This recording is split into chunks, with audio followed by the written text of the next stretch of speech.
This is a test of the City of Palatka audio system.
Good evening, everybody.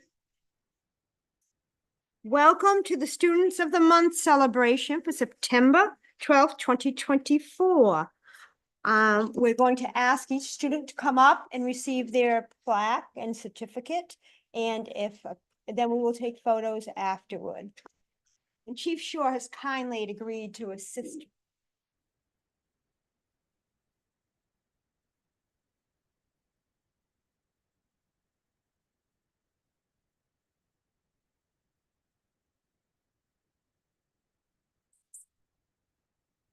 Isaiah Velez, Browning Pierce Elementary.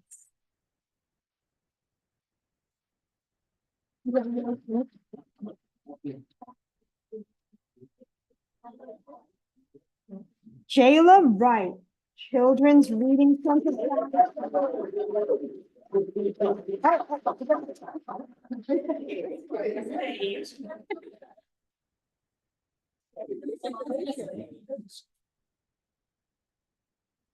Eden Griggs, Hillcrest Academy.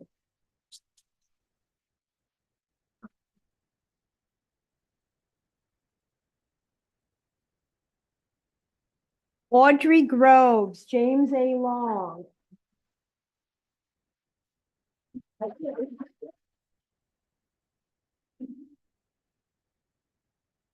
Lexi Miller, Kelly Smith Elementary.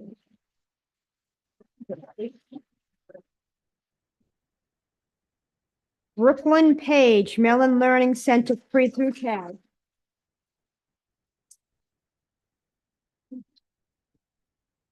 That's okay, I get it.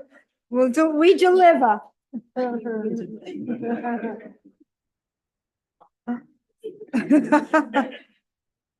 Nice. Ayesa Hill, Mellon Learning Center, K through 12.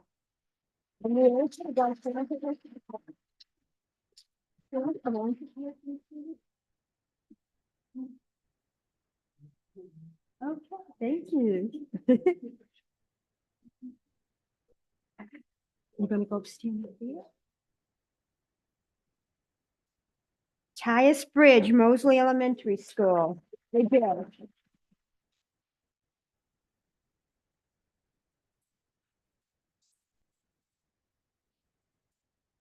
Alan McLean, Peniel Baptist.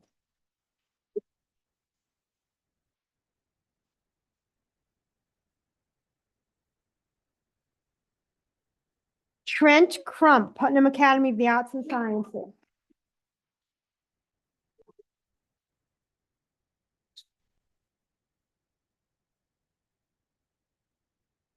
Halen Brielle Lewis, Putnam Classical Academy.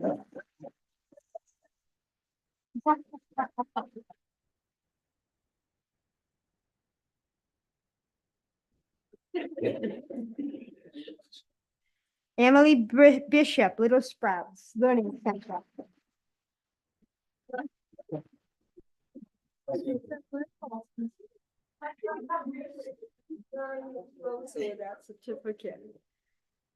Thank you, everybody. We are going to take photos.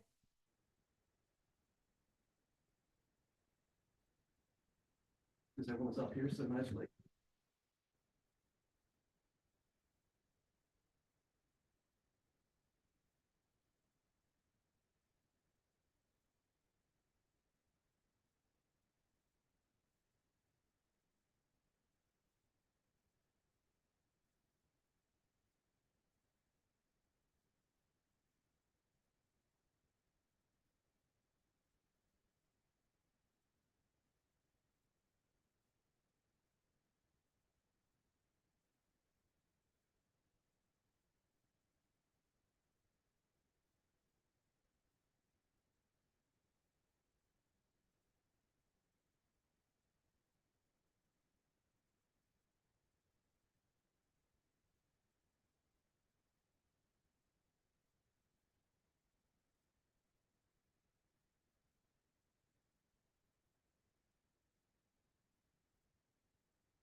You heard from Commissioner Boyle?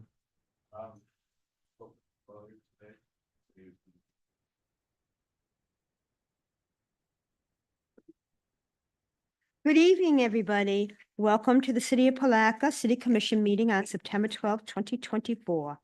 We're going to call this meeting to order and start with an invocation by Pastor Mulberry, Pledge of Allegiance by Commissioner Jones. Please stand. Good evening, everyone. Father, we thank you again for this day. We give you the praise, the glory, and the honor for all that you do for us. Thank you for how you blessed us to come together once again. We pray, God, for your divine directions, your guidance, and wisdom. God, we need help from you.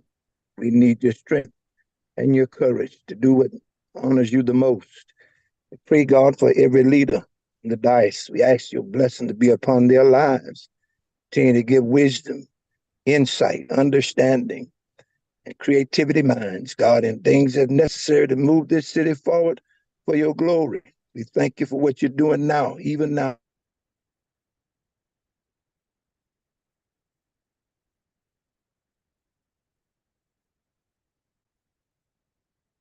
Amen. Amen. Please join us in prayer. I Pledge allegiance to the flag of the United States of America and to the republic for which it stands, one nation, under God, indivisible, with liberty and justice for all.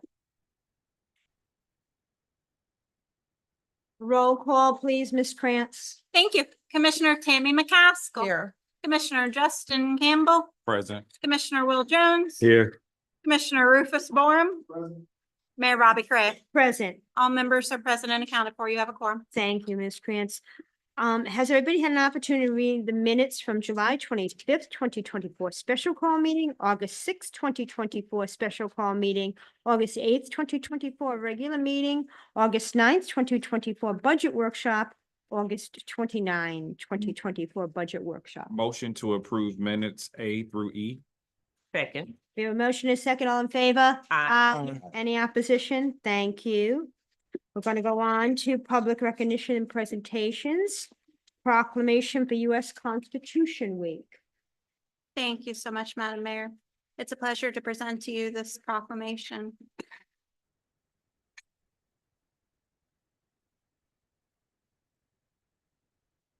Roberta M. Correa, Mayor of the City of Palatka, together with the members of the Palatka City Commission, do hereby endorse and proclaim September 17th through September 23rd, 2024 as Constitution Week in the City of Palatka. And we encourage local government officials and leaders of civic, social, and educational organizations to conduct ceremonies and programs that bring together community members to reflect the importance of active citizenship, recognize the enduring strength of our Constitution, and reaffirm our commitment to the rights and obligations of the citizenship of this great nation. And witness whereof, I have hereunto set my hand and caused to be affixed the official seal of Palatka this 12th day of September in the year of our Lord, 2024. Thank you. Do we have a motion? So moved. Second. Motion and second. All in favor? Aye. Aye. Any opposition? Thank you, ladies. Joining us today are members of the Daughters of the American Revolution. I'd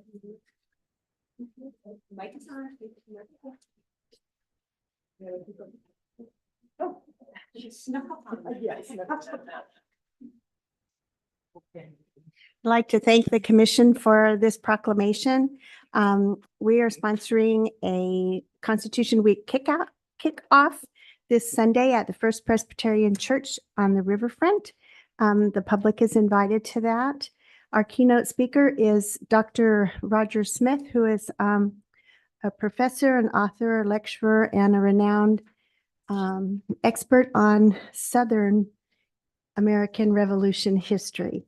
And he'll be talking about Florida, the 14th colony, and the forgotten role that it played in the American Revolution. So if everybody could join us, that'd be great. It starts at 2:30 with a patriotic concert by the community band, and then the program is at 3 o'clock. If the weather holds out, there'll be a flyover at 4 o'clock.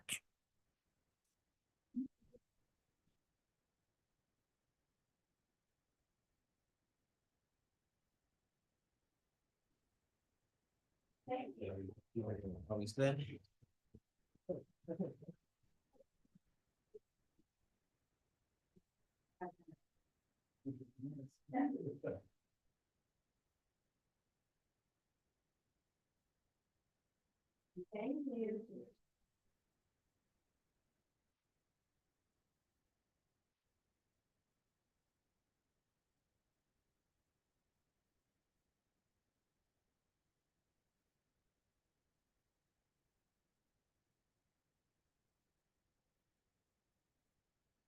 Next, we have a presentation by Robert Matson for the Occupation of Palatka 2024 event. Thank you, Madam Mayor and members of the commission. This is kind of my annual update on the occupation. What we did last year, thank you. And what we've got going this year. Sonny, can you advance the slides for me? So the next one, we are recreating an actual historical event that occurred in Palatka, Putnam County in 1864 after the Battle of Olustee. A brigade of Union Army troops was sent here to reinforce and occupy Palatka, and those are shown on the bottom of the slide there. Next slide. So we're on the actual historic site where it occurred. Colonel Barton, the commander of that Union Army unit, he and his staff built it in the Bronson House. The unit was camped around the house. Some of them actually commandeered the sanctuary of St. Mark's Church, and they are part of this event. The reenactment, our living history, was begun in 2011, and it's now in its 14th year. Next slide. Those are the Union military, well, the both Union and a little bit of Confederate military units that we have at the event. They will all be here this year, and I'll mention why in just a sec. And then the next slide. So the civilian element is very important because this isn't about a battle or a battlefield. This is about the town and what happened in 1864. So we have a number of civilian groups. As I mentioned, St. Mark's Episcopal Church is part of this. The next slide. Friday is school day. Mainly we host the Putnam County Schools fourth graders. We welcome homeschool, charter school type groups. We had a little over 300 students last year, and in some years we've had as many as 700 students. Back up just one. And then Saturday and Sunday, we're just kind of open to the public most of the day. Last slide, almost last slide. So the event this year will be September 27th through 29th, 9 till 2 p.m., all 3 days. This is the 160th anniversary of the event, which occurred in 1864. And again, it's the 14th year of our living history event. And this next one should be the last slide, just thanking you all for your staff's help with this, as well as some of the other groups that put this on. Be happy to answer any questions. Anybody have any questions of Mr. Matson? Thank you.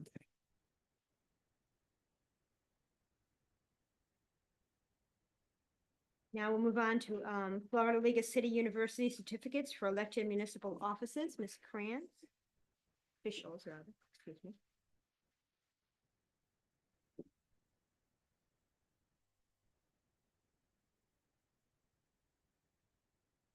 Madam Mayor, thank you so much to you and the commission for allowing me the opportunity to stand in front of you and congratulate you on your educational endeavors. It means a lot to us as staff that you're able to set the standard for us for educational excellence. I'd like to read to you a letter by Greg Ross, President of the Florida League of Cities and Mayor of Cooper City. Dear Commissioners and Mayor, congratulations on achieving your university certificates for elected municipal officials this year. We know the hard work and dedication required to achieve this certificate, and the League greatly appreciates your participation. We've had a strong response since the program launched and look forward to even more officials participating in the coming years. Your points were tabulated from July of 2023 to 2024. The file enclosed with your packet is information about each tier, how to accumulate points, and when the FLC University will give you a mid-year status update. We hope you're already planning next year's activities to move up or maintain your status. It gives additional contact information and says, again, congratulations and thank you for supporting FLC University's educational programs. May I approach to provide the certificates? Thank you.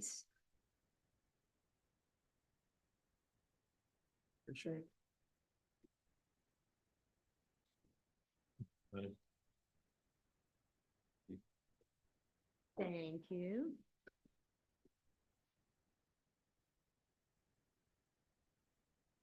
You want to stand, you want us to come down there or stand here? Oh, wait a minute, wait a minute, wait a minute. Oh, yeah, that's it. Okay. The children do better than I do.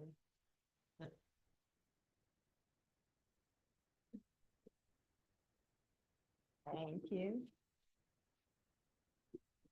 On to city manager administrative reports, update on the American Rescue Plan Act finance, Ms. Cardy. Mayor, Oh, I'm sorry, Mr. Bill, go ahead. that's okay. As the commission had requested that, this is a standing item that we have added to the agenda, which is the update on the American Rescue Plan. So that, it's clear what, is allocated and what is still unencumbered. And so, Ms. Cardy, if you wouldn't mind.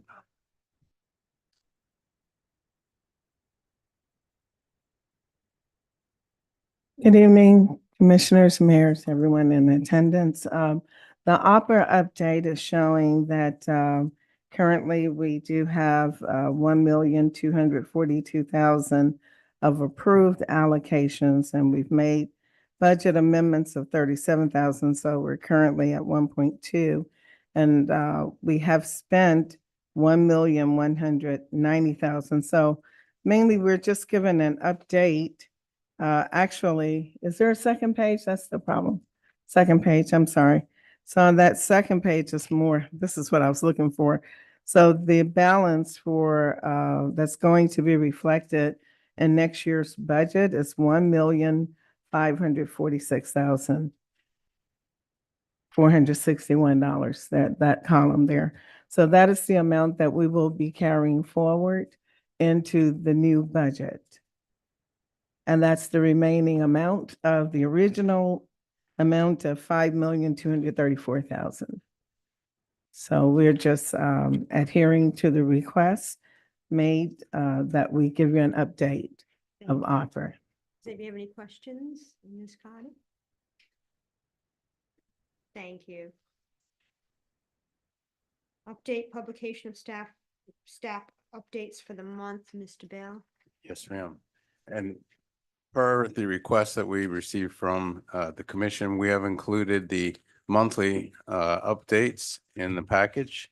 And so that item is there for your consideration. If there are any questions on it, staff is here to respond to any questions or requests. Basically, this is a compilation of the weekly updates that we have been providing or every week in the previous month. Who did, and how was it authored? Did each department summarize their own? Yes, yes, they did. It was summarized from each department, highlights from each department, submitted to myself and to the public information officer. We perused them and then condensed them into the monthly format that you have here.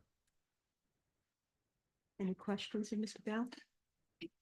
And I will note one thing, in requesting, in the updates that we provide every week, we asked each of the departments to provide highlights. And if there wasn't something specific that was going on in that department, then they wouldn't have provided a highlight for that week. So. Thank you.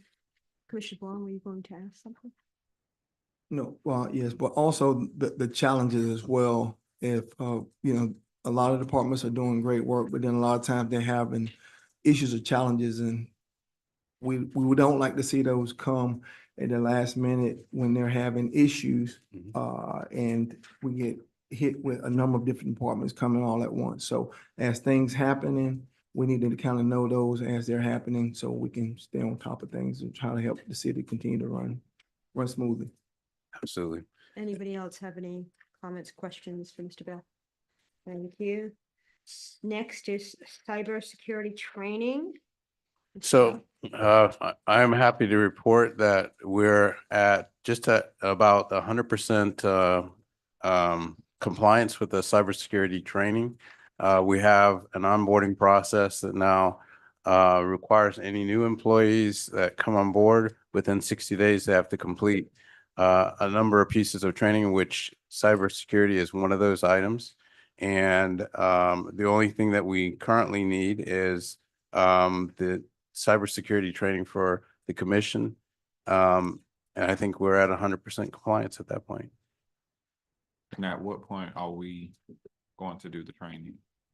That is at your discretion. I'd like to see it done sooner rather than later. We can shoot out the links to the commission. That would be great. Please just give it to us, yeah, so we can get it done. Excellent. Thank you. Any other questions? Thank you. There's one other thing that I would like to add, if I may, Madam Chair. And that is we're applying for a grant for splash pad for our Parks and Recreation.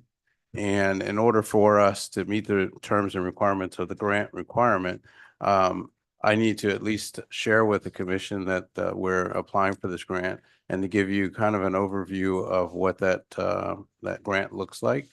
And so if, Madam Clerk, we have a quick overview of that.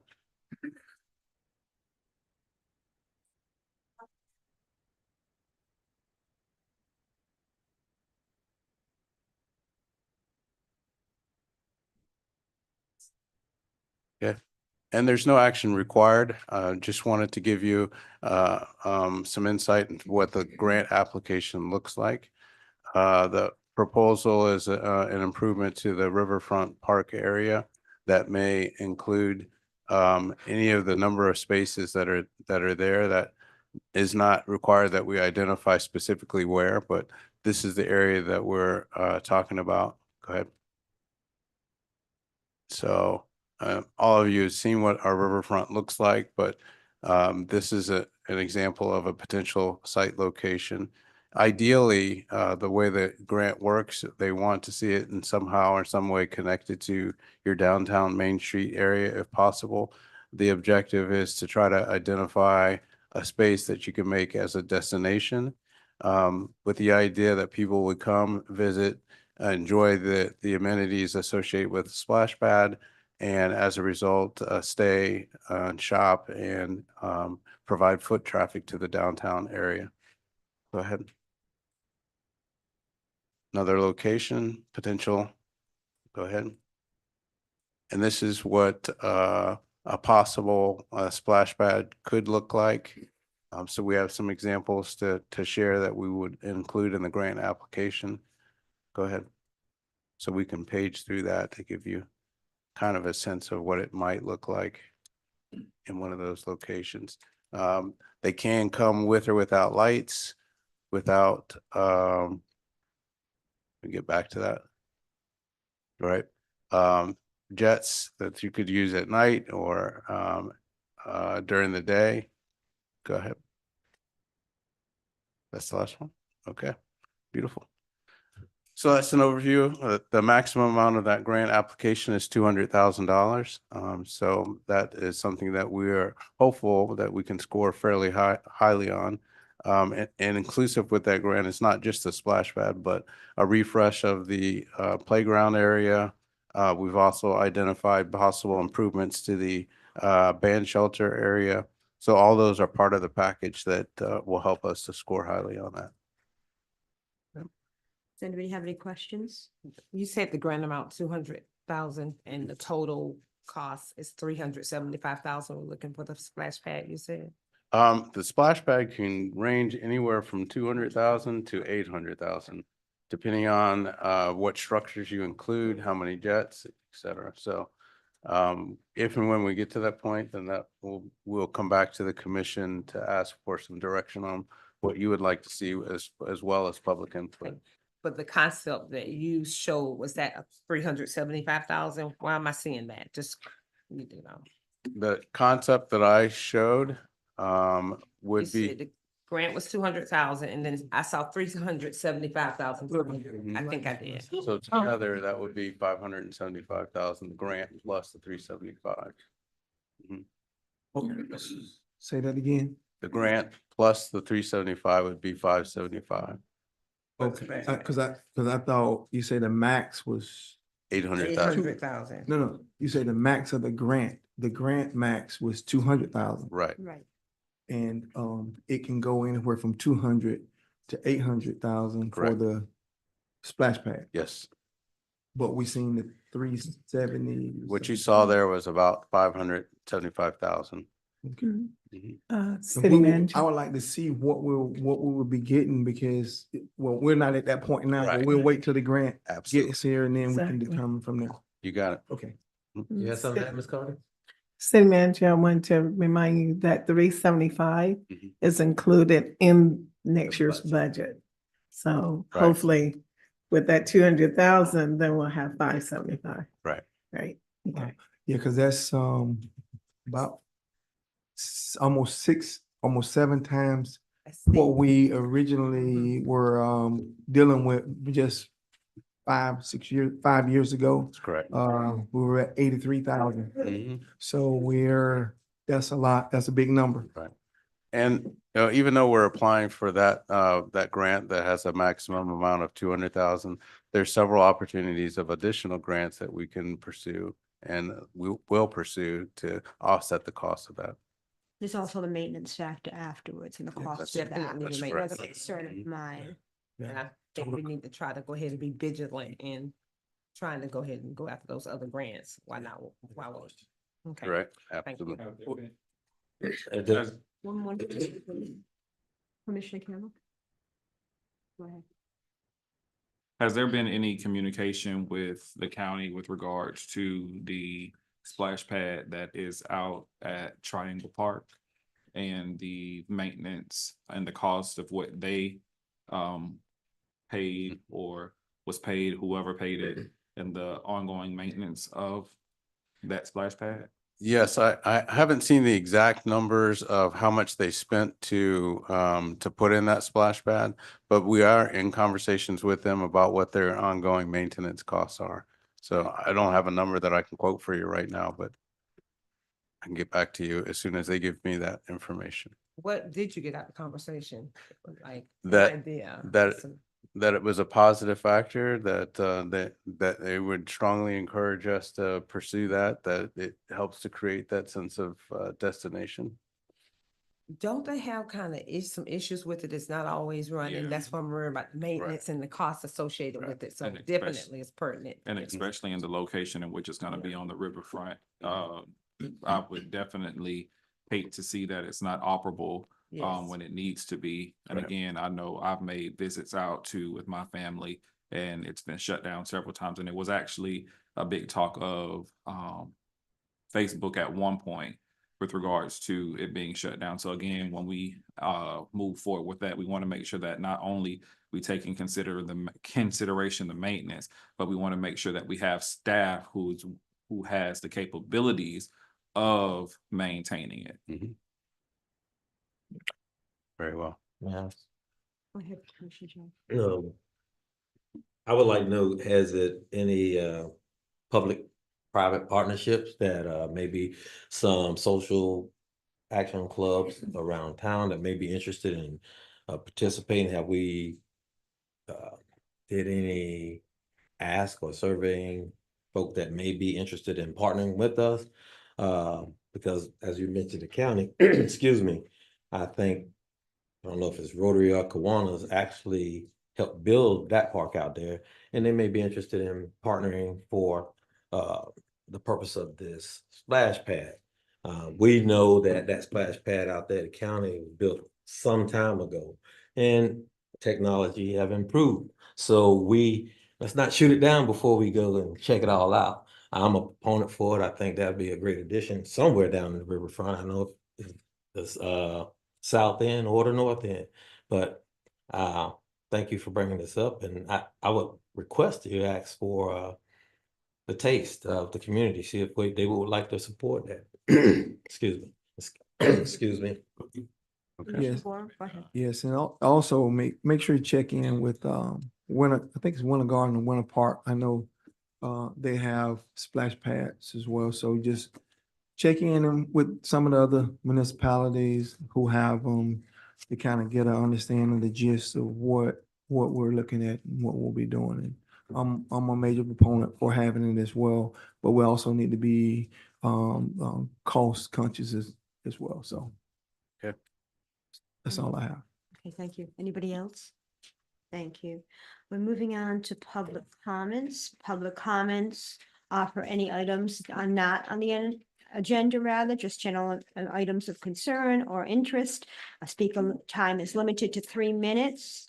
Please give your town or city that you live in for the record, and no action will be taken on these items at this time. Mr. Vickers? Just, yes, I have, yes, yes.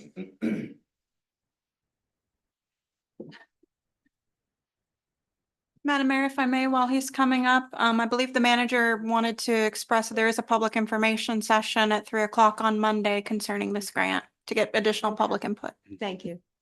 Yes. Thank you. Mr. We'll put it Vickers? at 3 o'clock. Good evening, Excuse me, Ask you Vickers, 207 North Mr. 18th Vickers, Street. sorry, 1 second. Let Mr. Bell finish, please. I'm sorry. Okay.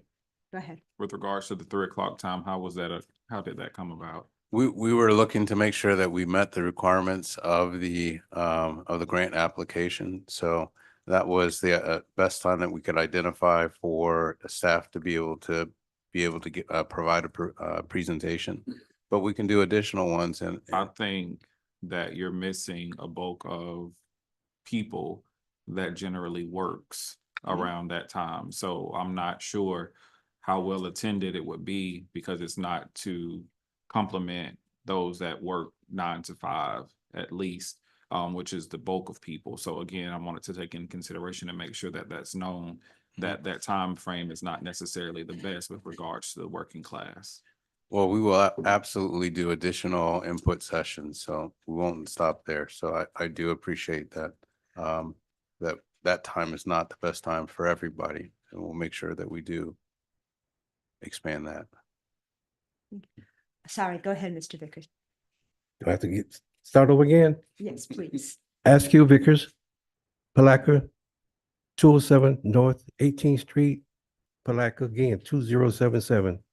I'm here about the police department. I had some issues with that.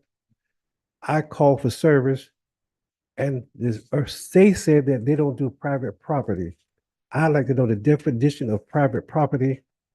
And I asked for his ID. He covered his badge so I couldn't see his name. There's no numbers on the car, so you can't relate him to who's driving the car. And I asked for a supervisor to come. He said he would not call him. I called for a supervisor. As of yet, that's been 3 weeks ago. He's not showed up yet. I don't know what the definition of private property is, but they've been towing away cars from State Farm and the pawn shop, and there's no sign posted tow away.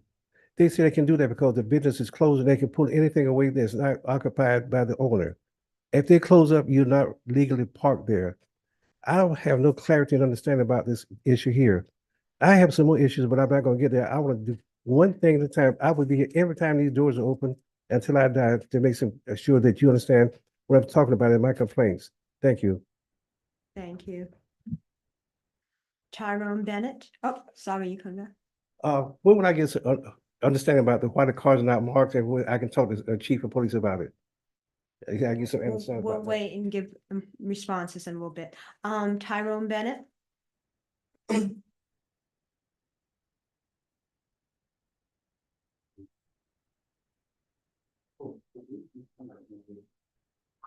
Please give your name and just city or town you reside in. Your full address is not necessary. Palatka, Florida. Good afternoon, commissioners. I'm gonna be brief. I know that things have come to light publicly in the last 3 weeks regarding Blue Crab Festival. My experience for Blue Crab Festival was not good. It went through city attorney, city manager. Clarification and communication was not done properly. I followed the letter of the law. My restaurant followed the letter of the law. Things did happen on behalf in regards to my restaurant receiving some restrictions, some I really want to go into it. I would see if you would want to discuss it further, you can see me about it. But my whole agenda, my whole conversation is that if a organization has a contract to put on an event for the city, those businesses that operate on a daily basis and sell chips, juice, soda, alcohol, whatever they do, it should not be infringed on because somebody got a permit and applied for it. If so, then that event organizer bears the responsibility of communicating that towards the city residents and the city businesses. I was not afforded that. That did not happen towards me. I did work, and there was a transition time. So I'm gonna give the city some leniency, and the city has been very good. Everybody that I've talked to, all the city commissioner members, city attorney, city manager, but in the flex of transition of old city management and new city management, some things was lost in translation. Also according to the city planner, but I kind of feel that I got lost in I would say a political storm, and that was not right. Things happen to me in my business, and to be frank, right now, I'm going to speak frank on behalf of Heart and Soulful Eatery at 3-Way St. John's Avenue. We're struggling as a business. It is tough to make ends meet. Everybody can see the economy. It is really, really, really tough right now. In that we struggled to make it towards opening last year and making it a part of being a part of the Blue Crab Festival. And we were not treated right. It did not go the way that we expected to happen. Shout out to the city manager. Well, not the city manager at the time because he wasn't there, but the events department for really picking up the pace. So I'm going to wrap it up real quick, is that communication needs to be effectively better. I have no problem. I want to state on the record, I have no issue with private organizations coming in to do events because it brings economy, it brings everything. But communication has to be key. And what happened to us as a business should not happen. It was not right. Like, my business is on the verge of closing down right now. It was not right at all. Mr. Bennett, please finish up. So I would like to say on behalf of Heart and Soulful Eatery, you have to have some type of character when people come into your town and do something. We're on the verge of closing. All right? We're closing because of what happened in the spring. And it's not right.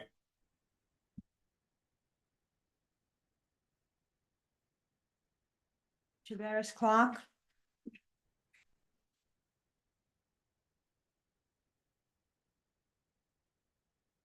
Tavares Clark, 601 North 16th Street. Can you hear me, Mel? I can. I'm glad you can, because this problem been ongoing.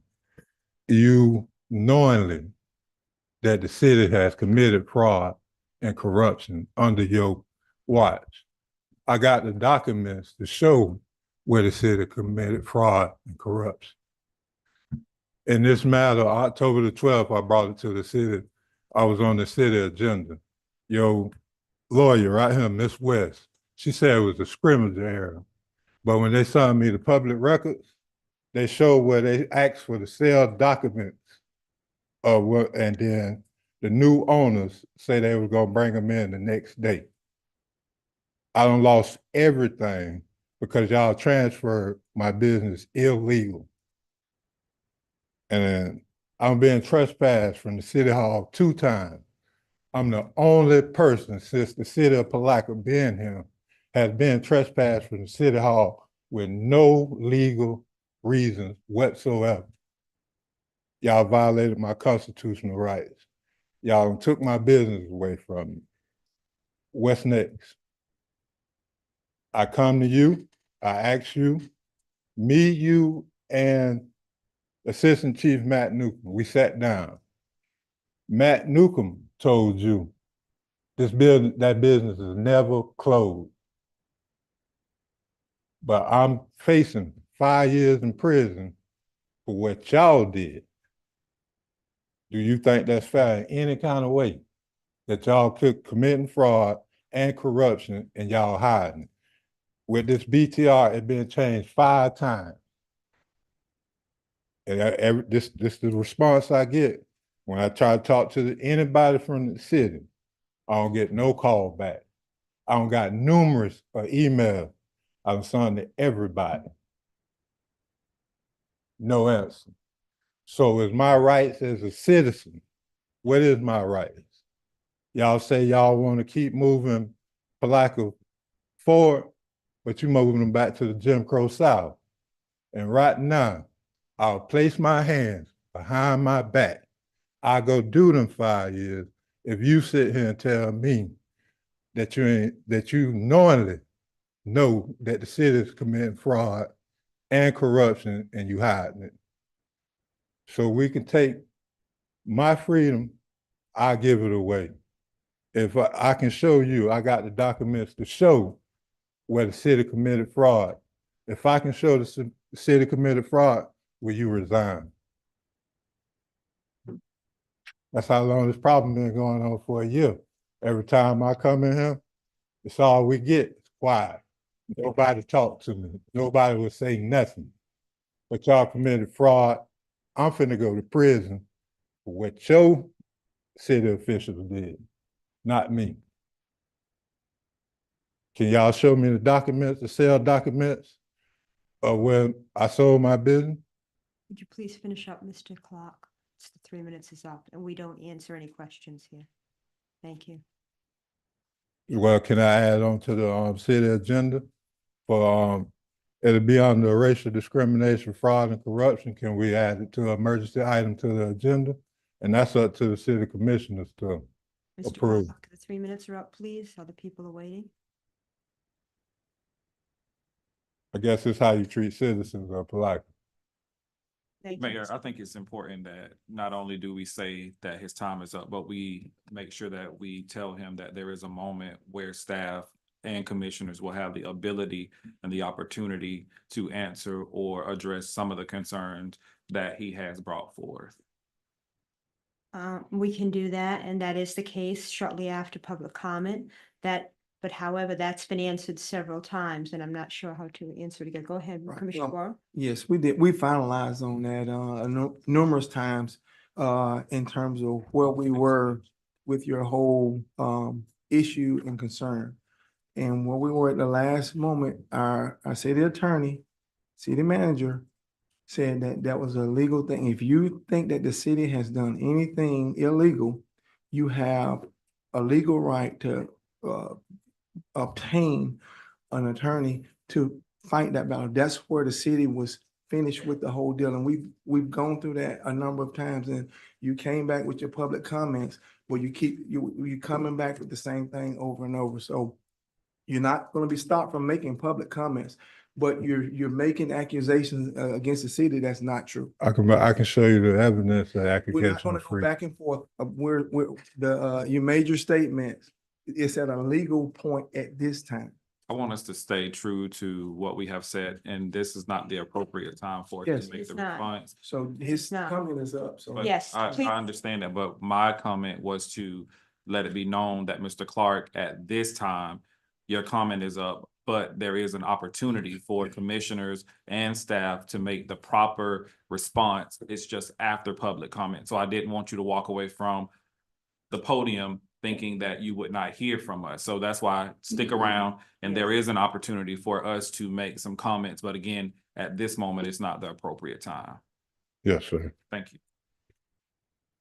you. Allegra Kitchens.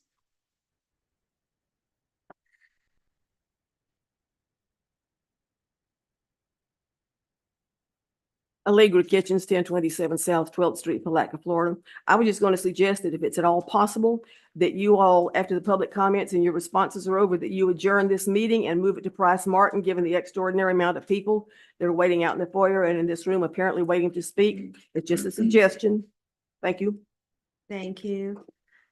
I'm not sure of the last name on this card. Somebody by the name of Joseph that lives on, okay, thank you.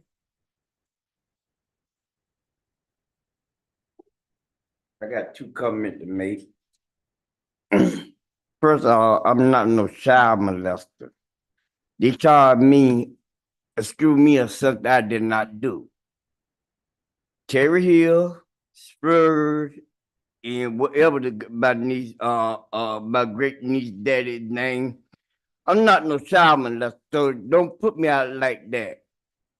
Now I got me a lawyer. I'm thinking about suing those 3 people for pulling words in my mouth. If we want to talk about the casino, why y'all want what everywhere people have fun at? Why y'all want to close the casino? That's all I got to say. Thank you. Is there anybody else here for public comments on general topics? Seeing none, we'll close public comment. Commission and staff response, if any. Okay, Commissioner McCaskill. Mr. Clark did ask about adding an emergency item. I don't know the process, just want to know if legal can respond to that, if that's something that he can do to address or not. Just I want that response so he can have that answer. There has to be an emergency and the city manager can guide you through that process. I will mention that there is the possibility of incarceration for Mr. Clark, but that is due to grand theft of funds from an internet cafe here in town. It's nothing to do with the city. We have hashed this out multiple times. If there was any fraud that was on the part of the city, we have invited Mr. Clark on numerous occasions to hire counsel to make a cause of action against the city that we could defend against, and that has not happened. I have gone over this issue ad nauseum with Mr. Clark, Chief Shaw, Assistant Chief Newcomb, the former interim city manager, the current city manager. I believe we have exhausted all options at this point. Thank you. Any other comments, responses? Well, I just want to make sure that, Mr. Clark, are you understanding that these are 2 separate occurrences and that the concept of the time has nothing to do with the errors that was made on behalf of the city? Well, if you say it ain't, I wouldn't call it an saying error. that it was a scrimmage error. Scrimmage error is a misspelled word, a typo. It ain't nothing major with document. A major part of the document, Would you come to the ownership. So everybody, and we get it on the record. The 3 minutes was up. Well, I'm asking a question directly to him, and that is the opportunity that I do have. And there Thank wasn't you. any error, Catherine phrasing. You said, I asked a question. I would like to. you said the city said it was a scrimmage error that they mischecked the wrong checkbox. It wasn't, how can you say it's a scrimmage error is a misspelled word or a typo of a document not major? This something major. I done lost everything behind this. And she even asked the new owners, your Miss West, for the sale document. And the new owners say they will provide them the next day. So it ain't no scrimmage error. This BTR been changed 5 times. It's not a scrimmage error. The city committed fraud. If the city ain't commit fraud, just like I told you, I'll put my hands behind my back.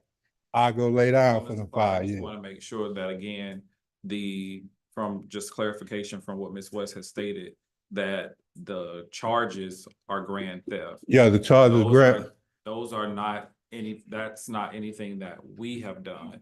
So that's where the charges and that's where the potential jail time is coming in from that particular instance and not so much. No, Commissioner Kim, I come in here July the 6th, the day I got arrested. I asked Miss Lisa Watt and Renee Brown. She got the paper where I say I tried to pull my BTR and close the business. When I did that, they already transferred the ownership of my business to them. So when I came in and asked them about closing it, they should have told me what they did. And we could have handled this. I done reached out to everybody to try to sit down and handle this the right way. And the city committed fraud. How can they transfer the ownership of my business? They don't have jurisdiction to do that. It got to be done through Sunbid. Commissioner McCaskill? So are you saying as a result of the city committing fraud, you're going to prison? Yes, ma'am. But I thought the charges were grand theft. It's grand theft. I went inside the business. Okay. I still had ownership of the business. They switched the ownership of the business to somebody else without my knowledge, without my consent, without anything. How can a BTR that I paid for, how can y'all just expunge it and don't let me know nothing? I think those are good questions. Again, I think those are two isolated incidents. You have the grand theft charge that you have that you're going to prison for, and then you have a concern about what you allege the city has done. And based on that, am I right, counsel? You have directed him to seek counsel to address that issue. Am I right? Yes. So that's where we are. Are you understanding us now? No, ma'am. Okay, I'm sorry. Maybe you seek So- counsel and they'll be able to help you. Yes, you need That's to where we seek are right attorney. now. You need to seek your own attorney and have them help you and explain this to you and how to proceed. So, So how about the trespass? Y'all trespassed me 2 times illegally with no ground. I'm the only person again, ever. we're suggesting you hire your own legal counsel to resolve these issues if you think they're valid. So, you know, please feel free to hire an attorney. But y'all got sworn in to uphold my constitutional right. I'm sorry, go ahead. So I Commissioner do Ca- have a question to the trespassing. You're here, right? We're allowing you to come here. What impact did the trespassing have on you if you're still allowed to come in and address the commission? Is it only allowed to come in at a certain time or what? How has the trespass impacted you? How the trespass, it wouldn't let me voice my opinion. It You are gave, voicing your opinion right now and you are in this building, am I correct?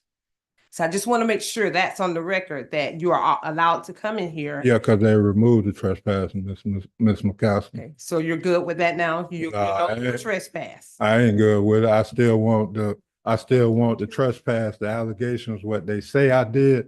I still want it in black and white.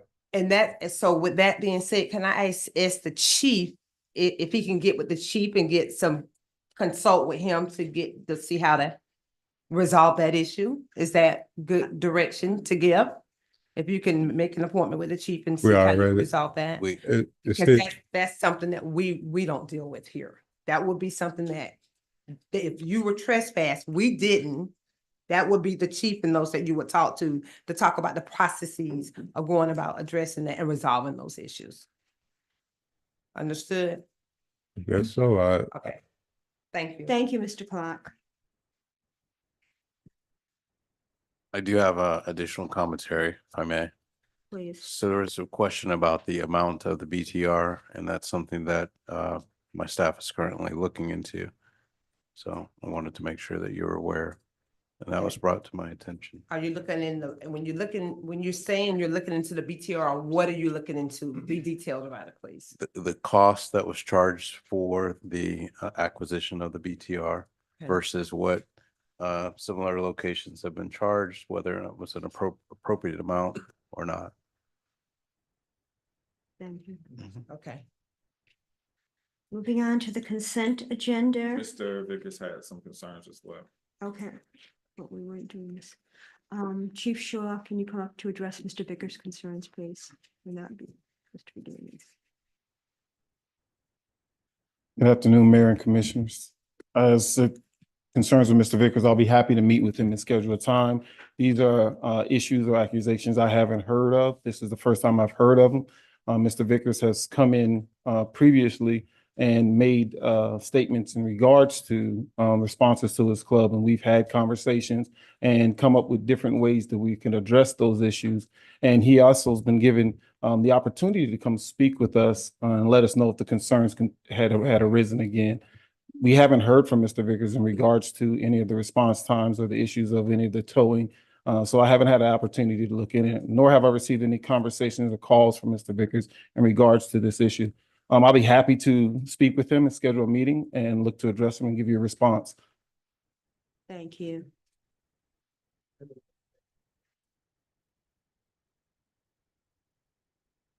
Moving on to the consent agenda.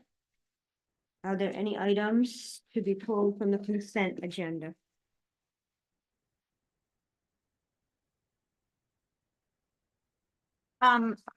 Mayor Correa, I would remind you, staff has an item to pull for discussion. Which item was that?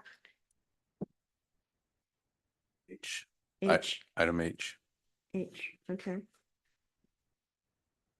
Any others? Aye. Mhm.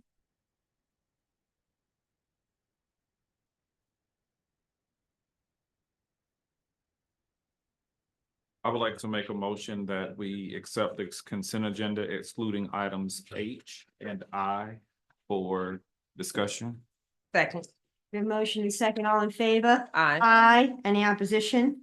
Thank you. H. Ms. Grant? Thank you.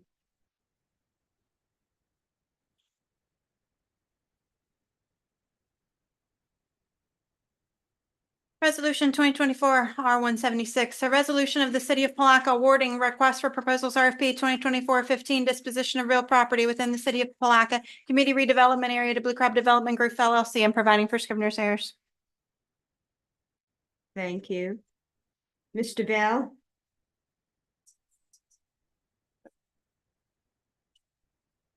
H. So this item, I'm sorry, there was a question. I had a question about whether or not the items that were pulled from the consent agenda would go into the regular business as opposed to going No. directly into them.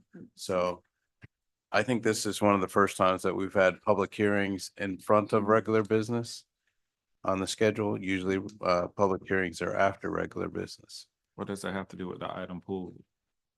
I was confused on what the order was, that's why. So moving into discussion of the item. So Madam West. So before you, you have the resolution for the RFP for the disposition of property within the community redevelopment area. If you recall, there was a statute that was brought to the city's attention in an abundance of caution. We opted, given that this property, the River Center, was within the CRA district, to go ahead and notice that for a request for proposals to dispose of the River Center property. We received exactly one response to that RFP. That response was opened last Thursday morning. There was an evaluation committee consisting of various city staff members. The city staff members ranked the proposal. Mrs. Krantz, I don't know if you have the ranking that is available for your review.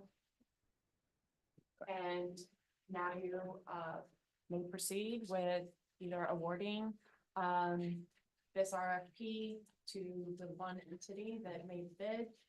That's the Blue Crab Development, or pursue other options as you do. Does anybody have any questions, discussion about this item? Well, you move to discussion once there's a vote. I mean, you're gonna discuss before there's a motion in a second, or how we're gonna do that. I mean, right, I mean, For that, I'll, there's no sense. Does anybody want to make motion? We have a motion to approve. We need a second Second for discussion purposes. for discussion. Madam Mayor, if I may, I do believe that you may have public comment on this matter as well. I don't know if they've turned in their yellow speakers cards, but I just wanted you to be aware as much as I'm aware. How many public comment? I have a lot Not of Jan, why cards, you so I do- didn't have the cards. Did not have the lots of cards in front of me. All in favor, raise your hand. Now to say, what's a lot of time?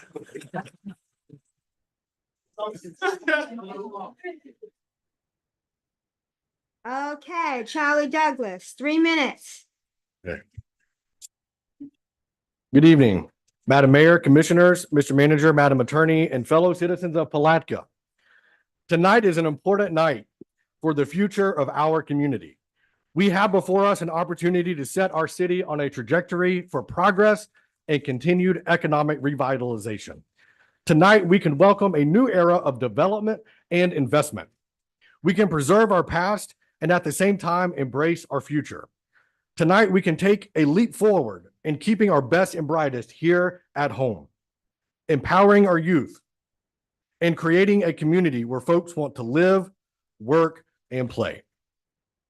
Our collective vision truly has become a work of faith and a labor of love. We are grateful for the opportunity to have collaborated and built consensus on this project, attended and spoke at public hearings, participated in one-on-one meetings, and submitted a detailed plan through our 94-page proposal.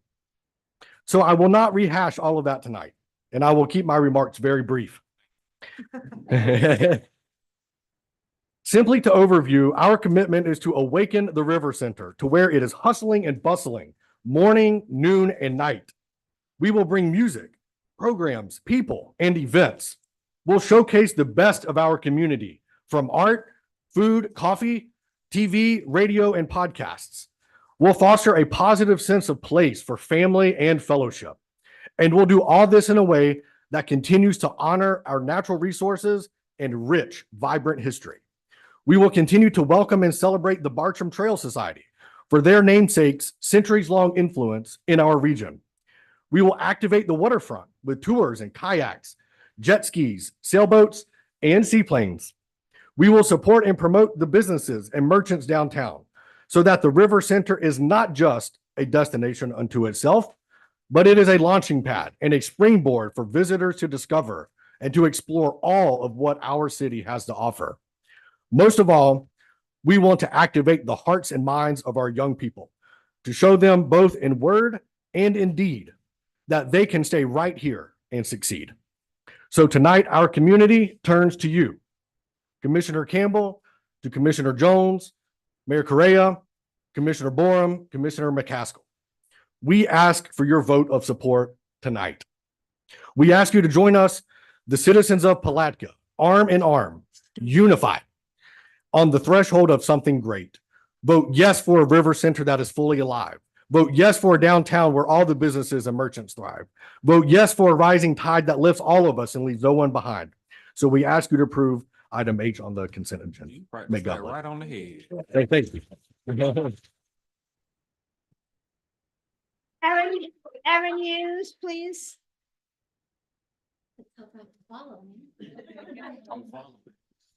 Hi, I'm Erin Hughes, Palatka, Florida.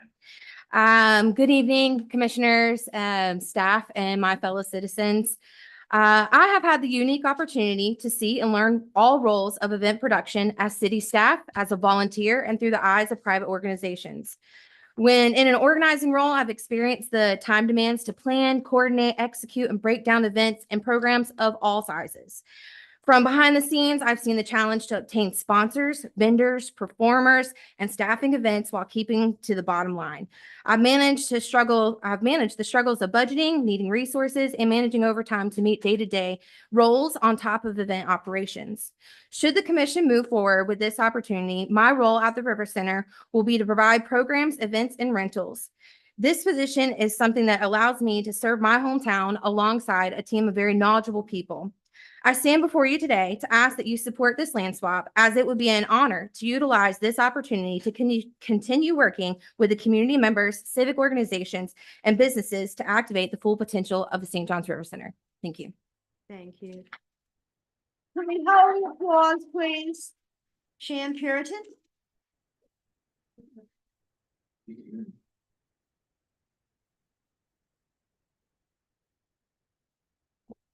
Oh, there it is.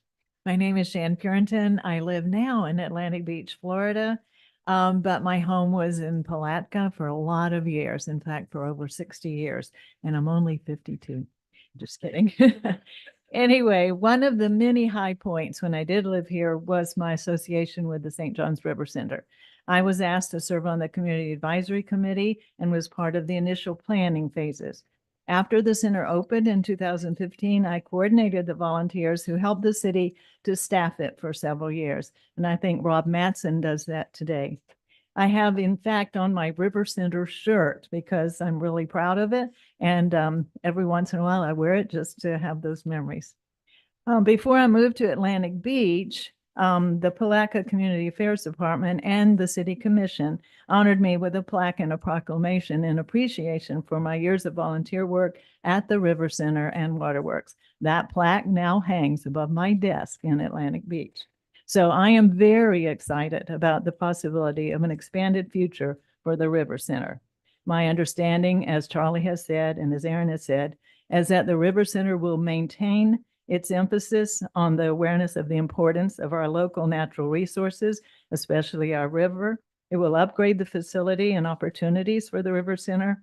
It will elevate the experience of our visitors and guests. And we often, when I was there, we would have hundreds of visitors coming through. That is a very strategic location for our city. The Bartram Trail Society, as Charlie mentioned, has a rich history here, and it is currently headquartered at the River Center. So I hope that that will continue. Charlie has demonstrated in many ways that he cares for the city of Palatka and its people. His positive efforts are quite visible in the 100 block and other investments he has made for the betterment of the Palatka. My observations of Charlie over the years has shown that he can be trusted, and more importantly, he follows through. So I am hopeful that this proposal will be approved. Thank you. Thank you. Shelley Shanker, please. You want me to tell him again not to clap? Good evening. My name is Shelley Shanker. I reside in East Palatka and my place of business is in Palatka. Thank you, Mayor Correa and commissioners for taking public comment. I want to address the dais on behalf of the Blue Crab Development Group and their plans for the 100 block on St. John's Avenue. This group is associated with arguably the most well thought out and executed redevelopment in our historic district. By placing your faith in these developers to create the gem of our city, you're agreeing to a project that activates the very first block of our main drag and can set the stage and positive standard for fun and engaging businesses down the road, both figuratively and geographically. Thank you. Thank you. Tim Smith.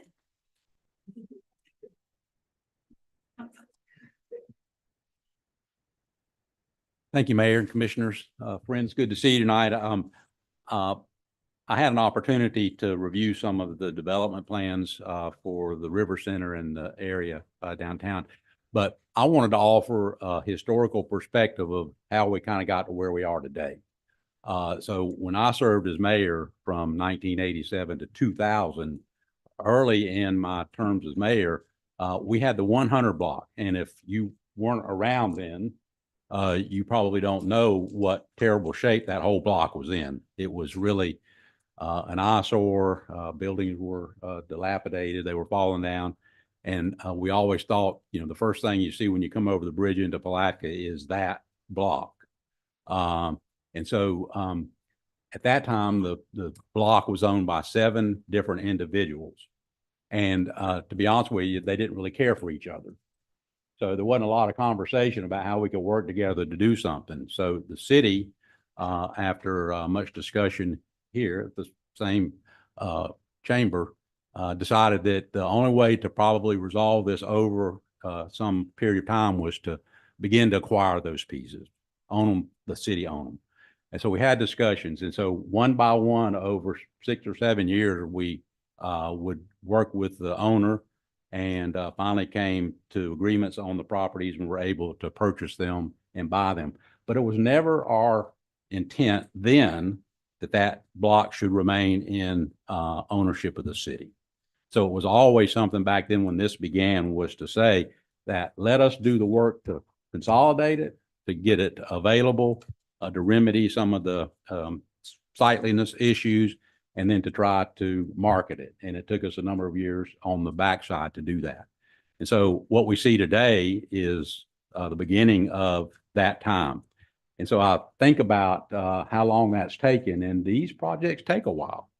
And I think all the time about how I have dreams sometimes, and Commissioner Borum, I know, has these same dreams, in that when you used to dream that you missed your last class at school or at college and you're not going to graduate.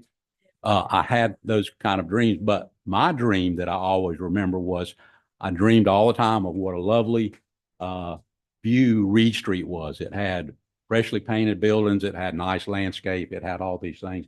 And so here we are today, and we look out in this audience, and this is not new people that come to town and want you to do something. This is Palatka that's asking you to do something, and I want to encourage you to support the acquisition of that property by the Blue Crab Development Group. And I thank you so much for allowing me to be here tonight. Thank you. Thank you.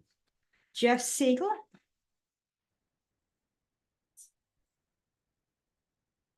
Jeff Sigler, Pittsburgh, Pennsylvania. Good evening, Mayor. Good evening, Commissioners. As by way of background, I got my master's in urban planning from Virginia Commonwealth University. I was a Main Street manager for 2 years. I ran the Ohio Main Street program for 10 years, and I've worked full-time as a consultant in urban planning since 2017 under the company name Revitalize or Die. I'm here today to express my full support. Oh, and I'm a commissioner in Mount Lebanon, Pennsylvania. So I appreciate the work that you all do, especially on an evening like tonight. I'm here to express my full support for the real estate development project proposed by Mr. Charles Douglas. Based on my professional assessment, this project presents a transformative opportunity for the city of Palatka, promising substantial benefits both in terms of economic growth and community enhancement. One of the most significant aspects of this project is its potential to considerably increase the city's tax base. By activating currently underutilized spaces, this development will generate new revenue streams that can be reinvested into the community. This is a crucial step toward ensuring the long-term financial health and sustainability of the city. Moreover, the location of the development at a key downtown intersection is strategically advantageous. As the primary entry point for visitors crossing the bridge into Palatka, this site plays a critical role in shaping first impressions of your city. The proposed development will create a visually appealing and active gateway, setting a positive tone for those entering downtown.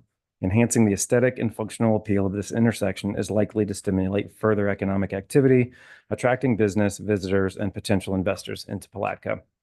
I would also like to commend Mr. Douglas for the thoroughness and care with which he has approached this project. It is clear that he has taken into account the diverse needs of the community, ensuring that the development will bring maximum benefits to the residents of Palatka. His willingness to explore and implement measures that align with the city's long-term goals is a testament to his commitment to fostering sustainable urban growth. The proposed real estate swap is a particularly prudent move, offering a mutually beneficial arrangement that positions the city for future success. The strategic advantage of the swap, combined with the broad community benefits of the development, make this an opportunity that the city should eagerly embrace.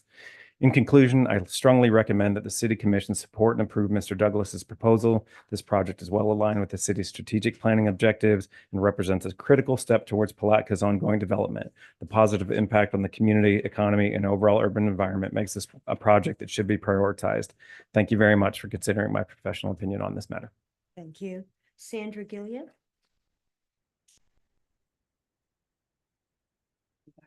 When you call me. Protocol has already been established, but good evening to all of you. Very quickly, I just want to say that I just come to stand in support of a young man that I had the opportunity of meeting some years ago. As teachers, when you get your class that first day, you kind of look over the class roll, you look over the students, and you can kind of pinpoint those that have that wow factor. Charlie has it. Not only that, he was one that was thorough in any and everything that he started out to do or attempted to do. And so that's why I stand tonight, because I believe in him and the effort that he has put into this project. And I believe in the fact that it is not a selfish endeavor. It is for the good of the constituents, the stakeholders, our community. One final story, and I'm going to get out of here because it's you. I'm late for Bible study, but that's okay. One quick story. When I went to A&M many years ago, one of the coaches found out that I was from Palatka, well, really San Mateo, but you tell people Palatka because you figure they'll know where the county seat is. And they had recruited Palatka Red, David Daniels from East Palatka. Anyway, he had come to Palatka through Palatka at night. And he said, wow, he thought this was something. He said, and then they were caught here the next day and the lights come on and he wondered where the city went. I dare him to come back now because we're improving thanks to visionaries like Charlie. Thank you and God bless you. Thank you. Sharon Harris.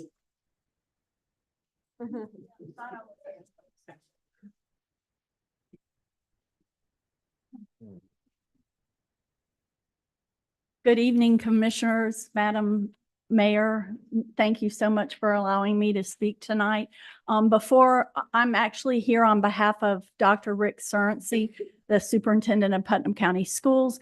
But before I read his letter, because he could not be here tonight because of the homecoming parade that's going on, he asked me to come and read his letter. But I would like to just say I'm first of all, Sharon Harris, Francis area of Palatka. I have watched this young man grow up and he is everything everybody's been saying about him from the time that he was a toddler all the way. And I was at Palatka High School for over 33 years and watched him as a student there, and the impact he made even in high school was amazing. So I am here to jump up and down to support this, but I also came to support Dr. Surrency with his letter. So I'm going to go ahead and read that now. Thank you. Dear members of the Palatka City Commission, I'm writing to express my strong support for the land swap proposal put forth by Blue Crab Development Group.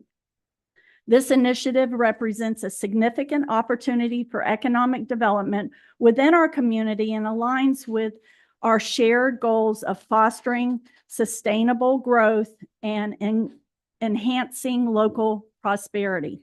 The proposed land swap is poised to bring substantial benefits. Actually, five areas that Dr. Surrency wants to point out. Economic growth is the first one. By facilitating the development of underutilized property, this proposal will stimulate economic activity, attract new businesses, and create job opportunities for local residents. Infrastructure improvement. The project promises enhancements to the infrastructure and will support not only the proposed development, but also the broader community by improving access and amenities. Community development. The planned development will include features that will benefit residents directly, such as new retail spaces, recreational facilities, and improved public spaces. Environmental sustainability. Blue Crab Development Group has demonstrated a commitment to incorporating environmentally sustainable practices into their development plans, which will contribute to the long-term health of our community. And last, number 5, increased property values. The proposed developments are expected to have a positive impact on local property values, which will benefit current homeowners and contribute to a more vibrant neighborhood. The land swap proposal is a strategic move that aligns with our vision for progressive and thoughtful economic development. The rigorous planning and thoughtful approach demonstrated by Blue Crab Development assures me that this project will bring about meaningful and lasting improvements to our area. I urge you to support this proposal and help facilitate its successful implementation. Should you require any further information or wish to discuss this matter further, please feel free to contact me. Thank you for considering my perspective on this important matter. Sincerely, Rick Surrency. Thank you. Jeremy Alexander. Jeremy Alexander, 134 Timber Lane. And I know we're early in the agenda, so I'm going to waive my time. But if we could do what Commissioner Campbell did earlier and just raise our hands one more time for those that are here in support of the project. And to be courteous for the schedule for the remainder of the night, I just want to encourage everybody to go ahead and take action on this project tonight. We appreciate the process, not just the proposal, because where we are today is much better than where we were 7 months ago when we started this process. So thank you, Commission. Thank you, City Manager. Thank you, City Staff. We appreciate you. Thank you. So that's it, and everybody else is, you're all good? Thank you. Before you proceed, I do need to know that the RFP, if you choose to go with it, the contract is already included in the bid package, which would mean that paragraph number 2 under your now therefore clause in the resolution would be a strike through, because you would be accepting the terms of the RFP would already included the contract. So if you have questions on that, let me know, and finance can also walk you through what exactly that entails. But I just want to be clear that that portion needs to be a strike through on paragraph 2, the resolution under the now. Okay, Dr. Feivelman still wants to speak?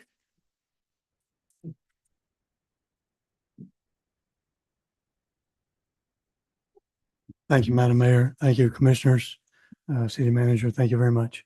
I'm Richard Feibelman. My address is 110 Lakeshore Terrace, Interlaken, Florida. My wife and I are co-owners of Bellshops Corner in the 105 building. I'd like to just bring up a couple of points. I've been really kind of a resident of Palatka since 1984, when my wife and I got married in beautiful Ravine Gardens. All these years, we've watched our city struggle, and we've tried to overcome so many negative connotations and just the basic sense that nothing can be done in Palatka. That is something that has been on my mind, particularly since Mr. Douglas and Blue Crab Development started this process. I know it's been arduous. I know we spent a lot of time, you guys, Douglas, a lot of money in this process. Tonight, I think that we have a chance to turn the page on our community, to really offer something that hasn't been seen in this community for probably 25 or more years. The enthusiasm, the positive growth that would come with this. And so tonight, I think, with all respect, I think the commissioners, mayor, have a chance to make this your legacy, that this will be a time when we really rejuvenate the catalyst for our city and allow the city on this wonderful river to become the shining city that it should be. So thank you for your time and your consideration. Thank you. Ms. Kitchens? I thought we were done. I didn't close public comment, my fault. Allegra Kitchens, 1027 South 12th Street, Palatka, Florida. I just wanted to say that I know Charlie Douglas. I've known him since he was a kid, and he does do what he says he's going to do. If he tells you he's going to do it, you can take it to the bank and bank on it. He will do it. He's very trustworthy. He's not only putting his blood, sweat, and tears into this, he's putting his money where his mouth is, and better yet, he's putting his heart where his mouth is. He is taking this building. Hopefully he'll get it. It needs a lot of repair. The city has not been able to keep it up. It probably needs hundreds of thousands of dollars of repair right now. And Mr. Douglas is willing to take that and put all that money into it and make it as a cornerstone and a beacon for downtown Palatka. And I think you would be well advised to give him the RFP and sell him the building, swap it, whatever the RFP says. Thank you. Thank you. We're going to close public comment. Public comment closed. Discussion? Any discussion? At this time, I'd like to hear from the city manager with any input into this matter, as you have talked with staff for countless hours on this. You've met with the proposing group, and I would like to have your input at this time. Mr. Bell? So you have the option as the commission to accept the RFP response as proposed. You also have, if you choose not to accept it, if your interest is in the idea of being able to purchase the riverfront property, I'm sorry, to sell the river center versus purchase the consolidated oil building, then you would have to reject this RFP and then propose that or go into negotiations around that idea. But just understand that with the RFP as proposed, and it was reviewed by the review committee that recommended it, that you would accept it with the contract included. And the contract that is included does address some of the negotiation terms that I had previously mentioned. Not all of them, but the majority of them. So you have to make that decision whether or not you want to go with it, what was proposed or not. If you want to do something different, that would require you to reject the RFP proposal as it stands now and negotiate something different. Any additional questions? Well, I just like to hear what, I would like for him to share with the community because not everybody read the agenda. Can you, give them, somewhat of a synopsis as to how much of benefit it would be to the city or to the Douglas Law Firm, Blue Crab, Development Group, how everything kind of shakes out and the benefit on both sides. Pros and cons. Well, one of the longstanding issues that we've had members of the community bring up was whether or not there would be an opportunity for continued access to the River Center. A role and responsibility of local government is to ensure that when you have green spaces or recreational spaces, that those spaces continue to be open and available to the entire community. How those spaces are used is a function of whether or not the community votes for a commissioner or not for a commissioner. And ultimately, the commissioners that are elected have an opportunity to decide how that space is used. But a basic tenet of that is always this idea of continued access for the entire population that participates in the vote. So when this property becomes private, that question comes into play because it's no longer a government entity that's subject to the social contract of elections. It is a private entity, and that private entity has the opportunity to choose whether or not they want to give access. Now, fortunately, Mr. Douglas has indicated that he would continue to provide open access. But the question that you have to decide as a commission is whether or not you want to put your lock, stock, and barrel in that promise. That's something that I can't decide for the commission, but that is one of the pros and one of the cons associated with a public piece of property becoming privately owned. Now, on the other side, a public piece of property becoming privately owned offers the opportunity for private investment.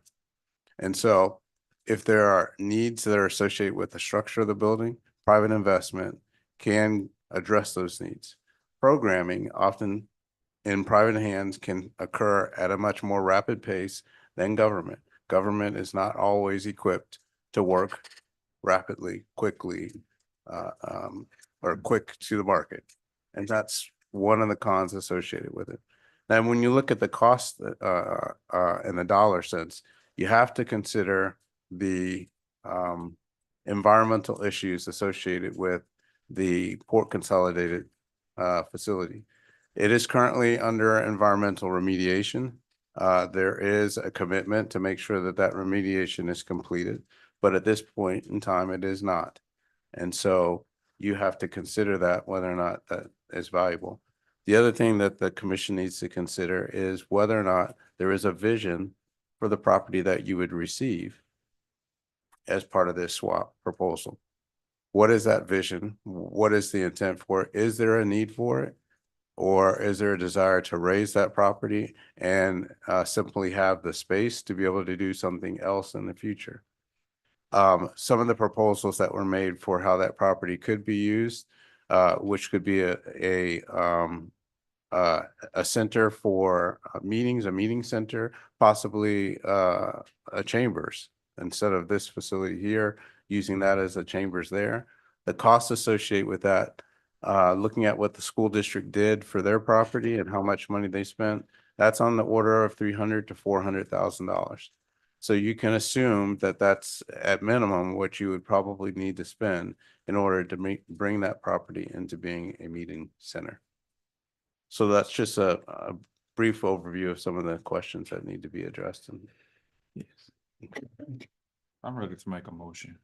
I am as well, but I have a question. You already made the motion. and I second. mean, I'm ready to vote. I'll make a comment before. Go ahead, before we Commissioner vote. McCaskill. Okay, again, the motion is in, but I want to just clarify that you said that it has to include strike out of paragraph 2 if we decide to accept this. Am I right, legal? Correct. Okay. That is part of the now therefore clause under the resolution needs to be stricken. You're accepting the RFP as it was bid. Okay. Yes. Commissioner Warren, did you have something you wanted to say? When, I guess they are moving. I was gonna do the vote if otherwise. All in, I'm sorry, what? Yes, a question. Didn't voted in the second already. It's been, yes, it's been a Okay, so- motion and a second already, so it's So, ready to come to vote unless Okay, you have well, something else to on my say. question, here's my lay of the land. You know, I hold Mr. Douglas and everything he does and, his profession is high regard, a lot of respect. I wanted, to provide a little bit of feedback and my support for all of everything you've ever done, your business. Even when we had, to look for attorney, I sought you out, at that time when we had, Mr. Holmes here as our city manager. And so we were in the process of looking for a replacement attorney because we were gonna be losing our last attorney, Miss Valeria Thomas. So I sought your business out in that time. The other thing we had, I'm the president of the Northeast Florida League of Cities, and also we just rewrote our charter. So I sought Mr. Douglas out again, myself and the executive director to help continue to support your business. However, in this endeavor, what I'm looking at right now and how the landscape is as it relates to doing a swap, an even swap, I don't see it. There's no value in it for the city. The project and everything else, I wholeheartedly support it. I think it still can go on even if with the purchase. I remember the city approaching the owner of Jenkins Middle School. The property was, I think, for 4 million. And they wouldn't accept nothing less than 10% less than what that property number was.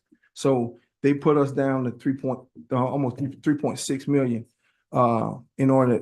So to date, we still just only have the administration building and the gymnasium, and the rest of everything else in the package was not a part of what we did. When we sold it, we sold a good, we went with an excellent presentation as to what we could do with those properties, and it didn't go through. So the owner of that facility was good stewards of that because they didn't see any value in that. And I see the same thing with this in terms of 240,000 gallons of petroleum waste that's toxic. Petroleum waste, we're in phase 1, and I don't see the city accepting this property as equal to what we currently have with the River Center. I mean, this is me. I'm talking only for myself. It's not being good stewards of our taxpayer dollar if we're gonna do that. The building can be sold. I wouldn't mind doing that at all. We gotta put a number on something. If you don't value, we have, every other entity have value in their assets. That's an asset. We'll be accepting a liability. If we took over this building as it sit, we could not make a loan on it. You would have to put your own collateral up to make a loan. So the asset that we have, we can leverage that. This is just my opinion. So again, I wholeheartedly support this project, but I can't see doing an even swap and not putting a number on it. So that's just my point of view. Anybody else have anything? And we're still in the phase one. We're in phase one of an environmental cleanup. And it can go for months, years, or whatever, and it determines what you can do with that property. And, you know, I just hate when people impose certain things on commission or whoever else to say, okay, giving you a direction as to what you can do with the building. I don't know if anybody on this dais asked for we got buildings all over the city. We got a building across the street that is not even at capacity. We got other people in the public works area that need places to build in a new facility for them. So we got things that we need to do. We're not underutilizing our current assets. So that's where I'm at with it. And I support the project, but I can't do it with this current construction contract right here. Anybody else have anything they want to say? Otherwise, I'm going to call for a vote. There, if Chairman McCaskill could please amend the motion to do the strike through on paragraph Okay, 2 of the now please. therefore. Okay. I do want to just say, before that, I just want to kind of comment on what you said. I understand what you're saying. I understand where you're going, but I think all that would have been great to have charged our city manager, or whoever we needed to charge with, to have a value or a number prior to tonight. And then that, to have it available. However, with that being said, I would like to amend my motion to strike through paragraph 2 and accept it. Second. And to clarify, there were appraisals done on both properties, so values were established for both properties previously, not in the recent past. Could I ask a question? Just a Yes, go general ahead. question for information for the general public. Yeah, I turned it right now. And that question is, this don't have anything to do with Charlie, and the organization, because I have to commend you. You have done an excellent job through your staff, your team.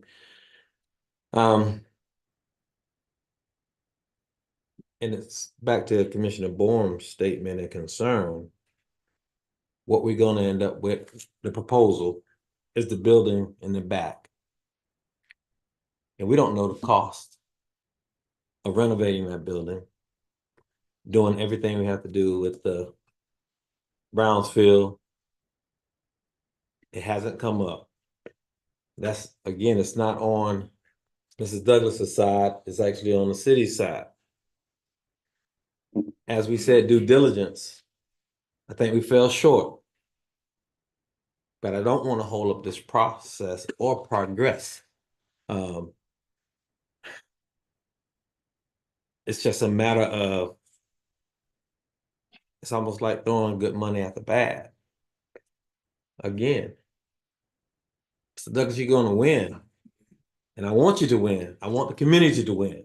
But I know you got to understand our concerns on that piece of property in the back. This is an ask. And I don't want to be that guy. But I feel that I have to say it. When a negotiation happens, it should be a proposal and it's accounting. You guys have purchased homes, cars, everybody in this audience have. And I haven't seen that happen in this setting. Again, I don't want to point fingers, but if I don't mention this, I'm guilty of it. All I want to say, would you, or could we reconsider, just consider, not reconsider, consider a sale, a purchase, no swap. Are we past that point? City manager, city attorney. No, we're not past that point. If you were to choose not to accept the RFP results, then you have the option of, at that point, selling the River Center by itself or purchasing the consolidated oil building by itself. Those don't necessarily have to be connected to each other. In this proposal, they are connected. In this proposal, it is a proposal for a swap and whatever the net difference is between that swap. If you don't accept it, let me reiterate it. If you don't accept this RFP, you go back to the drawing board essentially, and you can negotiate one or the other or both. The way it is, we stand to get the building behind us in $275,000. So the only thing I'm going to add to the city manager's comments is because this followed the procedure of disposition of CRA property, there was a requirement, when we put this out to bid for the RSP, that there be a community engagement, assessment. And so if you looked at the response to the RFP, the applicant here has basically gone through our entire CRA plan and has accomplished or met the goals of identifying community stakeholders and working with them, prioritizing marketing efforts to work with the city, like Blue Crab festivals and other events. None of that is going to be part of any black and white real estate transaction where you simply dispose of the property from this point forward. I just want to add that because it was part of that statutory requirement. That's why the RFP looks the way that it does. Also, for clarification, as I recall during several previous presentations, we heard about the brownfields information. Mr. Sharba in particular gave us that presentation. And my understanding is, yes, I know it's not complete, but that the tanks, are they still there? No, that's what I thought. I'm just putting that out there so the public hears that the tanks have been removed. Correct, and this was an extensive part of our due diligence period. I can go upstairs and get the due diligence package. But my understanding is of all the boring samples that were conducted, that are required to be conducted through the Department of Environmental Protection, there was only one that was still testing at a minimum level. It would not prevent the property from being encumbered with mortgage. Thank you. Go ahead, Commissioner Barr. I just want to be clear because I also subscribe to the Department of Environmental Protection, and I get alerts or what have you. So again, the property is in a phase one. It's 240,000 gallons of contaminated petroleum removed from the property. 55 gallon, and there was other about 55 gallon other particulates removed. They could not put it in the regular waste stream. It's in the report. They could not put it in the regular waste stream. So there are some still issues. So I don't want the city to be a part of that piece of it. I don't want that property. Again, the River Center, if they want the River Center, we could just put a number on it. We're not stopping anything. I don't want to be a part of a legacy that's accepting a property that has contamination, that I'm providing that to the people I represent. Thank you. With that, we have a motion, a second, all in. Roll call. Roll call, okay. Motion, second, roll call. Thank you. Commissioner Tammy McCaskill. Yay. Nay? Yay. Yay, thank you. Commissioner Justin Campbell? Try looking at it. Yeah. Yay, thank you.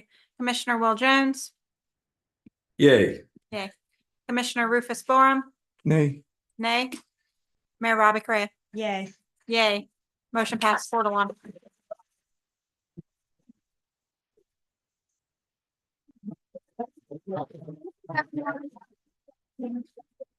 Do you want a break or do you want? I need a break. You want a recess? We're gonna take a 10-minute recess. 10 minutes.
We're going to stop back into the meeting, folks. Please quiet down.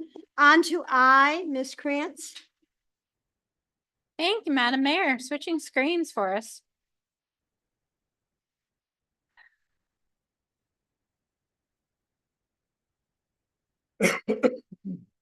Presented before you is Resolution 2024 R180, a resolution of the City Commission of the City of Palatka authorizing a financial commitment during fiscal year 2024-25 for the Florida Department of Transportation median and decorative lighting project along Reed Street and providing for Scrivener's errors.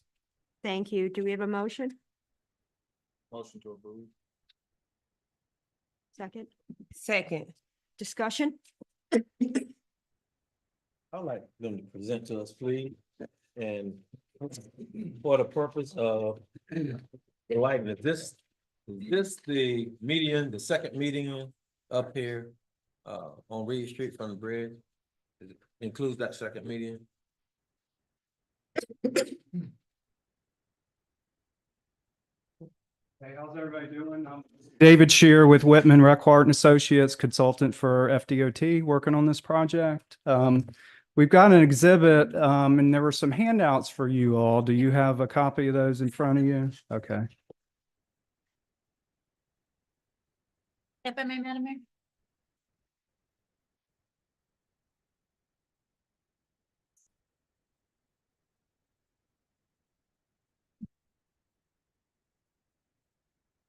So did you have a specific question, or do you want me to give you an overview of what's going on?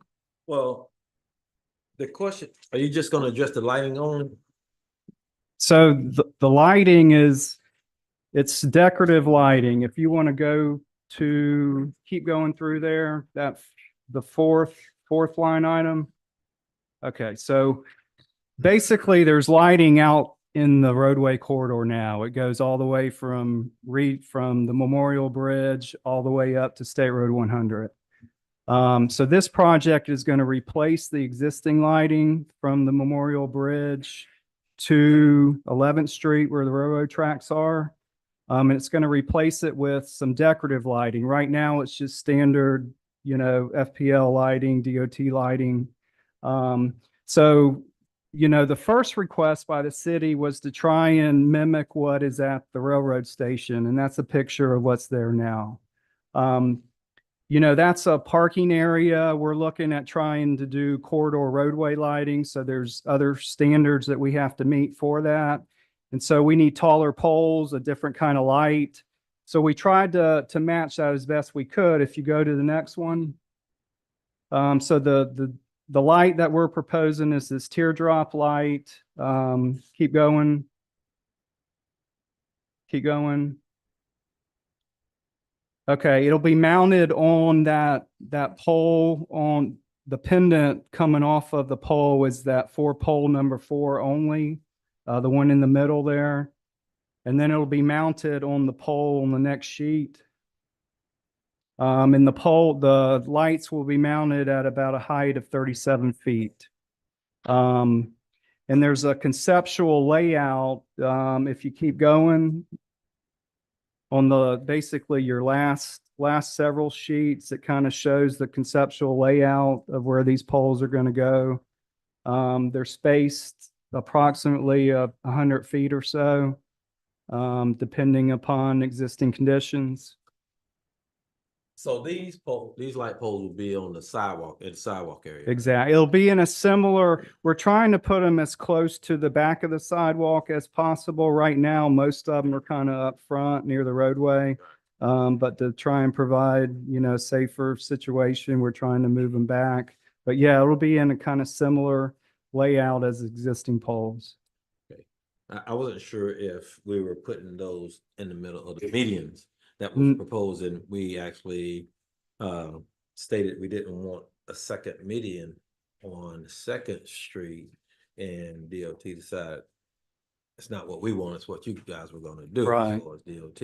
Right. And since we have you here, could you elaborate on the reasons why that you feel that, and you may didn't decide this, but you guys feel feel that we need that second median. Mhm. After we had a discussion about, we feel that it really would impede traffic coming across that bridge. Mhm. And coming across that bridge, we have log trucks, semis come through there and trying to turn on Second Street, Mhm.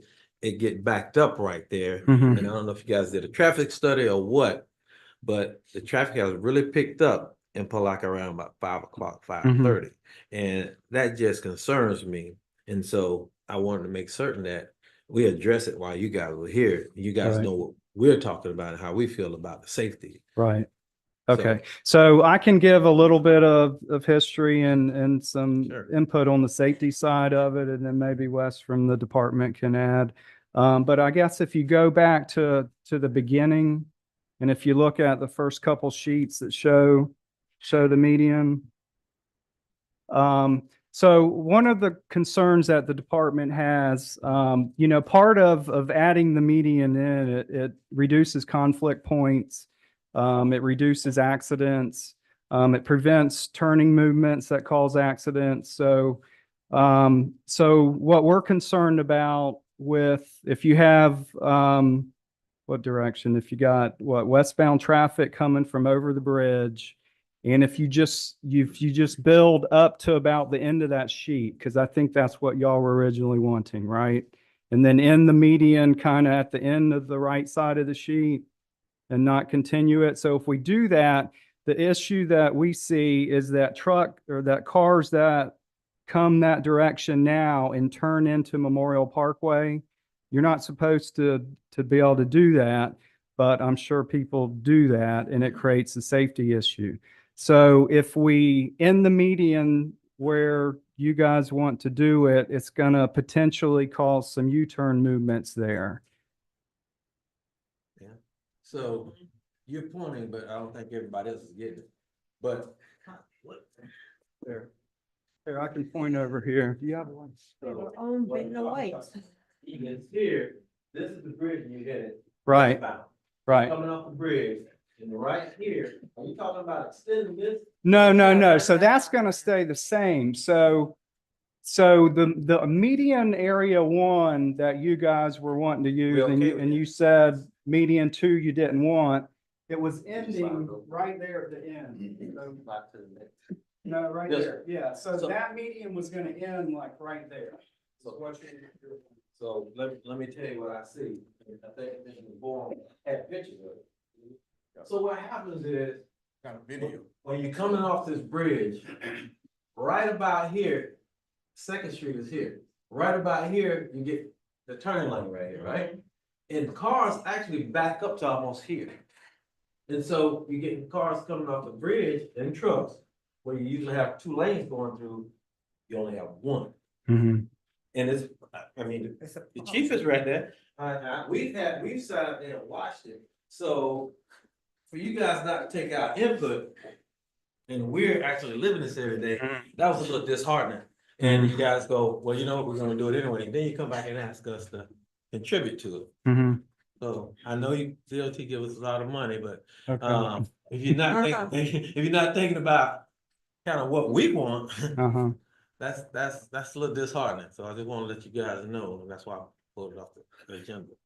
Okay. So, but I want the rest of the commission to chime in if they feel the same or if they don't. So you're in support of ending the median right there near the end of the sheet, then to the right. Just do the area 1, but you're not in support of doing area 2. Because that is gonna impede traffic worse and make Okay. that backup. It's backing up without a median. So if you put that median there, the cars can't really, what they actually do is go almost in the middle of the road Right. to make that turn. So then, I mean, if you're saying it backs right up here, I mean, are you not wanting any of that left turn then? You don't We any- want the left you turn. We the don't median. want the median in there to impede the left turn. Do you want to stop? Can you go to the next one so we can Yeah. see it, Sonny? Can Yeah, you got see it. better? The second slide, I believe, is better. Yeah. Yes. So Do you this- see what I'm talking about? Right, you're wanting the median to end and go back to what's there now, leave what's there now. Yes. Okay. Okay, so go back to the first slide. So you would have to build it up to close to the end of that sheet, though. Point to what you're talking about. 'Cause I'm confused. Yeah, you're losing. So you would, if you're wanting this medium. Yes, we're Yeah. okay with that medium. This separator. Yes. Okay, so it would have to end right about there. And so if you're saying, so that turn lane would then start right here. So you still may have an issue then. It'll be safer to have a turn lane that goes back there than to impede the turn. the Okay, car. I'm just trying to understand exactly what you guys are Do you- wanting. do you so- get me? Yes. Do you think a traffic study would help you understand the concept a little bit better and us being able to talk on the same, use the same language? So I do, yes. Yeah, I Is it think up we're to you? all, I think I completely understand where you guys are coming from. Okay. Wes, I don't know if you want to, Send it to them. I'm sure. but we're in a Just- schedule pinch here too. Hi, I'm Wes Weiser. I'm with DOT. We had our safety office review it with traffic counts and stuff like that. And seeing that the traffic counts would actually meet the median requirement for that median length for what's all coming off there. There may be some instances where it's overflowing, like if you're seeing videos, but for the traffic counts that they have studied with that, they're showing that it supports the length that we have and that it would be good. But having the reason why we needed to extend that is because of the safety reasons. We're wanting to prevent people making U-turns into Memorial Park from the bridge, as well as people coming this way on Reed Street and trying to take lefts here. We only want the lefts going into the First Street there. So it's kind of like once we do one part of the median, the other part of the median is absolutely necessary. It's like we have to do we have to do both or none is almost kind of the way it would work. Because otherwise people will take it, if there's only one, take advantage of that as they tend to do and pull a UE or whatever. Yeah. Yeah, it's all about the safety as to why Yeah. we were that doing way. it that way. If you have right now, we're gonna move that issue down. Down further. Yeah. I think the chief of police be a great expert, subject matter expert to tell us. If you're having those issues now, because I haven't seen that it's been such a problem. We do see people turning there, but it's not the problem that it's gonna create. It's gonna create a bigger problem than we have now, is what I'm saying. I think Commissioner Bourne was on board with that based on his study, because he went out and actually did video. So I just want to be heard by DOT, because if it does increase, we kind of try to tell you guys. Right. Commissioner Borum? Yes, actually, all of these are valid concerns, but if you're doing the count, but are you doing anything as it relates to queuing? Yeah, yes, that is what, and I specifically asked that of the safety when they were reviewing it, traffic operations. So I said, do we have enough? Because I was very concerned about the bridge and everybody coming off there. I said, are we going to cause a problem with that?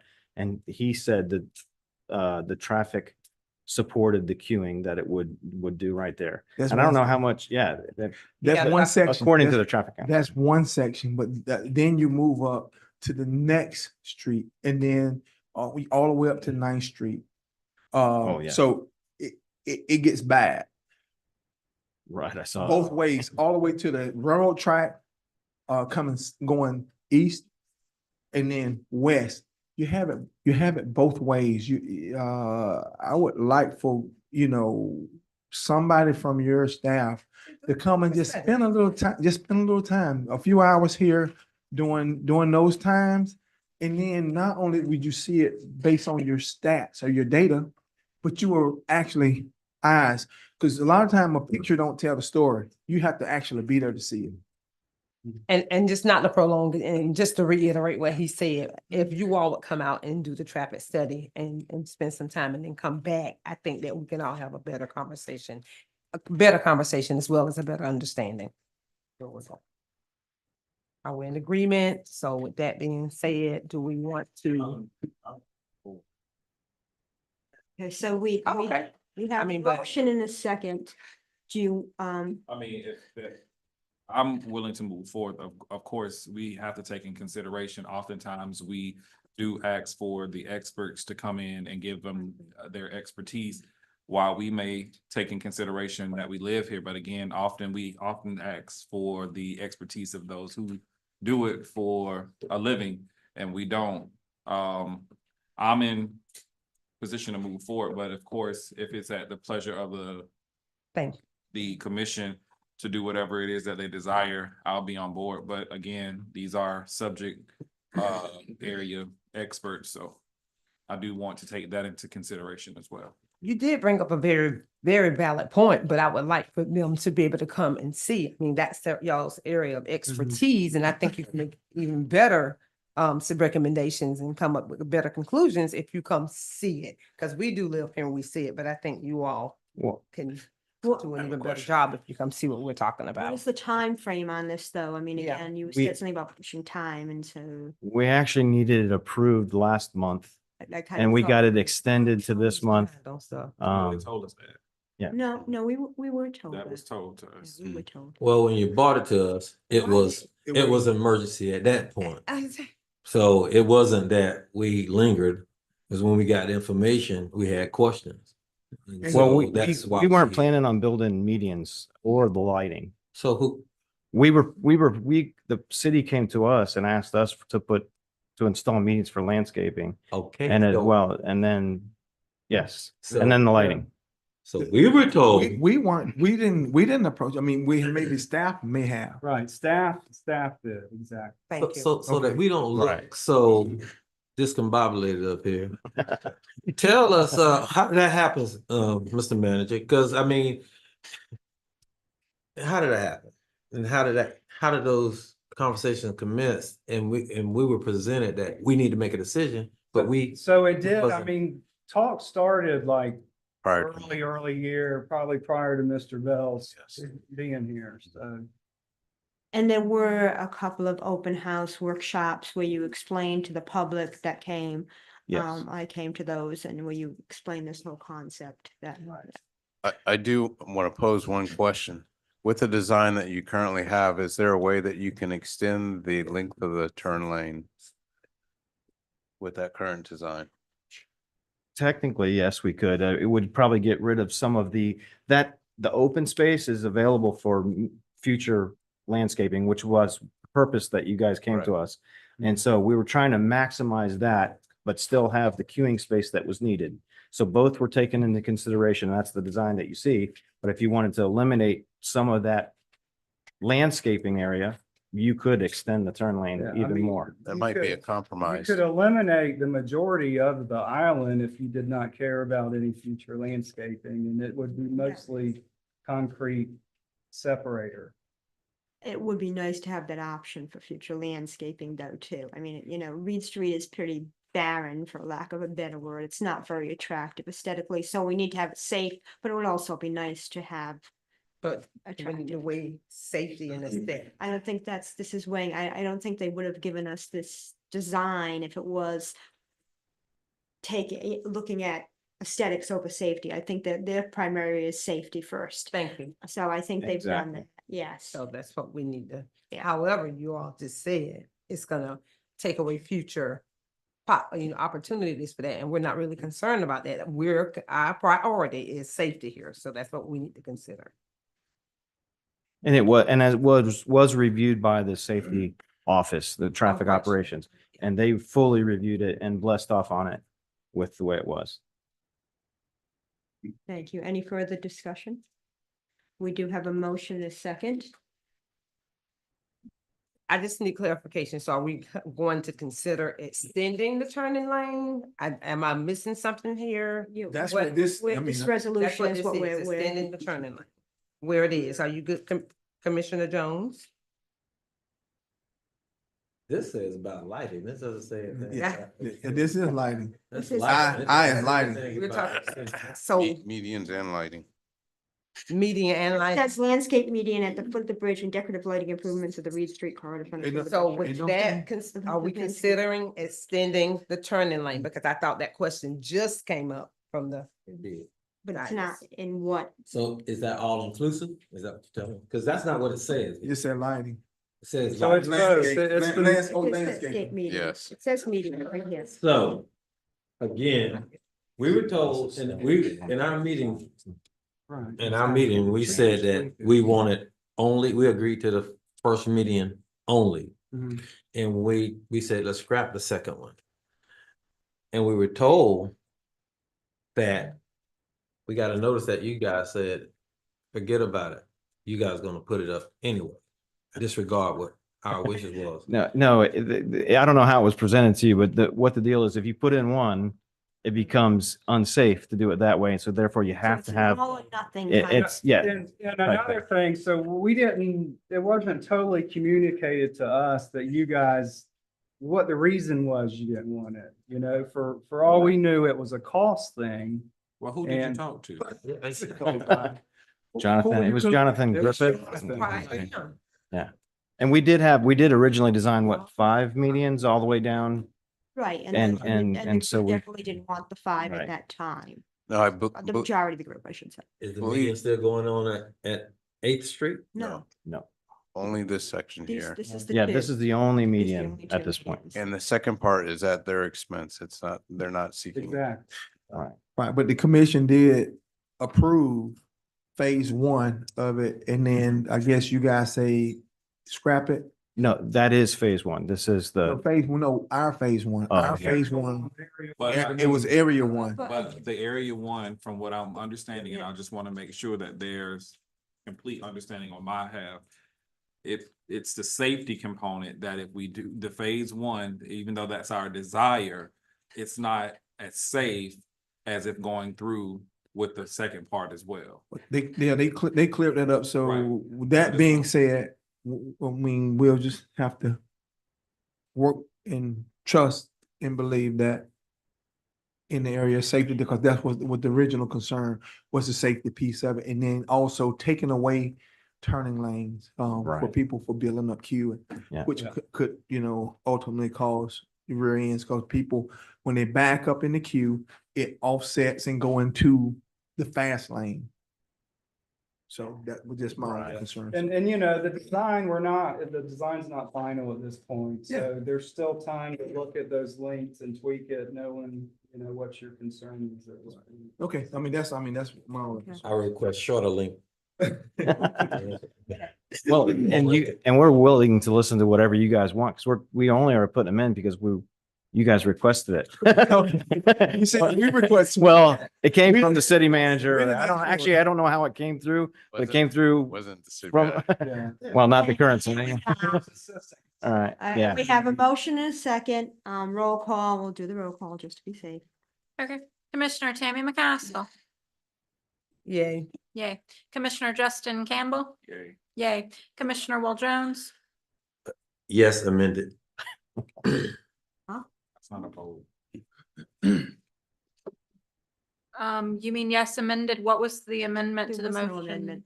There I wasn't an, said shorter.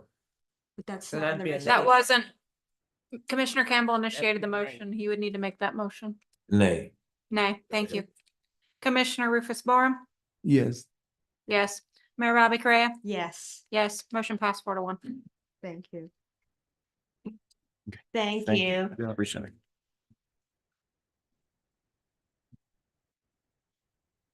And while we have you here, when we look at safety, could you look at the lights on 9th Street so that we can try to get them to be in sync? That's a problem as well. When you're turning off of Reed Street, making a left on 9th Street, and you stop at St. John's, those lights are not necessarily not in sync, synchronized, and it's horrible. Well, they were supposed to also look at those other roads in the leading off into the south historic area, all of those because you got that Creel coming around that bend, which y'all supposed to be putting in that no entry with the landscaping there, and looking at how the traffic could impact the community. So that's still all built in, correct? Not into this current project. Right, not in this, It's but another it's, project. but you guys are all, you have that on your another project list, which we discussed. Mr. Driggers was here and he was the one Yes, who was okay. involved with that. So your other counterparts, okay, we just want to make sure that they don't get lost. Okay. Thank you. On to public hearings. Whoops. A, adopt ordinance 2024-09, Ms. Krantz. Thank you, Madam Mayor. Going into public hearings, ordinance 2024-09. An ordinance of the city of Palatka, Florida, creating the municipal code sections 54-1 through 54-6, establishing procedures for quasi judicial proceedings, providing for severability, providing an effective date, and providing for scrivener's errors. Thank you. And it is the second reading. Thank you. Is there any discussion? Any motion? Second. Okay, and I'm going to open the floor to public comment. Is there anybody here for public comment on this item? Seeing none, we close public comment. All in favor? Aye. Aye. Any opposition? Thank you. Public hearing B, amending future land use map and rezoning parcel. Thank you, Madam Mayor.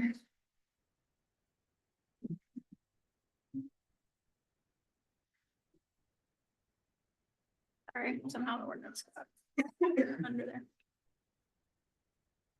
Ordinance 2024-07, an ordinance of the city of Palatka providing that the future land use map of the adoptive comprehensive plan be amended with respect to the following parcel of land less than 50 acres in size from City Palatka Commercial Com to City Palatka Residential Low RL for the following property located in Billy Smith School Road, Palatka, Florida 32177, parcel numbers 9, 10, 26, 02, 13, 40, 00, 10, 9, 10, 26, 02, 13, 40, 00, 20, 9, 10, 26, 02, 13, 40, 00, 30, contiguous to the boundaries of the city of Palatka and providing for scrivener's errors and providing for an effective date. Thank you, Mr. Vanamo. Yes, Madam Mayor, Commissioners. The item before you is a request for a small-scale future land use amendment, excuse me, and a rezoning for the newly created 3 lots that are located on Kelly Smith School Road. The 3 lots total about 0.51 acres. This item was previously considered by the commission, and it was continued to other dates and up to this date today. The request is to change the future land use map from commercial to low residential and to rezone the lot from general commercial C1 to single family district R1. The application meets the requirements of the comprehensive plan for a land use amendment and the standard for rezoning as is laid out in the staff report, which is part of your package. Therefore, staff recommends adoption of ordinance number 2024-7 and ordinance 2024-8. Representative from the applicant is present here to make a presentation or to answer any question you may have. Thank you. For the applicant's representative, does anybody have any questions specific to the representative? We have something on this already? I thought we made well, I know that I made a request that we don't accept this while moving forward with this until the inquiry was over with regard to those that are associated with this property. I think he did say that, and it's on the agenda. Ms. West? Sure. I believe you're speaking about Jonathan Greca's interest in one of the corporations. Speaking about the entire thing, yes. So I can let the applicant's attorney speak to that issue. So those individuals have been removed from the ownership structure. The only 2 owners of the applicant are here in the audience, Toby and Josh. The other individuals have been removed so that we could simplify that and clean that up. They're no longer a part of this project at all. Mayor Correa, if I may, for the record, may I have the name of the gentleman who's speaking? Sorry, Patrick Krachowski from Jacksonville. Madam Mayor. Yes. I think the question extended beyond whether or not the individuals were currently part of the LLC. I think the question extended to the original decision. So, but Clarify that, please. I was going to say that I think the misunderstanding was that we understood that this was postponed to this meeting as opposed to being postponed until the resolution of the inquiry. So I think we want to, go ahead. I think we were gonna wait until that matter is clear so that we will have all the information from beginning to end. So we don't want to make another decision. And What are we the- are not clear on all the information available. And right now, it hasn't been presented to us. And what are the legal ramifications of of not making a decision? And I can go pick that up, but right now we have an applicant that has just stated to you that there is no ownership interest by the previous assistant city manager. They are seeking a future land use map change and a rezoning. So essentially, if we do not have competent substantial evidence to rebut the application here, there are significant legal ramifications. And you need me to print up the memo. I don't, but I don't know if anybody else does. Well, we could vote. We could vote on it. That's what you want us to do? But I think to clarify that, to vote in opposition of approving this is the issue that we creates the legal ramifications. That is correct. So there's two ways we could do it. are there legal ramifications to postponing this until the inquiry is resolved? I think But Ms. That's the question. We can table it. Where the frustration is coming from, because we're asking a question that I specifically asked at the beginning. And had we not had and stopped and had this conversation, we wouldn't have known that the entities are no longer involved. So again, we have due diligence as we ask you questions, where you provide us the answers, and the frustration that I'm seeing displayed and the unpleasantry that I'm seeing displayed is very disheartening, because again, we are asking questions based on moving forward to cover our behind. So again, when I posed the question was only posed because I inquired when this first came to us. So again, if there was information that should have been received, it should have been received prior to Today. the gentleman being standing up and me having to pose a question with regards to those who had an injury, no longer part of having that injury. With this whole situation, there has been several things that have been told to us that was not necessarily correct, hence the reason why I was apprehensive to move forward, and I caused to say that we did not want to move forward with this project until we knew all of what was inclusive with regards to this.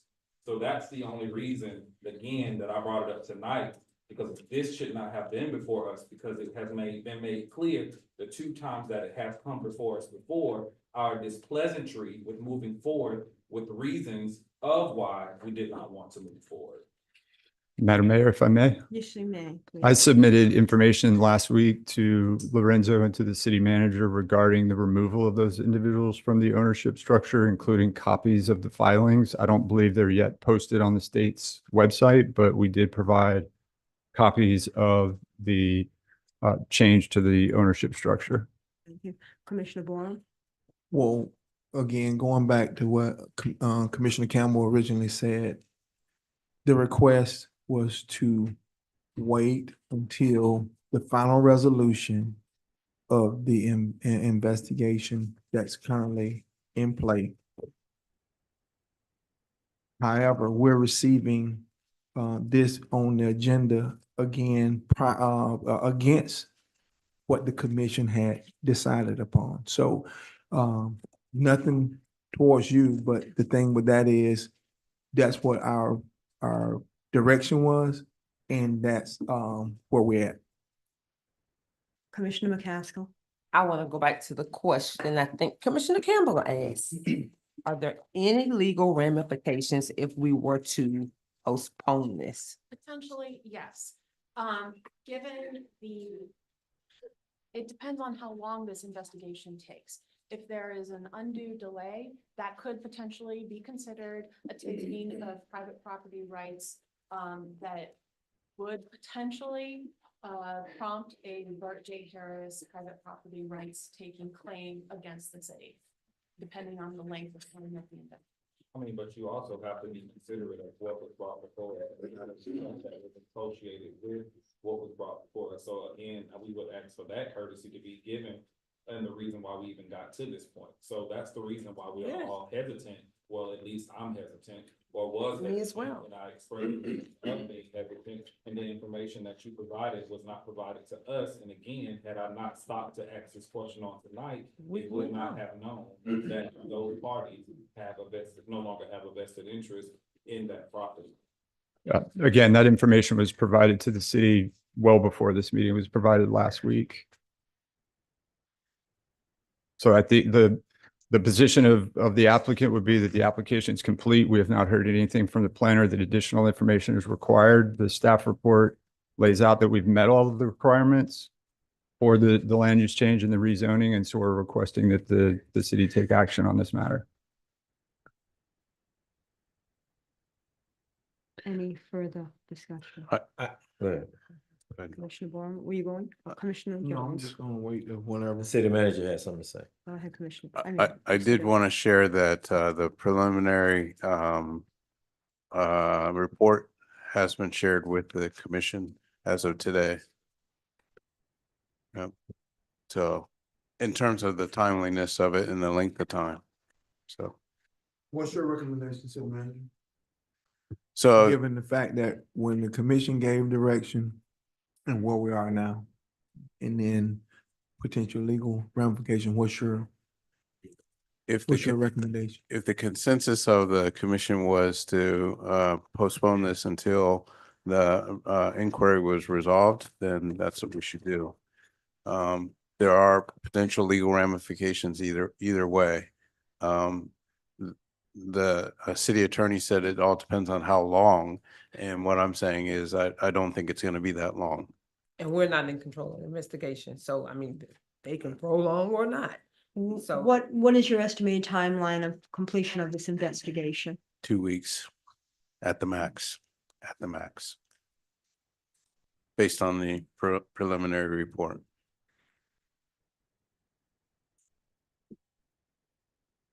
I make a motion that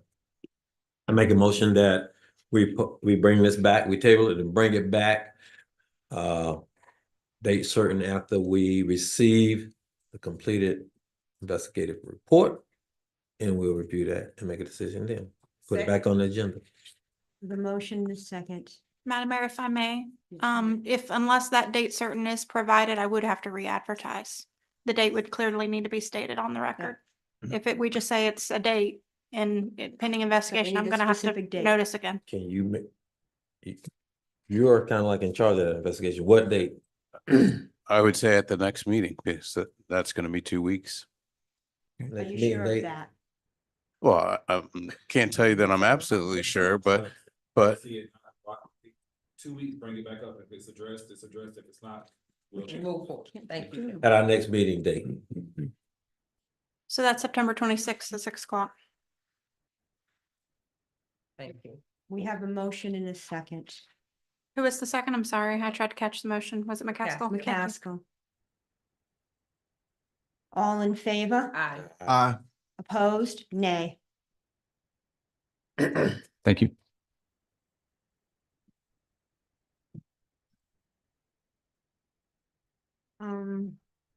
Let's see, ordinance 2024-12, Ms. Krantz. For the record, Ms. West, that'll apply to the rezoning ordinance as well.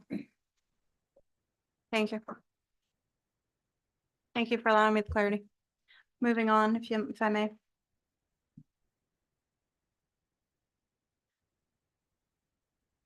All right, presented for first reading is ordinance number 2024-12, an ordinance of the city of Palatka, Florida, creating municipal codes, chapter 59, section 59 through 1, 59 through 6, revising the municipal code, chapter 94, section 94-209, banning internet cafes and other unlawful simulated gaming devices for commercial, promotional, or pecuniary gain or loss, providing for exemptions, enforcement, and penalties, providing for an effective date, and providing for scrivener's errors. Ms. West. Sure. So basically, this internet cafe ban ordinance stems from a 2013 law that Governor Rick Scott signed into law, which basically banned gaming centers. However, when he signed that into law, he left it at the discretion of local officials to basically implement that law. And so while many counties and cities throughout the state have adopted internet cafe bans, Palatka has allowed the businesses to continue to operate unregulated. The internet cafes in Palatka have been posing an increased threat to public safety and have become localized areas of crime. And pretty much universally, all of them continue to operate basically as gambling operations. The cafes create an unsafe environment for surrounding businesses because of the criminal activity and frequently serve as a front for the illegal gambling operations. And Chief Shaw can speak to some of the issues that the internet cafes have been having. Chief Shaw, thank you. Again, good evening, Commissioners and Mayor. As you all know, we've dealt with a number of different issues with the internet cafes as far as major crimes and violent crimes throughout the recent years. Our number one issue is we repeatedly, upon investigations into the internet cafes, find that they're consistently violating the state law and giving cash. And that is our biggest issue. When we go in, there's always a criminal assessment, although it be a misdemeanor on the employees, but it's a criminal assessment to it. There's things that we address and notice to the city manager as well as the attorney, and our reasoning for pushing forward. There's also other issues, which, as you know, the code enforcement issues that follow behind them, especially with the tenant windows that provides an unsafe environment both for inside and outside. We've brought the issue to staff, and they have helped us in drafting the ordinance and hope to correct the situation. Thank you. Are there any other issues they have, like locking doors and different things of the nature as well? So yes, we have been in, I can speak on a couple different, we have been in the process of trying to address, both us and the fire department, one of the internet cafes that we've received information that is locking doors and buzzing people in. I can tell you anytime that our staff or officers are in the parking lot, as well as the fire department, that business either closes down completely or they eliminate that factor. They also shut down completely when we begin doing inspections, whether it be on another internet cafe. So if we arrive at an internet cafe, they shut down for the day. So it's been extremely hard to catch them in that process, but we've received a number of different calls and notices that it is happening. Thank you. The criminal part, have there been shootings? So we have in recent years, just not long ago, had a number of different shootings in a couple different locations, as well as whether it be involved in a robbery or whether it be involved in a dispute. We haven't had them as of this recent, but we've had them in the past. Yes, ma'am. And robberies in association with cash being on hand at those sites. That is correct. Okay. Thank you. Any additional questions of Chief Shaw? I'm going to open the floor to public comment. Is there anybody here for public comment? Okay, Mr. Clark. How you doing? Tavares Clark. The reason you bringing these internet cafes up is because of what me and the city going through. The other two internet cafes, I don't think they got nothing to do with this. The one at 104 North 19th Street, you've been running that illegally since I told you. It ain't registered with the state. It ain't got no BTR on it, and or nothing. I've been let you know that when you transfer the ownership of my business to them, it was not registered with the state. But the other two cafes, yeah, it ain't got nothing to do with this matter. Y'all shutting them down because of what me and the city going through. Thank you, Mr. Clark. Miss Kitchens? No, you're going to do it again, Mr. Clark. You got one too? He did give us a second one. He's all set. And you've got mine already, Illegal Kitchens, 1027 South 12th Street, Palatka, Florida. I'm very glad to see you're addressing this issue. I had a private citizen call me 2 weeks ago and give me confidential information on illegal gambling, specifically at the one at Midtown Shopping Center that Mr. Clark is referring to, and I thank him for bringing that to the forefront. And also, what I'd like to know, will this also address the businesses that aren't actually internet cafes, but there's at least one business in Palatka, maybe more than one, that has 2 or 3 gambling machines in the business. Well, let's address that. Good. Because I've also heard that there's proof that there's illegal gambling going on there, what the chief referred to about getting cash and all that kind of stuff. So this is a very dangerous situation. We've had robberies, we've had all kinds of stuff. When years ago, I think before you all were elected, but I wasn't on the commission at that time, I don't think. They asked one of the people that ran a cafe, said, why did you come to Florida, to Palatka? And they said, because where we came from, and I think it was South Carolina, said the law shut down on us. In Florida, there was no law stopping us. So they were using Palatka to do their illegal activity in Florida. So I strongly support this. It's very important for you all to pass this. Thank you. Thank you. Is there any additional public comments? Saying no, oh, sorry, I'm sorry, come on up. I would like to speak. My name is Sean Harris, and I would listen to some of the comments that was being made. For one, y'all might have had problems in the past, but right now, like Chief Charles said, they asked us to clean the area up, such as saying dark tinted windows. Okay, we did all that there, and then now it gives the community somewhere to go and play. We're not, like a lot of people that's in there playing, they're not committing no crime. They just come in there enjoying themselves, having a good time. Some of them actually come in there to enjoy the environment. Like we play music, we have good times in there, and then you don't have no bad stuff about it. But I just hate that they're trying to ban these places, because actually there's nothing wrong with them.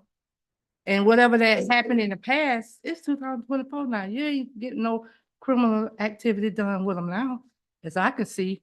But that's just my opinion. But I just hope that they don't ban them. Thank you. Could you give Okay. us your name though, please, ma'am, and your city of residence? I didn't hear it. Sean Harris in Palatka, Florida. Okay. I said city of residence. Thank you. You're And welcome. also fill out a yellow comment card when you have an opportunity. That's okay. It's my accent. Is there anybody else here for public comment? I'll say something. Please give your name and city of residence, place of residence. Crystal Rockwell, Hawthorne, Florida.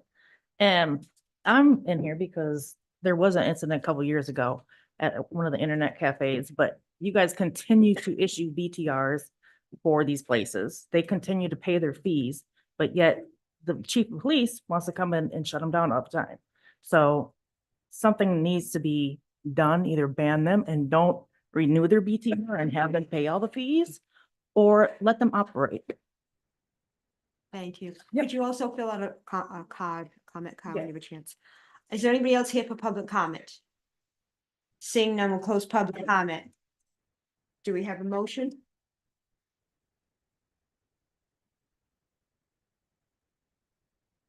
Chief, again, I want to ask this question. I'm sorry. Is Okay, it that's okay? okay. No, that's fine. You all have gone in and tried to assess, and every time you all do, it's shut down. You're not That's- able to effectively. That's correct. And let me clear up what I'm referring to when I say this. I just previously I mentioned that the internets are by Florida law, are not allowed to give out a cash, especially up to a certain limit. It's a misdemeanor crime. Every time we go in, this is occurring. So in order for them to do that and to carry on and continue doing that, it's one reason why most of the people patronize the establishments is the ability to get cash. So it's a violation of law within itself.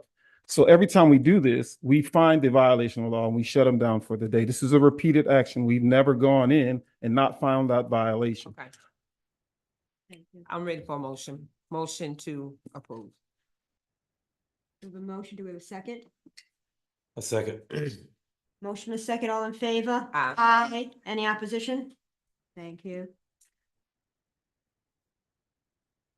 Motion passed unanimous. Ordinance 2024-10, Ms. Krantz.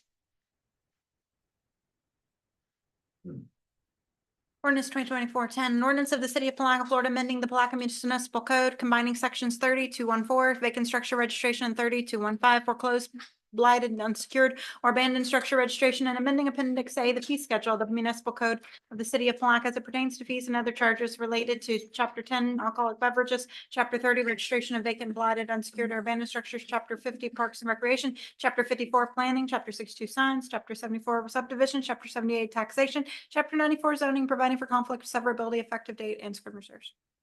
First reading. Thank you. So commissioners, basically this ordinance is a cleanup ordinance with different provisions in the municipal code regarding vacant structures. It's a strike through of the vacant structure registration because vacant structures are already mentioned in another part of the code, section 3215. And so it was duplicative in nature. This came to our attention after we secured orange data systems for the property registrations for abandoned, blighted, foreclosed, and vacant structures. And there was some confusion because you had these two different provisions in the code. So this does some cleanup and a strike through and making it clear to the residents of Palatka which property they are required to register. Thank you. Any questions? With that, I'm going to open the floor to public comment. Is there anybody here for public comment on this topic? Seeing none, close public comment. Do we have a motion? So moved. We have a motion second. All in favor? Aye. Aye. Any opposition? Thank you. Motion passed unanimously. First public hearing, proposed millage rate and budget for fiscal year 2024-25, 6.4000 mills proposed.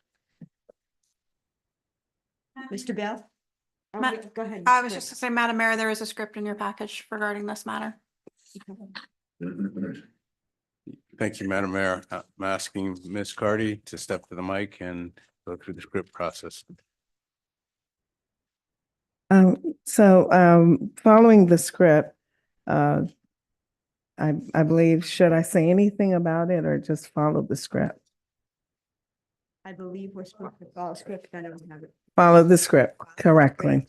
Okay, so basically we start out with our mayor. 535. It's on page 535, I'm sorry.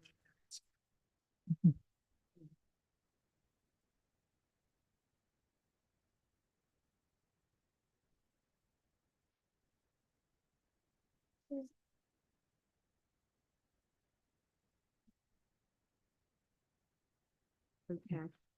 The city of Palatka convenes the public hearing on the city of Palatka fiscal year 2024-2025 proposed millage rates and tentative budget as required by Florida statutes, chapter 129 and 200, and as advertised in the truth and millage trim notices. If anyone in our ordinance is here for the purpose of contesting their assessment, a petition for adjustment with the Putnam County Value Adjustment Board should have been filed on or before 5 p.m. September 10, 2024, as was stated in the trim notices sent via first-class mail by the county's property appraiser to every taxpayer on the property value assessment roll.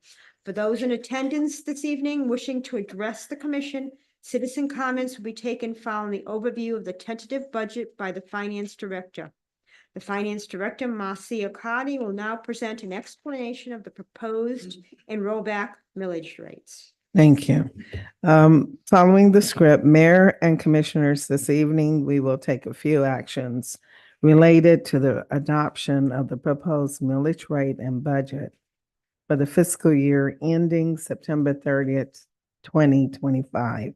Tonight's hearing is the first of two public hearings required to be held per Florida statutes prior to the adoption of the final millage rate and budget by a taxing authority. As such, this is not the final budget hearing, and final adoption of the millage rates and budgets will not be considered tonight. At the conclusion of this hearing, a specific date, time, and place of the second public hearing for adoption of the final millage rate and budget will be established. Florida statutes require the name of the taxing authority, the millage rate to be levied, the rollback rate, and percentage change over rollback rate be publicly announced. In addition, one of the requirements of the truth in millage legislation is to provide information about why proposed millage rates differ from the rollback millage rates. Rollback millage rate is defined as the millage rate which exclusive of new constructions, addition to structures, deletions, and property added due to geographic boundary changes will provide the same ad valorem tax revenue for each taxing authority as was levied during the prior year. The trim process requires that a notice of tax increase be advertised when the current year proposed aggregate millage rate exceeds the calculated aggregated rollback millage rate.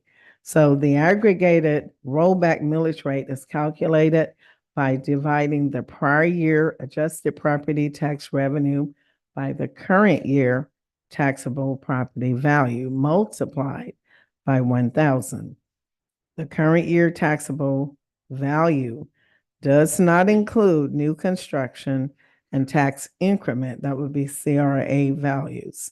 For the fiscal year 2025 budget, the aggregate proposed operating millage rate for the city of Palatka is 6.4 mills, which is 4.45% greater than the rollback rate of 6.1271 mills.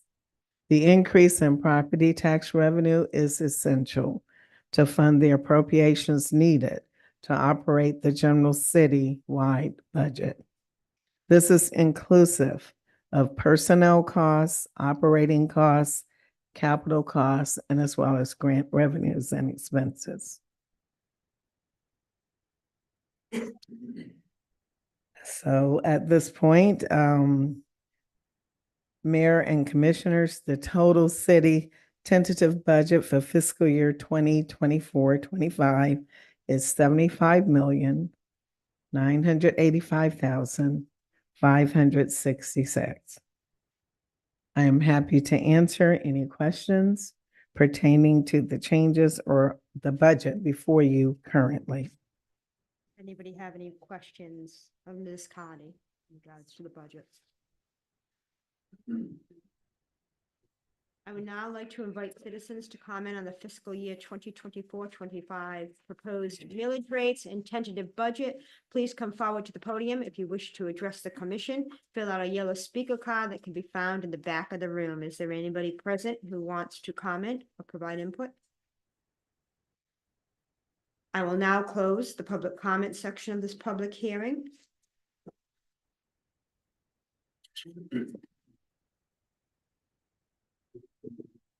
Mayor, I believe you would start with page 530. It's your turn now. It's your turn. My turn? Yes. Yeah, according to the script. 537. 537, look where I'm pointing. Okay, all right, so the mayor has already did her part. Okay, good. So, Mayor and Commissioners, the budget document before you, which is fiscal year 25 tentative budget, includes the appropriations. And it says described earlier, did you all need any description? The document is here. Any additional adjustments to the budget can be made by motion at this time. With that said, do we have a motion to approve? Motion to approve. At this time, it's not a motion to approve, it's motion for adjustments. Okay, I'm sorry, motion, I should have read this. If there are any Adjustments, they should be made and approved by motion at this time. If there are no okay. adjustments, no motion needs to be made at this time. May I say something, please? I just thought of something. Further in the agenda, we are considering the fire assessment. And so I just wanted to put that out there. Here that- now? Yeah, No? Okay. Okay. again, Finance Director, please. Okay. Mayor and Commissioners, Florida statute required the commission to adopt proposed millage rates prior to adopting the related budget. As such, before you is resolution number 2024-R174. A resolution to adopt the tentative millage rate of the fiscal year ending September 30th, 2025, pursuant to the provisions of Chapter 200 Florida statutes providing for conflicts and severability and providing for an effective date. This resolution includes the total general fund millage rate for fiscal year 2025 as 6.4000, which is unchanged from fiscal year 2024, but more than the rollback millage rate of 6.1271. No, I have to turn on the mic. Madam Mayor, if I may, Resolution 2024-0174, a resolution of the City of Palatka adopting the proposed intended operating millage rate for the purpose of levying ad valorem taxes for the City of Palatka, Putnam County for fiscal year 2024-25 and providing for scrivener's errors. Thank you. At this point, move to approve resolution number 2024-R-174, adopting the tentative millage rate for fiscal year ending September 30th, 2024. So moved. Second. Got a motion and a second. Discussion? Any discussion on it?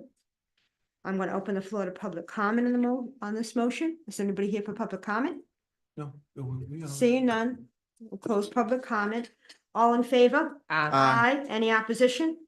Thank you. Ms. Carter? Thank you. Mayor and Commissioners, subsequent to the commission adopting the fiscal year 24-25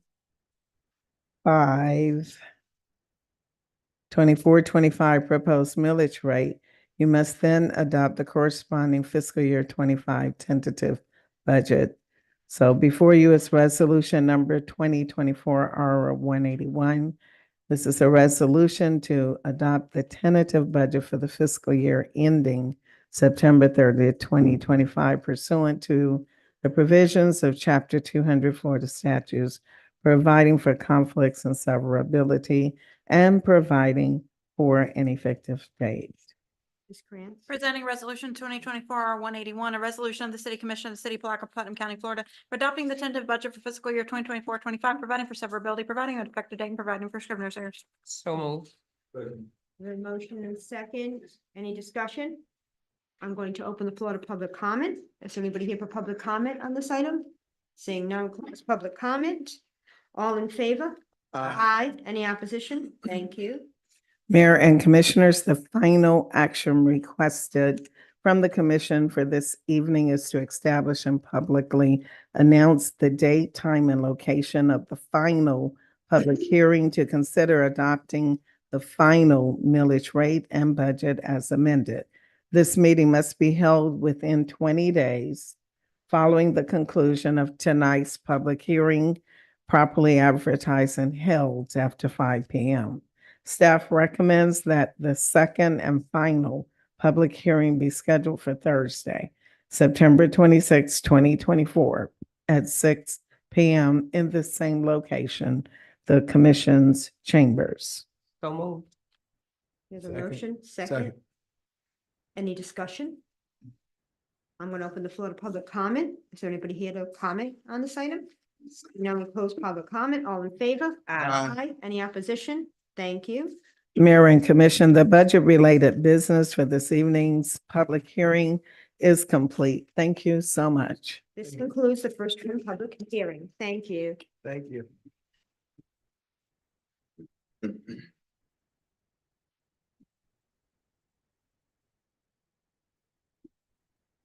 On to regular business. Presentation input on the draft of the Palatka Vision Plan, Northeast Florida Regional Council, Mr. Shad. Mr. Mr. Gamos, Gamble. yes, is going to do the introduction for that. That's correct. Commissioners, the following presentation by the Northeast Regional Council is pursuant to the contract that we have at the City of Palatka with the council for the preparation of the Palatka Vision Plan.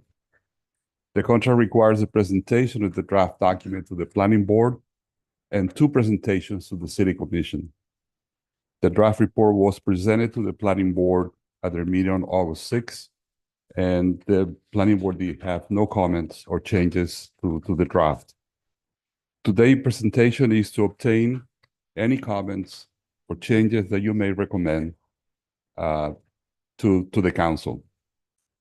The final report incorporated any changes will be presented back to the commission on September 26th.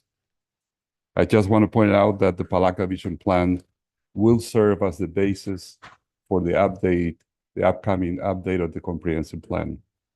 And with that, I will turn over to Jack Shad from the council for the presentation.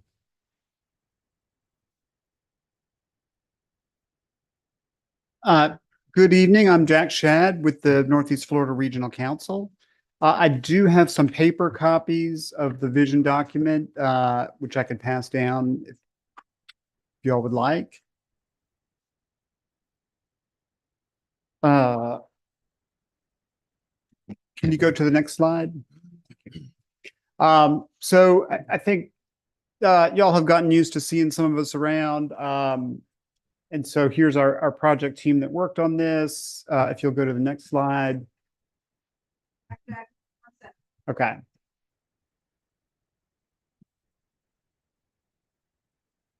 Just a reminder about the Northeast Florida Regional Council. We are an organization that works with the 7 counties and the different municipalities in Northeast Florida. One of the big things that we do is work with the smaller cities and towns and counties in the region to do specialized work like this. As always, we cannot tell anybody what to do, but we're happy to come in and help people figure out what they want to do. Next slide. And so, as Lorenzo mentioned, it is time for the city to update its comprehensive plan. I believe the current version dates back to 2008, and a lot has happened in that time. We were asked to help the city develop a vision plan that helps kind of figure out what direction that those revisions to the comprehensive plan would go in. And the comprehensive plan is more of a legal document that has very specific state requirements. It doesn't always do a good job sort of putting out a clear and concise vision. And so that was the idea. That roadmap should guide your staff as they work to update the sort of more legal version that's embodied in the comprehensive plan. So next slide. So we're going to talk about the results from our public engagement. We've got the draft vision. And then mostly we want to hear from y'all. We're happy to make changes before the next meeting. If they're minor, it may want to go on the consent agenda, or we're happy to, come back and sort of present the changes. So next slide. We have worked in Palatka enough to have learned that this is a city that loves to come out and offer input. And actually, it's a great thing about this city. People love to come to meetings. They love to offer their input. And so at the request of elected officials and your staff, we built a lot of public engagement into this project. We started off back in January with a kickoff meeting at the Jenkins Center. We met at Ravine Gardens. We met at the State College as a sort of a first for us. We did a pop-up event where we had staff at the Blue Crab Festival. We sort of presented the survey results back at Jenkins Middle School, and then we went to the planning board last month. In addition to those, we did an online survey that was open for 13 weeks and that got over 400 responses. And at that first meeting at the Jenkins Center, we were specifically asked by a number of folks to try and reach out to young people in Palatka and get their view. And if you go to the next slide, actually the next slide, I'm honestly, this is the best engagement I've ever seen in a project from folks who are, young people. Almost half of our survey responses came from folks 17 and under. We did send this out to the high school, and they pushed it out to every student's email account.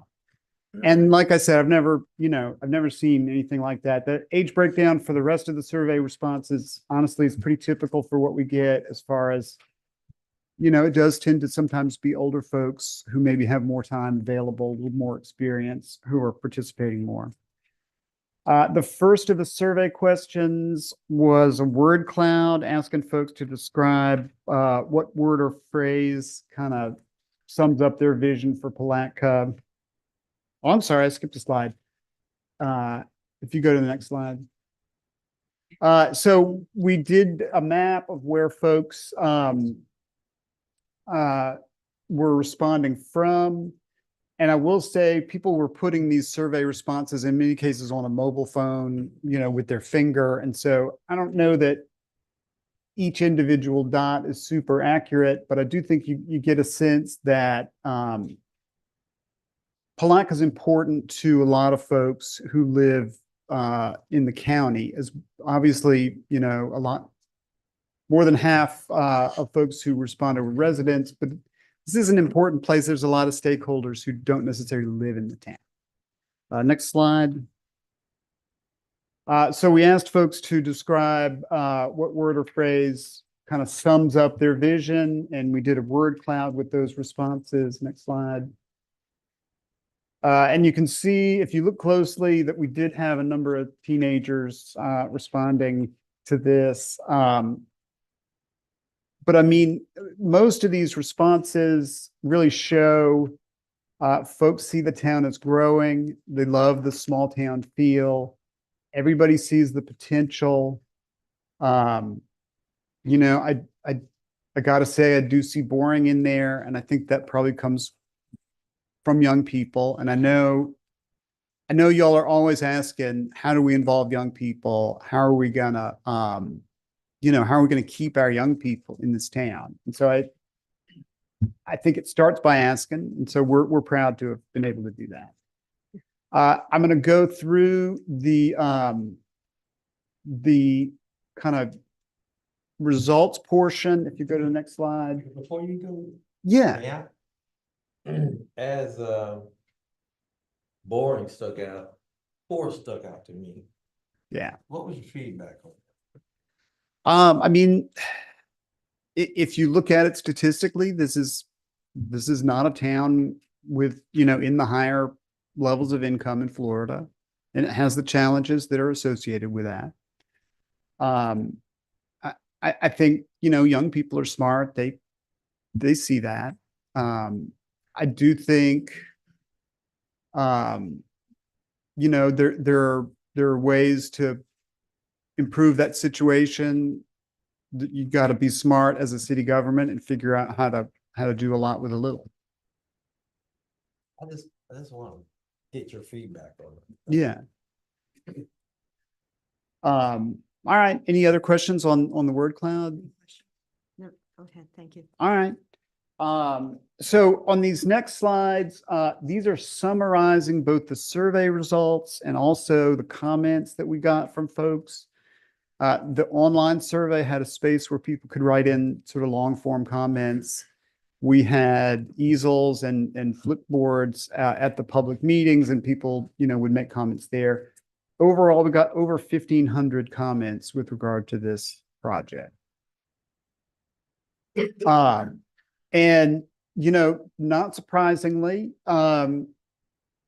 there's a strong preference for maintaining the historic character of Palatka, and, even for historic design on new buildings to kind of maintain that feel.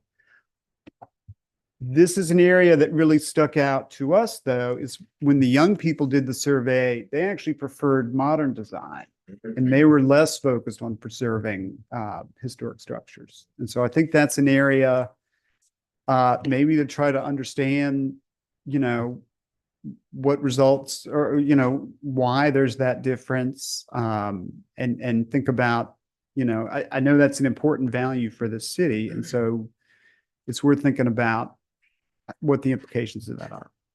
Next slide. A lot of focus on affordable housing. Really in the comments, it was mentioned a lot. We did survey questions that asked people what types of affordable housing they wanted to see. And the most popular were tiny homes, garage apartments, in-law suites, these kind of things, with big apartment buildings, not particularly popular, manufactured housing, not particularly popular. Residents preferred that the city try to get private developers to build affordable housing instead of having it be done, by a governmental entity. And at the same time, as we're looking at, adding more housing units to keep housing affordable or make it more affordable, people do like the low density look and feel of the city. The next slide. Parks were also something that the city, that residents wanted to see more of. They want high quality public spaces of all kinds, and including community centers, an active waterfront, active parks.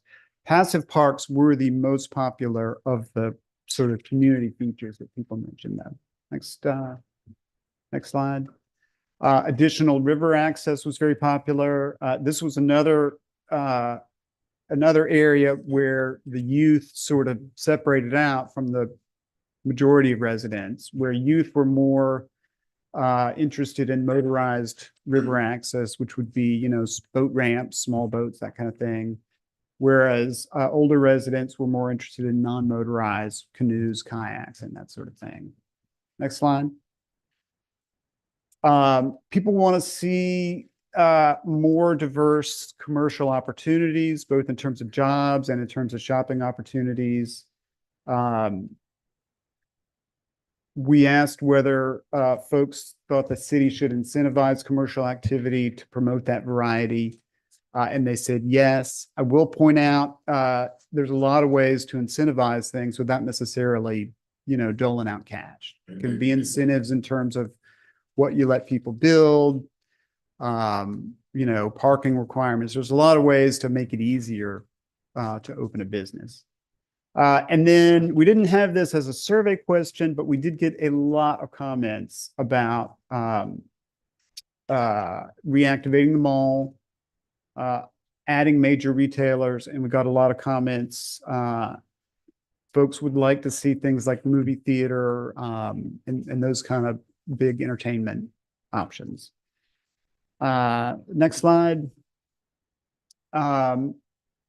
People want more public art and cultural events. There's a slight preference. I think right now, a lot of those events and institutions are focused downtown. There was a very slight preference to keep those downtown. But there was also a lot of support for increasing cultural activities within the neighborhoods. Next slide. And finally, pedestrian-friendly infrastructure and lighting. Lighting was the single most popular survey question that we asked if the city needed to improve street lighting, and almost everybody said yes.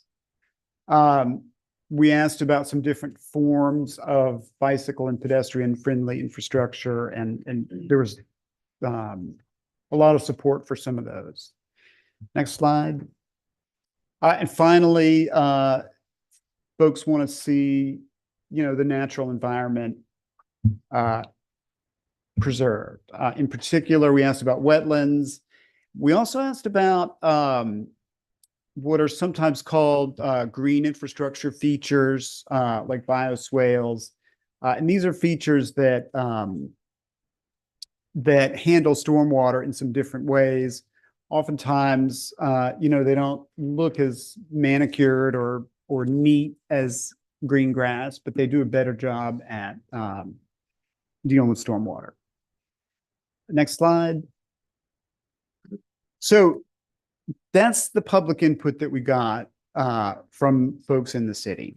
And the second part of our job was to try to turn that into a vision and a set of, statements that would be useful to the city and useful to your staff as you go on to the next step of updating the comp plan.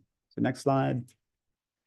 And so we sort of broke that down into just a couple of big themes. And I'll say on each of these slides, we have some direct quotes from comments that we got either on the flipboards or on the online survey. And the first kind of big theme is really to focus on infill development. The 2008 comp plan is honestly, it's very similar to a lot of comprehensive plans from cities all over Florida. It has a lot to say about new development, but it does not have as much to say about how to get things redeveloped. And you know, this is a unique place, and our sort of read of what we've heard is that the city really needs to focus on how to spur infill development, how to make it easier, how to make it better. In particular, if you want to see more businesses and jobs, you got to add residents. And if you're adding residents, you got to add a lot of housing units to keep housing affordable. And there's not necessarily a lot of undeveloped land to grow into. And so you really got to focus on increasing infill development. The next slide. Supporting historic land uses. And if you want to add residents, there are kind of two ways to do it. You can either have kind of larger developments, apartments, those kind of things, you know, big apartment complexes. That can really change the character of a community. And so a different way to do it is to allow things like duplexes and quads, garage apartments. You can add density to neighborhoods without changing the character as much. Next slide.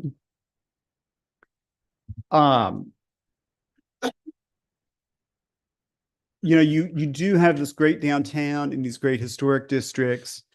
One of the things that makes them so charming is the mixed uses. But your city does not allow mixed use projects outside of the downtown. There's no mixed use land use category outside of downtown.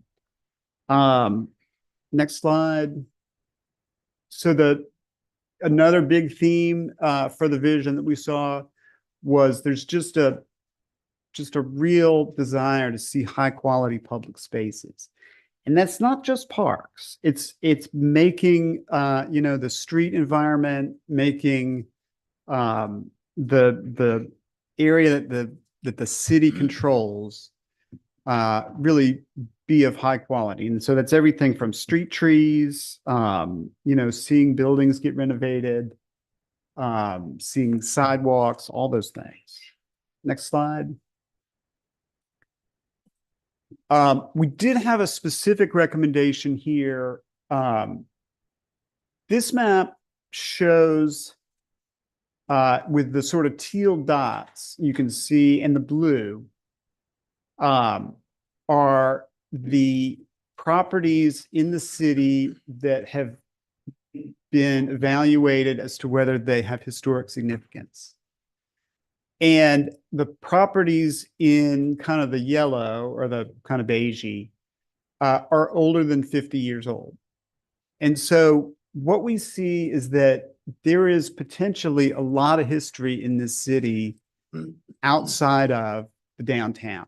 If you look at the map, I mean, you see downtown and the historic districts have been very well surveyed, but there is a lot of history in this city outside of those areas. And we'd love to see the city start by just let's do historic surveys on the other neighborhoods. And that will give city staff and residents a sense of, you know, what are the significant buildings? What's the significant history?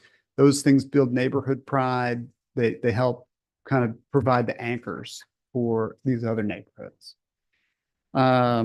And there are state grant programs available to help do that. Next slide. If you are going to focus on infill development, you've got to focus on improving bicycle and pedestrian travel. It's got to be easy to walk and bike places if you're trying to get, more people into a town. And, based on our survey results, we feel like there's a lot of support for that. Next slide. Finally, we had a lot of folks who wanted to see transit, more, ways to get around without driving in the city. And that is a long-term, that's probably a decade-long project. But you can lay the groundwork for that now by making it easier to get around on foot or by bike. And then down the road, you get to where you can support transit. Next slide. Another part of this project is we went through your existing comp plan and some of the other documents, and we kind of pointed out where it did or didn't match up with what we heard from residents about what they want. And that is a pretty long and honestly pretty dry document. Your staff has that. We can send that out. And that will provide sort of a lot of the more specific recommendations as to, specific things to change. Let's see. Next slide. So that's the sort of thumbnail view. You'll have the full document. What did we miss? Man, you covered everything. I've never, no, I mean, you and your there's no way. Northeast Florida Regional Council, you guys just done a phenomenal job. I mean, this is the roadmap for Palatka's future, and we just want to at least commend you guys for all the hard work and dedication you put in it. No, it I certainly appreciate that. represent what the city of Palatka and the benefit of Putnam County look forward to trying to implement as best we can. So we commend you guys. I thank you so much. I'm glad to hear that. Can we get this electronic? Absolutely. Thank you. Does anybody else have any thoughts? Thank you. All right. Thank y'all. We always enjoy working at Palatka. Great job. I mean, it's the best Palatka has ever had. I mean, this is the roadmap to the future. Thank y'all. I think my email address is in there. If you have specific comments, send them to me. We're happy to make whatever changes before the next meeting, and we do hope to get it approved as a resolution at that meeting. Appreciate it. All right. Awesome job. Thank y'all. Next on to adopt resolution 2024 R150, Ms. France.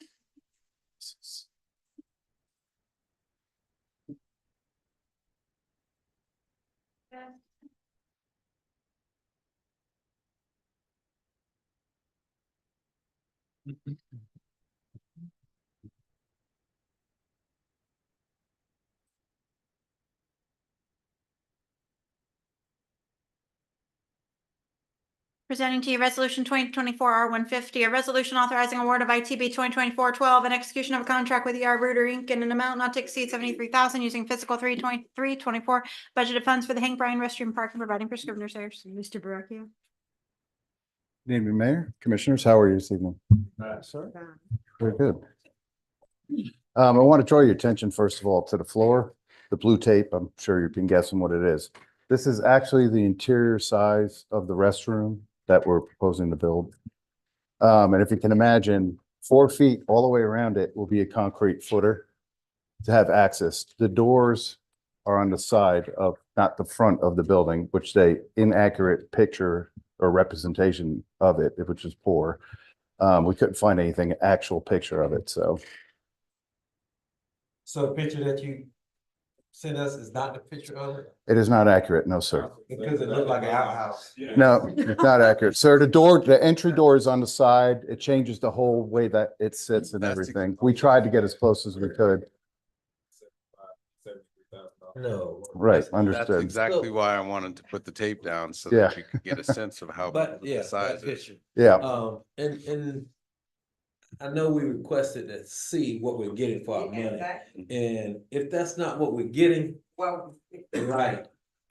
have a problem with it. Well, we did send a one-line drawing, the prints as well with it. Right there. Right there. This, So we were able to save a lot of money on the design for this. Actually putting the design together, that was a collaboration with the county. So what you see is a representation of the architecture, but the actual view is something that we had to pull pretty much out of the air based on the materials that are used. Okay. Yeah. On anything.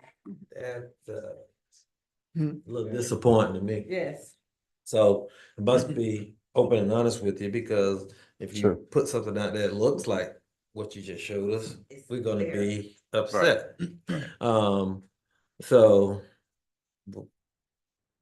I like the design, the floor, Right. floor plan, but I don't like. what We you did try presented. very hard to trying to find a more accurate representation of this, but we just could not. That was the closest we can get from the designers and every place else, unfortunately. That's what The difference is that the front, instead of coming off the front and looking like a doghouse, will have a side to it, which will come off to the side. So it's basically the same, only it comes off the side. You know, you can almost build a 1-bedroom house, a little tiny house for 73,000. Understood, sir. The additional quotes we got for this project, that exact same building, were 217,000, 166,000, 215,000, and the 73,000. For the building that you showed us? Yes, ma'am. Yeah. And that- that's- where did you get your quote from? No, that's an RFP process. This is the RFP, sir. Okay, just so it came from All different builders, yes, sir. 5 different people. This was the lowest bid. this. Yes, sir. For that size. Yeah, that's the actual interior size of the building. Carved the door and Marble floors. I wish. It will be quaint. The original bid, when we put out, we did it as a design build, was 195,000. So when we actually got the county designed it for us at free of charge, of course, and put it back out, and that's how we came up with a much better price. And it's just one of the, is it for two? Very welcome. Is it, It's unisex. is it unisex? It's unisex, yes, sir. It's one. It's like. It's just one, yeah. It's easy to clean. 1 bathroom. Yeah, I don't think that's efficient. It would be cozy if there were two. I think. Two it's different. Oh, yeah, I'm just saying you could get two, at will. least two. Why we need that storage in there? We don't need storage. Mechanical. Yeah. Huh? Well, if I could, I went ahead and did some estimated costs on the project above and beyond this building. What are the actual costs going to be? We have a 200-gallon pump station that we have to have with a 1/2 horsepower grinder. That's about $6,000. The water and sewer run just to get out to the road is additional $3,000. The directional bore under the road with the water and the sewer is another $3,500. The electric service, $2,500. The slab, $3,800. So you're looking at $20,000 prior to us even starting to build. Yeah.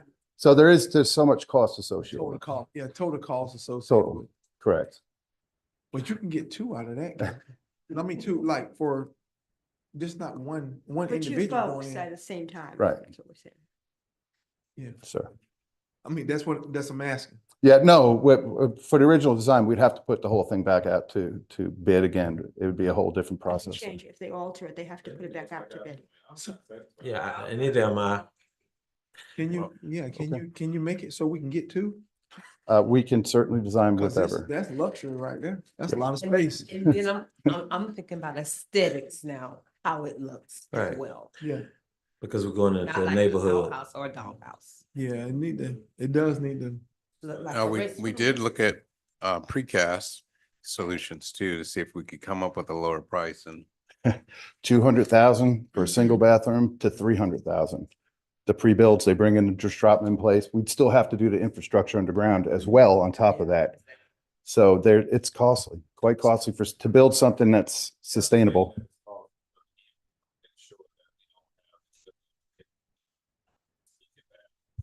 That is just not something, that's not. I understand, We sir. appreciate the county's input on that. Yeah. But if we could pay $200,000 for a lift, we certainly could pay a little more for restrooms at our parks. So I think the investment, we may just have to pay a little more, but I think, Okay, we're not talking yes, about sir. $200,000 worth, but. Of course. But I think the storage area, is it strictly for mechanics or is there additional storage? There'll be an electrical panel in there and it'll be for storage for cleaning, materials and whatnot and stuff for in the park. It's a fairly small area anyway. There's not a lot of room in there. The way it looks right there, Yeah. you could put another stall over there or something. I think that's a waste of space.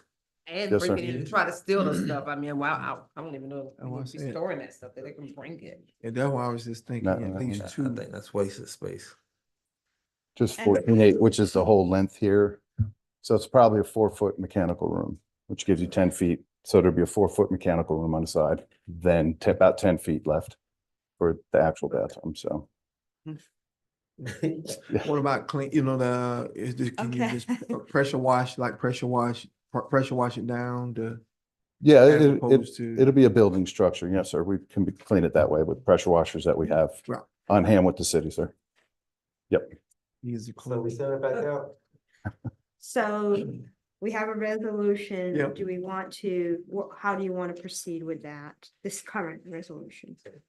Well, it sounds like, Nate, if we're gonna send it back out, if we ask them to entertain a motion and accept the resolution, if they want to resend it back out, is that a nay?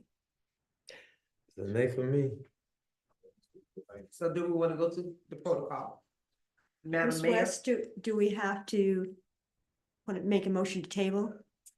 Yeah, I mean, if you're going to go out for another RFP, you're going to have to make a motion to do that. Yes, secondly, yes, good. I make a motion that we deny the current resolution 24R-150 with regards to the Palatka restroom construction and go out for bid. Second. Is that No. 2024-12 or R50? We Yes. have a motion, a second, all in favor? Aye, any opposition? Thank you. And- And then we Pass need an unanimously. additional motion to put it out again. That was a part of my. That was part That's of part it. of your motion, I wasn't listening, I'm so sorry. So we have some clarity on it. Are you okay with one stall or do we want to go with 2 stalls? And Two, because Two, that's a lot, enough. that's a lot of wasted space. that, I guess that's the consensus thing, we'd Okay. like to see two. okay. Okay, thank you, guys. Thank you. I do have a question. Yes. Is there, council, are there any mandates that, public, parks or have to have unisex restrooms? No, that. Okay, that was a perfect, okay. cost saving. Okay, all right, thank you. On to D. Thank you so much.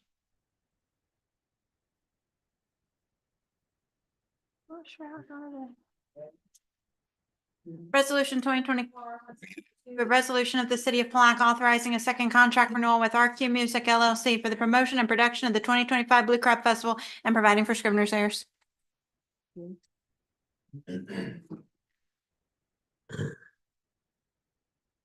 Ms. Fablero. Hi. I sent an email today, sort of just an addendum line item email for a few things that need clarification on my behalf. To everyone was copied on it. Finance, legal, and Mr. Bell. What's that? Can you go over those I didn't get items? a chance to read it. Oh. I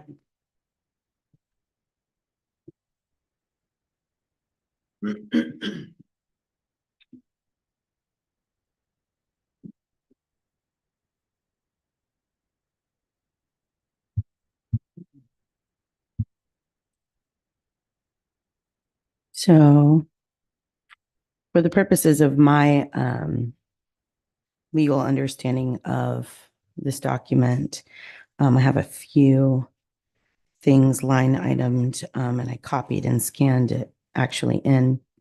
The largest and most nuanced subject of this production seems to be naming the owner of the Blue Crab for liability's sake. I was under the impression with you all sponsoring that I was applying for a permit, not so much a contract that negotiated production elements. Production elements increase our cost. If the production elements are up to the promoter, then I'm working with the funds that I'm able to raise, not under the litany of production ideas of other people. Also, as far as my company is a holding company, originally in the first RFP that I responded to, we the city was receiving the invoices. We were on a joint bank account that was subject to audit. Since the city had switched into being a sponsor, they were cutting a sponsorship check. I wasn't submitting my production company's bank account for public record. So I have other clients besides you guys. I don't just do the Blue Crab Festival. Some of those clients I have contracts with, NDAs, all kinds of things that I can't make private vendors public as my intellectual property as a promoter. Specific programming obligations don't typically fall under event sponsor discretions. So with increasing the budget for 4 days, that includes an additional headliner act, but increasing the fireworks show from also the numbers of minutes are kind of interesting to me with the fireworks. It's like 14 minutes to 22 minutes. It's not like 15 to 20, but with increasing the fireworks show, the length that it is, it goes up $14,000. So when I have an event sponsor who wants to negotiate additional scope of services on me as a producer, that means we're co-producers. That doesn't mean they're a sponsor anymore. They're adding to my scope of services. And that costs more money, and I'm not necessarily of the capability to fundraise longer this year. Lastly, and most importantly, and I really want to stress this, it's very imperative to me that I'm able to work under good conditions and with transparent communication office to office within the city of Palatka. And if I don't think that that is a possibility, there will be a cancellation clause enforced to excuse us from performance.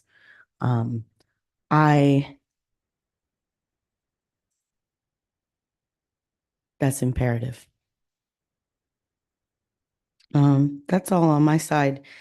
Everything else, essentially, we separated the crab pot idea to go from 3 event days to 6 event days as we originally discussed. We took that idea off the mix. We added an additional event day to move the event to 4 days to include Monday. That's pretty much everything on my end. Do you have any questions of Ms. Saballero? Do you have any questions? I'm trying to figure out what the modifications and changes are as it relate to what we had, because I didn't read whatever, if you sent something to me today. I didn't send it. It was sent to me, additional things that were requested to be added to the Blue Crab Festival. It was sent to Mhm. you, the additional thing that you asked.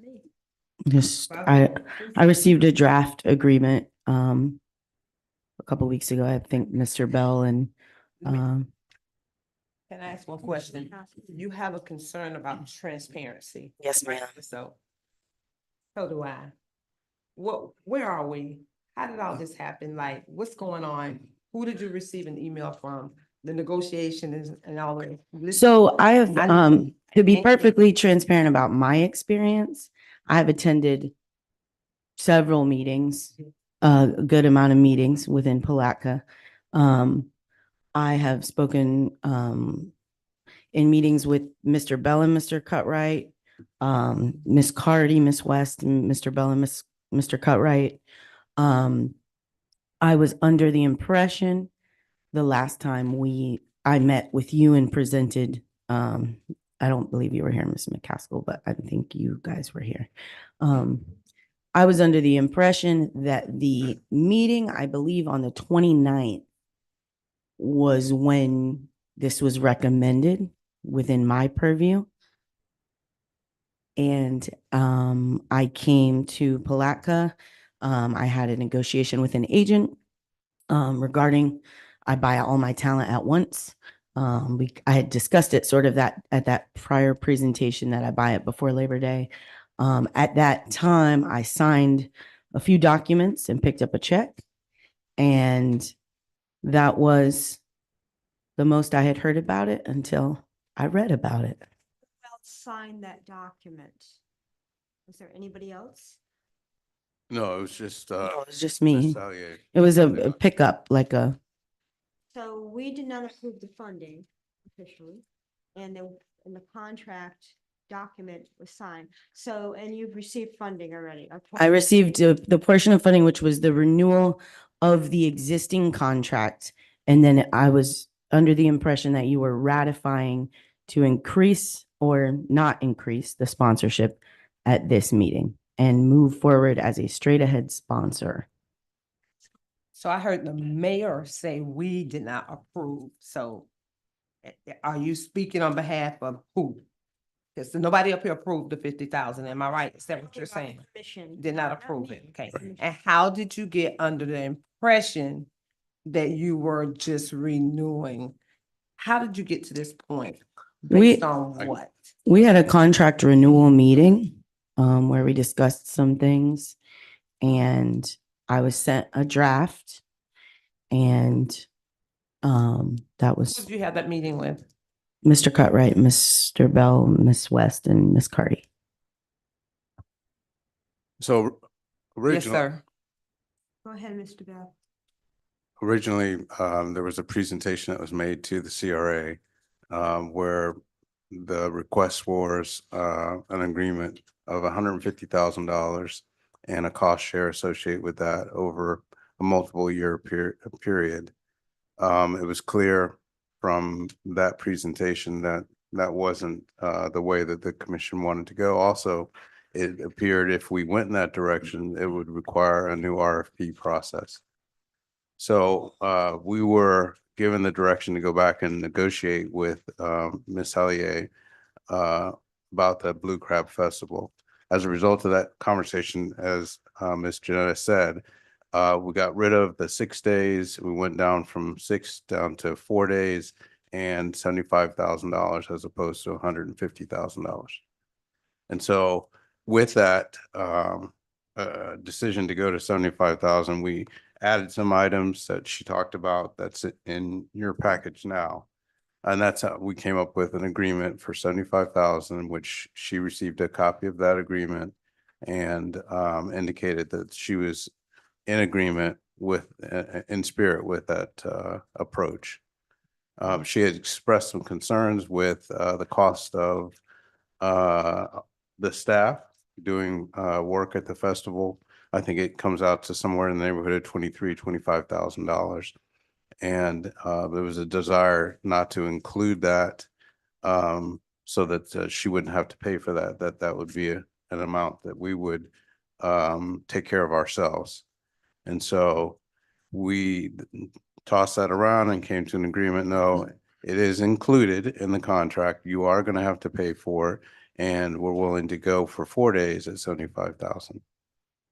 So that was the first step in the process. Well, Ms. McCaskill. I know I missed a couple of meetings. Is this something that we were all involved in and then who So cut the first of all, check? Who cut the check? Like, the CRA and the commission are two different bodies, even though some of the same bodies sit on both. Right. So it came before the presentation for 150,000 for 3 years came before the CRA, which was not a funding source, and it would have had to come back here to this commission. But I don't think we agreed upon that. And of a No. bigger concern to me is that we didn't, and there is no resolution of agreement of an amount or a contract, but yet money was released. And so if I can speak to that as well.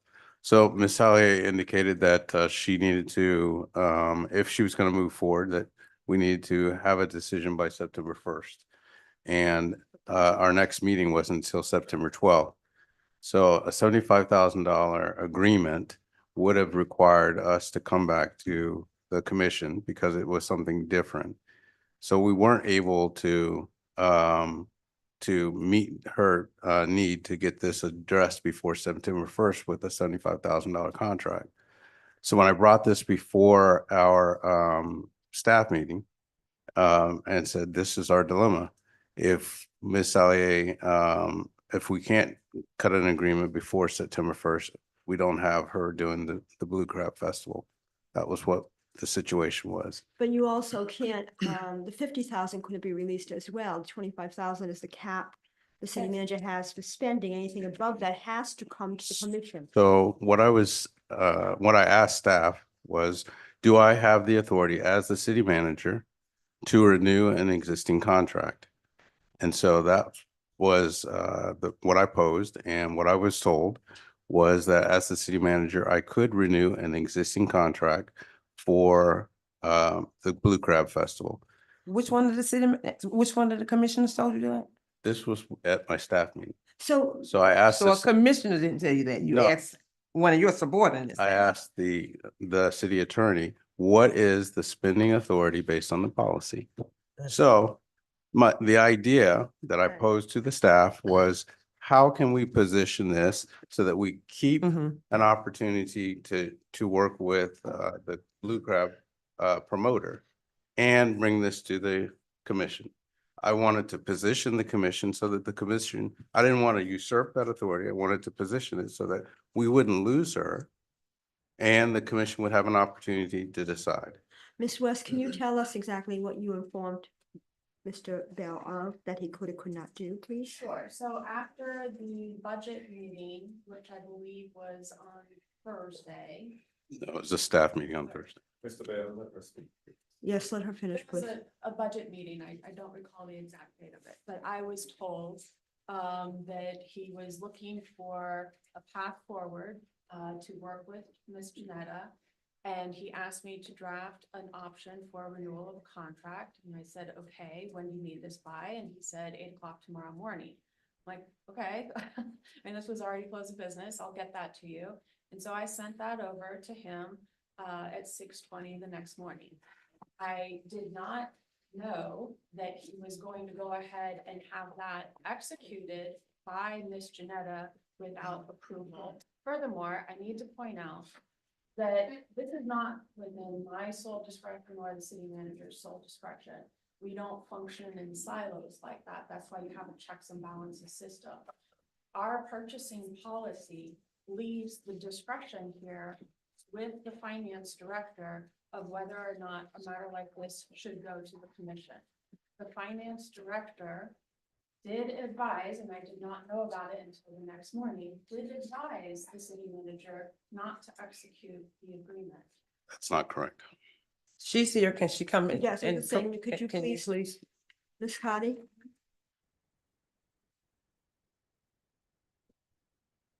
Okay, so basically, after the budget meeting, well, no, that's wrong. At Staff the meeting. department staff meeting, that whole discussion came up, and I knew that the city manager needed guidance for what he's actually saying. I met with my staff and I said, look, I want us to do the research, pull the purchasing policy. So the next moment I get, I will meet with him. So we finished budgeting early. By 4:39, we were done. I called my staff in. I said, I want us to go meet with the city manager. And she did come with me. We met with him. We went over the policy to make sure he understood that his authority to contract is limited to 25,000. And he did question us and said something about, if it goes to 25,001, and said, and I think Jill said, 25,001, you got to go to the commissioners. So that was the gist of Thursday evening. But he did request that he have a check that he needed that check by 8 a.m. We told him we couldn't do it then, but we could possibly have it by noon. And again, I did say, hey, make sure and get with your commissioners. And that's when he did say, the city attorney has said that I don't, need well, I may not be saying it correct, but he basically said that the city attorney advised him that he could move forward with the renewal or something to that effect, up to, that 50,000. But the point was very simple for me. I just kept saying, no, 25,000, that's all you can do. So he did say an exchange, and I said I'd make sure and put it in writing. And so before we had that 9 o'clock meeting, Miss Jill, I think, came to me or something. I made certain that I did put it in writing, but we were all running. And so we got to the 9 o'clock meeting. I saw him outside. I said, I have a concern. I got to go. And I ran outside and I met him and I went over my writing with him. And I had said something that, in his opinion, wasn't really answering what he had asked me to do. Because what he asked me to do was, what is my limit for contracting? And what I said was, I caution you to not execute this agreement. And he wanted to understand that. And I said, look, what I'm really saying is, I know you say the city attorney said whatever. I'm saying go back to her, make her review this stuff. That's all I'm saying. And that was it.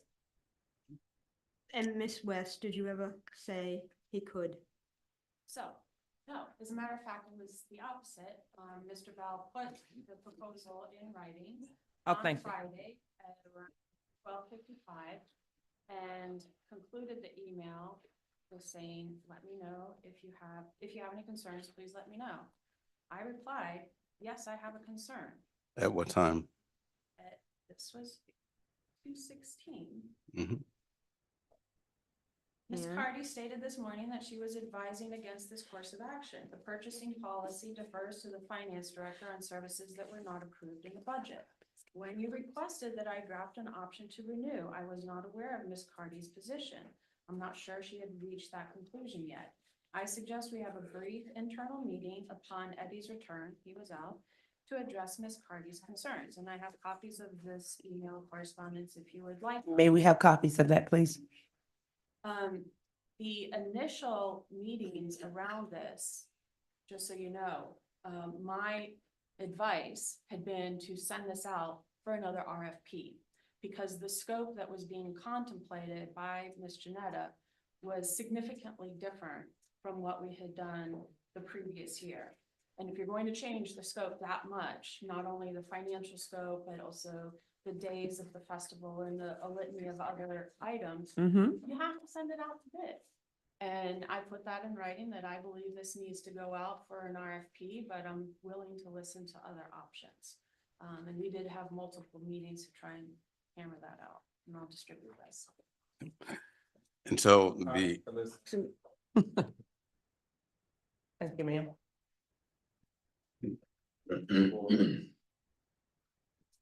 What we're dealing with here, it has to be addressed. But I think more specifically with regards to the agreement, that should have had nothing to do. Yes. A tad bit perplexed in how we got here. I'm a tad bit perplexed because we have an innocent person who only came to pick up a check because that's what. Yeah, I would have done if I mean, I had a good stuff about But again, I think the conversation needs to be, if we're going out for another RFP, if we're going to renew with what we have, are we gonna negotiate with Ms. Janetta? But then again, you'll have to come back, but I think at this moment, addressing what the person who is driven from St. Augustine, she has nothing to do with the administrative side.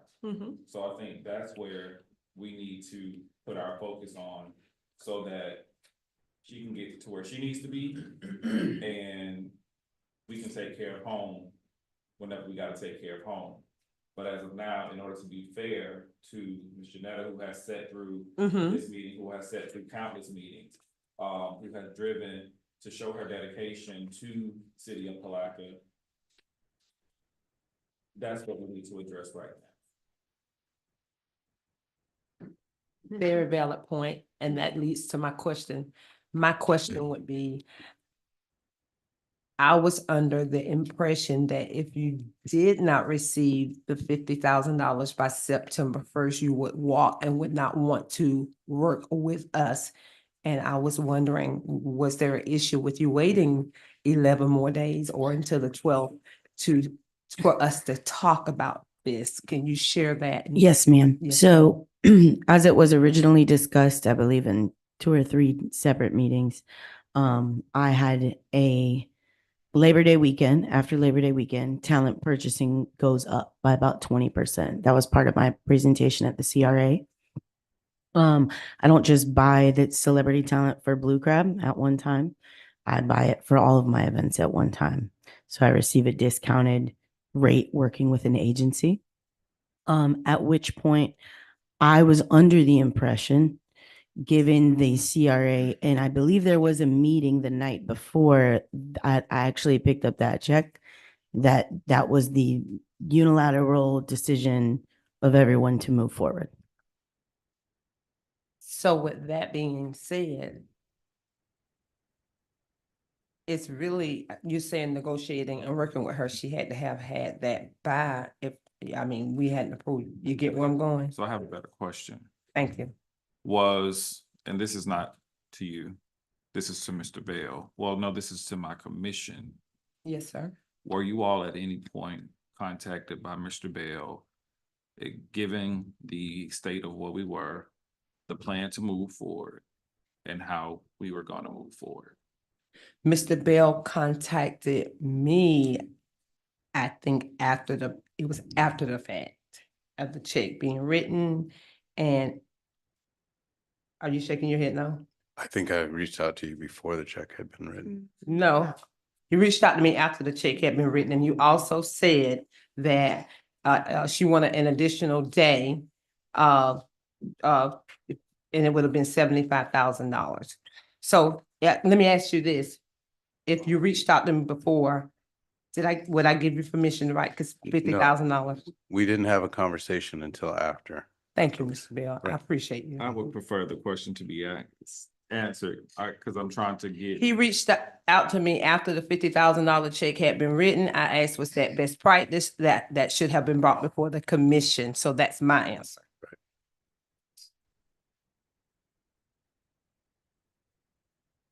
Waiting on the, I was not contacted. okay. I was not contacted till after the fact either. That's not correct either. That is correct. You contacted me on the Tuesday for pre-agenda meetings. I've reached out to you, Mayor, on several occasions, and you have not responded. Argue with you. I am not going to argue with you. It's not going. Well, the reason I asked the question was because I did receive communication prior to, and the communication that I received, I asked the question, was it best practice? I asked the question, did he get a legal opinion from the Attorney West? And the answer was yes.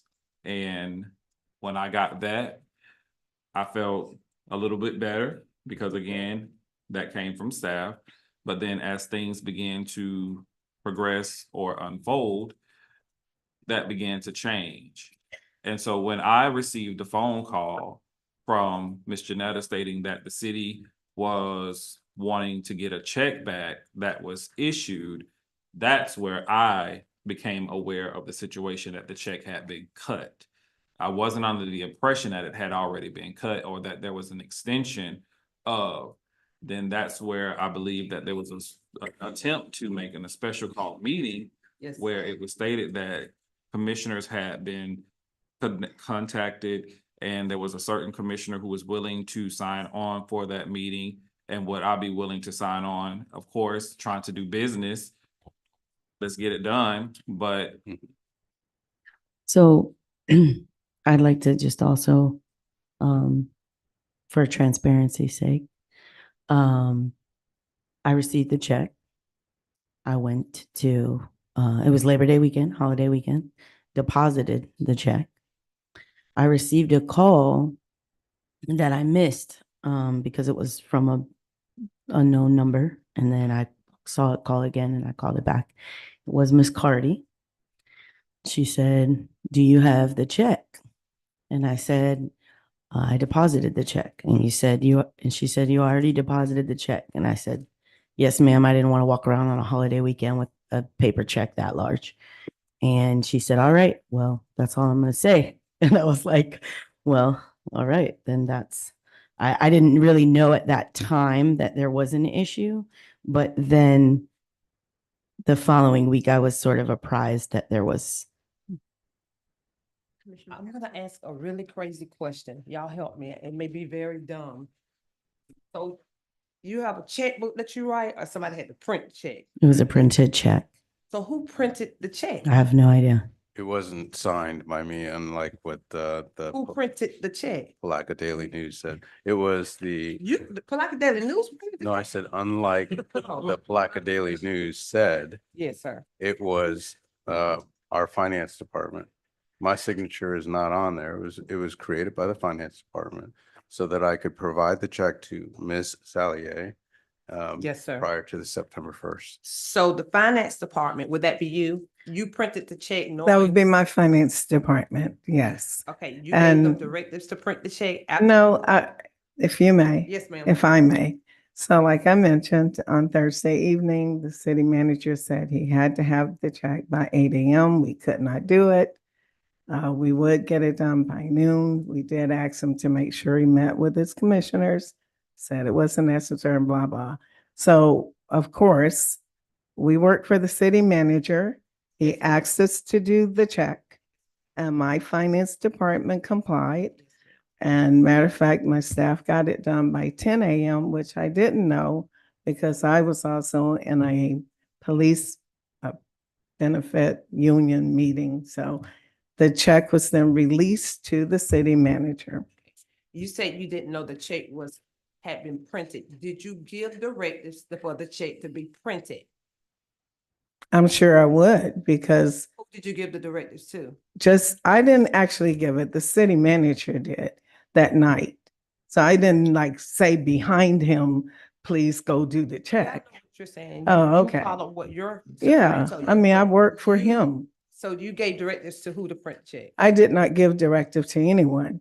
The only thing we did was follow direction and my staff do the check. There's multiple people involved with issuing a check.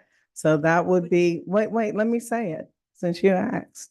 So it would be the accounts payable person, process and requisition. It would then be the financial services supervisor. It would also be myself. So so it's three different persons or entities involved in getting one check made. So can I ask you this? Mhm. Mr. Bell approached you, asked you about the $50,000 check. From there, who printed the check and who gave who? Okay, so I believe financial services supervisor or either accounts payable printed the check, Who gave but them the financial directives? services, Who approached them and told them to do it? You? Yeah. That's what I'm asking. Right. yeah, Okay, that's what I need. okay, Was made by the city manager. Right. right, You went to them and told them to. And that's Exactly. why you weren't aware. Because Well, you said you were not aware that it had been already printed. Well, I was aware that the check was going to be made. That I was aware. I was just not aware that he had already gotten it. Gotcha. And then I also was not aware that it had been given out. And once I found out, I wanted to void it. So That's what I wanted to do, is stop payment. it was done before 2:00. The transaction occurred before 2:00. And let me point out that there is in the purchasing policy an exception that allows for the city manager to take the action that I took on emergency conditions. Wasn't this constitute an emergency? I'm sorry. I don't see. Well, we had a Blue Crab promoter who said that she would not be able to continue if we did not renew the contract before September 1st. You are a phenomenal producer. You have brought the blue crab back, I tell you. However, if she was going to walk and you called that an emergency, we could have went out and got somebody else. She could have walked. Well, She had other folks, according, you said. she had So, other- so other- I attended several meetings and had discussions and was pretty transparent. I will say, and this is totally unbiased, this is my experience producing this festival within the city of Palatka. There has been staff turnover since I've been here for 3 years between city manager and legal and change in elected officials. And there is a lot of re-explaining of some things that year to year I do as part of my job, as the ins and outs of my job. So all in effect to say, if we needed to send it out for RFP, I wouldn't have the time to take it on this year, this coming year. And that's not to say I wouldn't take it on in the future. I really enjoy working in Palatka, but at some point to drive to Palatka for 4 hours once a week, I'm spinning my wheels a little bit. So that was said, and that, is, yes. So realizing that she indicated that she could refund the check if in fact the commission did not want to move forward on September 12th with the $75,000 contract, that to me allowed me to position this situation so that the commission could make the final decision. Without, again, That didn't make sense to me.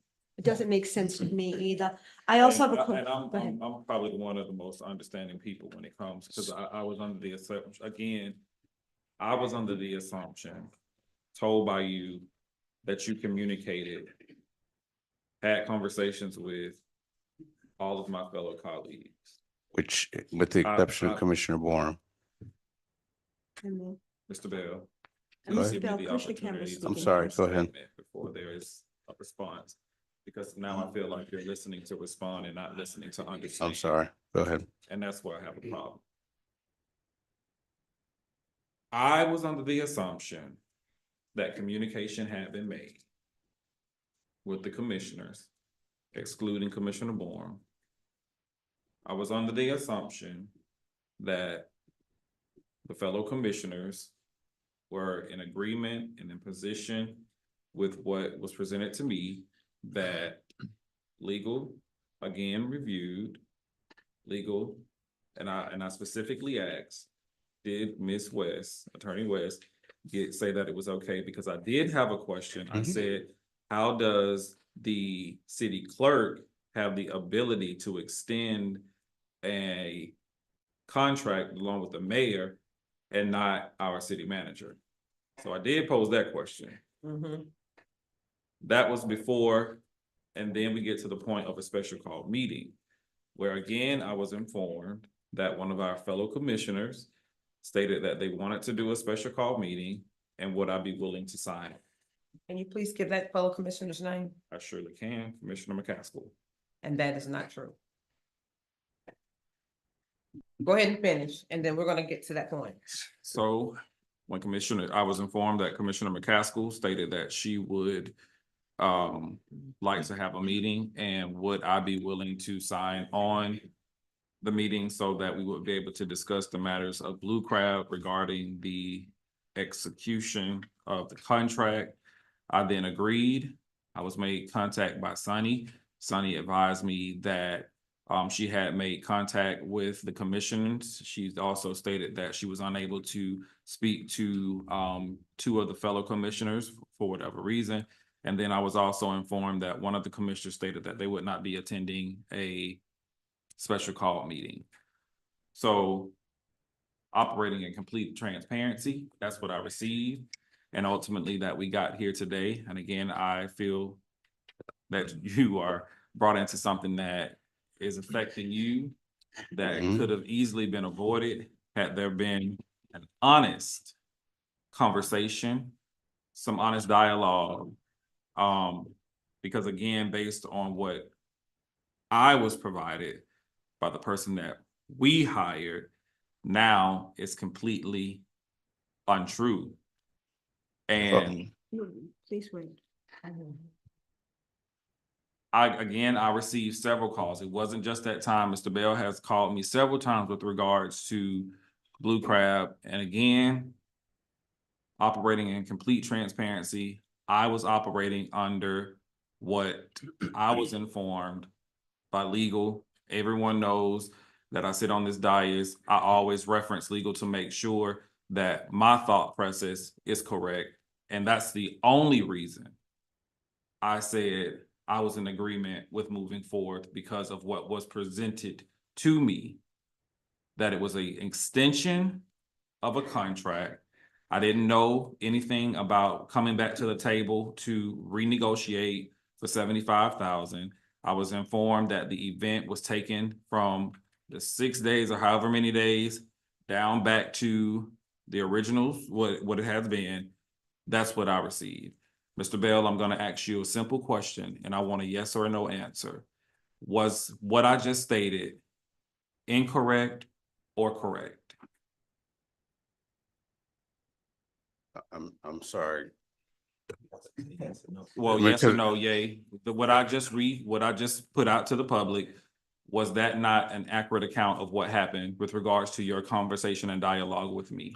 Yes, that's correct. So if I can respond. If I may, and then What- Mr. Bell consulted with me about the $50,000 check, and I asked questions. I said, is that something that you can do? Like, are you allowed to cut a check without bringing it before the commission? It would be best practices. We had an initial conversation. He called me on Thursday, September 5th. I was in the middle of a meeting. I said, I'll talk to you later. I'm in a meeting. I received a text subsequent to that and said that you and Commissioner Campbell are signing off for a special call meeting to approve Janetta contract for Blue Crab Fest on Friday evening, the earliest you can be available. I said, wait. And when I said, I'm going to call you after this meeting. Number one, I knew that I would have issues with attending a special call meeting because of the position I was in my primary role. My administrator was out of town and I had to run the school, so I knew it. And that was a concern, so I wouldn't have agreed to a special call meeting. And then I said, okay, just want to talk about the time. I may have to do Zoom. Is that okay? You said yes. Okay, and he even, when he called and said he called about a special call meeting, I said, what is this meeting for? I had no idea. So I didn't agree to a meeting for this. So that, and you told what you just said, is what I said true? Is that what we collaborate about? So can I clarify that, Yes. please? So in my initial conversation with you, explaining the situation, you mentioned, it sounds like we need to do a special called meeting. And that's, if I could, sounds like we need to do that. And I said, well, let me reach out to the other commissioners. That's when I had the conversation with Commissioner Campbell. And then when I came back, that's when you said that you were not sure whether or not you could make it because of your primary If I commitment. told you to call a special call meeting, why would I ask you what it was for? And here's the thing, I have a problem with these special call meetings due to the last special call meeting that was called, and it appeared that I called it and I didn't. So that's why I'm reluctant to special call meetings, because I want transparency and I don't want it to be looking like it's on me. And here's the second time it's being done. So At the end of the day, Commissioner McCaskill did not recommend a special call meeting. Commissioner McCaskill wouldn't ever recommend writing a check, because I wanted to know, why was the check written? How did it get written? Is that best practices? And I recommended that you should have brought it before the commission. And you said you really didn't have to, but I said just best practices due to what we're dealing with now for complete transparency. So I'm not going back and forth. If I said it, I would have told you, hey, let's call a special call meeting. Nobody can reprimand me for wanting to call a special call meeting, but I did not. So I'm operating in transparency and I'm not going back and forth, and that's my answer. And then I agree, I said later I couldn't, because I would not be able to attend and I would not have been able to attend. Then I texted you and told you that I would not. I let Right. Sunday know I would not be available. That's correct. You did. But by that time, Commissioner Campbell had already said that he didn't want to do it because the other commissioner was not available. Well, we wouldn't be in this position to check. one No, time. sir. Mhm. No. No. Sonny, what did I say? Well, you wanted all of the commissioners to participate. My response was, I'm not willing to move forward Mhm. without knowing the pulse of the rest of my commission. That's what I said. I Okay. did not say I did not want to do it, because had my commission been available, I would have availed myself. But I specifically said, if it's in, I said, I am going to reserve my right Mhm. because I don't have the pulse of the rest of my commission. Right. I didn't say I would, and I didn't say I wouldn't. Okay. So at this, As far as my input, again, I was on vacation and there was no way that I could make these meetings. And Sonny did reach out by email. I mean, by text, I'm sorry, by text on August. I sent a communication on August, I think 27th, to let her know that I would be out of the loop until September 8th is when my vacation, and I think they were trying to call a meeting on, was it the 6th, the 5th or the 6th, whichever, or Friday or what have you. So I wouldn't have been able to make it anyways because I was out of the country. and in my conversation with Ms. Krantz, I thought from our conversation that she was saying that Commissioner Campbell would not be available because the other commissioners were not. Mr. Bell, I talked to you. Yes, I know. So what are you talking about in your conversation with Sonny when I talked to you and I told you exactly what I That told you Sonny? would not want to move forward without the pulse of the So what are commissioners. what are your, what, I'm confused and you're confusing me, and that's what I don't like, because I now feel like you're playing in my face. I'm not. Because I had a conversation with you. And the conversation that you and I had was after the conversation I had with Ms. Krantz. Which then it wasn't. Because when I reached out to you, never mind. I want to say something. I heard that he said after the conversation, when he spoke with me, he said he had already spoken with Commissioner Hamel. I have a concern I spoke with- about, let me tell you, I have, and you did tell me this, you said Commissioner Campbell said that Commissioner Jones would not attend and he wanted everyone in attendance. That's what you told me. And again, I know I didn't want to call a special call meeting because the last special call meeting again was put on the record that we had. It appeared that I called for it and I did it. And I don't want to, I didn't want to get in the practice of calling special call meetings. And I know for sure that I've been missing some meetings due to priorities that I have. And I didn't want to schedule this meeting, schedule a special call meeting and not attend. And I was looking at one point if they wanted to, because I thought Campbell wanted to do the meeting. I was gonna try Zoom, but I said after that, I spoke with Sonny and told her I couldn't come. So, and then I reached out to you and told you I couldn't come. So at the end of the day, we couldn't do a special called meeting in order to get the contract signed. So we have to decide in deference to Ms. Salier, whether or not we want to move forward with the negotiated contract or And then I still further have questions. Wait a And minute. Well, I received the check. We know that. And I negotiated with the agent and I've been working as if I'm working on the blue crab right now. But we did not approve the 75,000. Well, now I know that. But I've been under the assumption that you did, so. But you did say you were willing to refund. Yeah. But what do we do with the talent that she's already booked though? Well, that's a whole different issue. At that point, that's. I mean, at some point, we do have to take in consideration the position that she has been put in that was not at That her. was not transparent with her as well. We have to take that in consideration. And I think we have two separate things here going. I think Commissioner Campbell said that. We have to resolve this situation with Ms. Cebollero. And then we have the other issue that we have to resolve separately. And is she Um, willing and able to, are you? But again, at what amount? Well, hold on. She has been presented something that she feels is true and correct, Right. which is a contract. Correct. But that contract had draft on it. Am I Correct. right? The document, There's not a contract, it was a draft. I signed when I received the check. Madam Mayor, if I may, would you like me to provide her a handheld mic or would you like her to come to the No, would you podium? please come to the podium? I'm sorry, I think we're all getting punchy. here. But so let me try to run down. I listen to everybody. Sure. So you received a check, we know that. Correct. Is the check symbolizing you had a deal?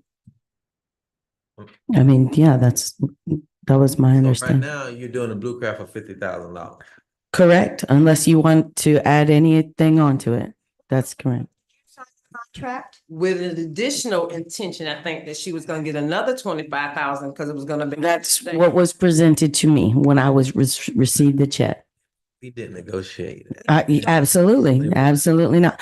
I was presented with the city manager's capability to extend my contract for the existing amount of $50,000.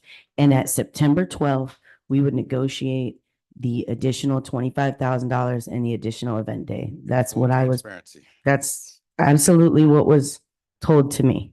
Step one, and it's not we're not, but again. I don't know the purchasing. I don't know the city's purchasing policy of, yeah. And I have another question, Ms. Cardi. Yes. At this point, does whichever company you used last year, I don't know which company was used last year. Is there any outstanding balance owed to the city? Well, Mr. Eddie Cutright did inform me, he sent me evidence that there is an amount due from last year from this, wait, let me see. And the amount that's due that I have a copy of today or this evening is 23,000, might be 385, something like. Oh, you And the have it? custom for. Oh, here it is, I have it. Ms. Cardi, finish first, please. Right, okay, so I have it now. All right, so it says Ace Alliance. Okay, and the amount that's due to the city of Palatka from this past blue crab is 23,385. And it's mainly for the community affairs, public works, fire department, and also the police department, and 60 trash cans, and also the permit. Yeah, so these are services that we provided to our promoter. Ms. Sallier said she had the check to pay for, and the custom is that when we initiate the agreement for the next year, that's when she provides the check. Except that she was given another check before that agreement happened and before she paid the debt. And the only thing that we're waiting on was to decide whether or not you wanted to move forward with the 75,000 or not. And if We paid ourselves with our own money. How do you move forward with 75,000 when you have not gotten credited the 23,000 plus dollars? we've never done that in the past, so. That never happened in the past. Because all we did in the past, we paid the 50,000, and we actually start dropping the money down from 150 to 75 to 50. And we were looking to go zero. It was originally 25. 165. Then it was 75, then it was 50. And if we're looking to go to zero, then that would be a great discussion to have The because reason I said, reason I said zero, because the fact of the matter is you have built this thing up over the last 3 to 4 years.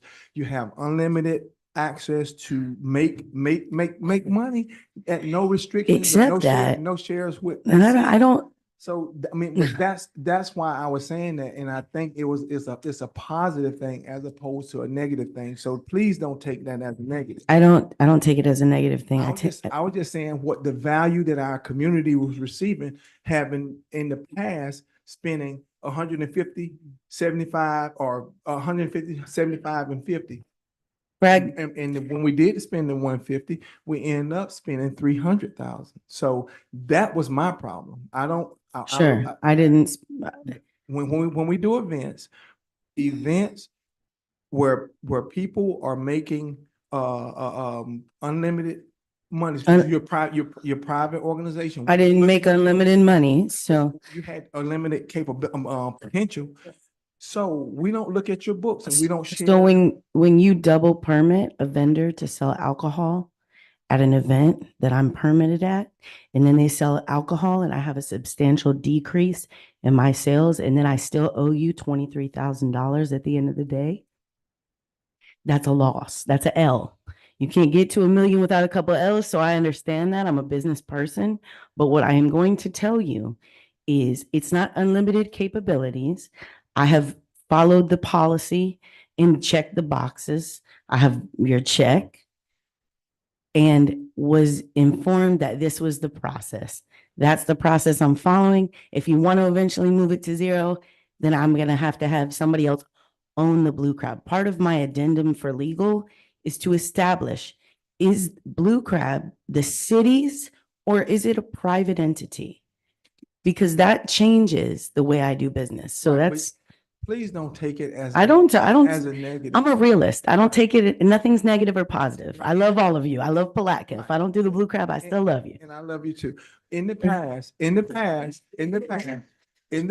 we have had this as a nonprofit group used to run this event. Understood, yes. So the city saved this event shortly after COVID. We had a number of other people who nonprofits tried to do it a couple of years, and the city said this will never happen again because they were threatened that they would no longer have the event. So 3 years ago, we saved this and we said we made a commitment to put the money in, put the money up, and this is where we are today. Sure. We have saved this event. The commission that you see right now with I did a little bit. I did a little when bit. Mayor Hill was also here as well. So you really helped put us in a better position. So that's where I'm at right now. My whole thing is we have gotten a lot of value out of this. And my whole thing is we don't need to continue to put a whole lot of money in, especially when you're the promoter, you're putting this event together. And most promoters, I don't know if they get funding from cities for They to do help. a lot of funding. Well, we help seed it. So we're Sure. gonna continue to. So what my original proposal that I brought to the CRA, the presentation, had a seed mechanism to grow this. You guys asked me to go back to the drawing board on that. So there was a mechanism presented this year for sustainability's sake. I've explained rising production costs to you. I've explained adding scope of services. I've explained I pay private security on top of the police. I don't know why I'm paying your staff 23,000. I'm paying my staff 28,000. So there isn't unlimited profitable capabilities or whatever we believe there. That doesn't make it so. You're not paying our staff. Our staff is aligned to work those where you got the sanitation, you got police, you got fire. I'm paying. That's every event. No, you have to pay that. Every event holder does pay that. So that's just where we are. Sure. In your code, it says that city-sponsored events provide city services. Not a city-sponsored event. You're putting this on, and we gave you seed money. Yeah, that's not the definition of a I don't know. sponsored The event. language in the contract, we're a sponsor, that's what she's saying. The language in the contract is that you're sponsoring the event. That's, no. It's a public-private partnership. But it does- That's what I'm saying. That is a different thing. A private entity, a public-private partnership, or a public entity, those are different things. There's different accounting methods. There's different things rules that I have to follow. So what I'm trying to do for transparency's sake is define what that means to you guys, and then I can perform the best capabilities that I have. That's it. That's it. Continue. At this point, we have this resolution that we need to make a call on whether to approve it, table it, whatever the commission wants to do, and then we have to deal with other things. But we need to resolve this for her sake. For the 50,000. It's That's the first thing you got to do. either the 50,000 or the 75, which would It you? would either be 50 for the original 3 days or adding the day and the 75. That's Point, let's just keep it what it is. Yes. Let's move forward. We don't need the extra day right now. No. That's something that we can take in consideration. I humbly ask you to accept this $50,000. I already did.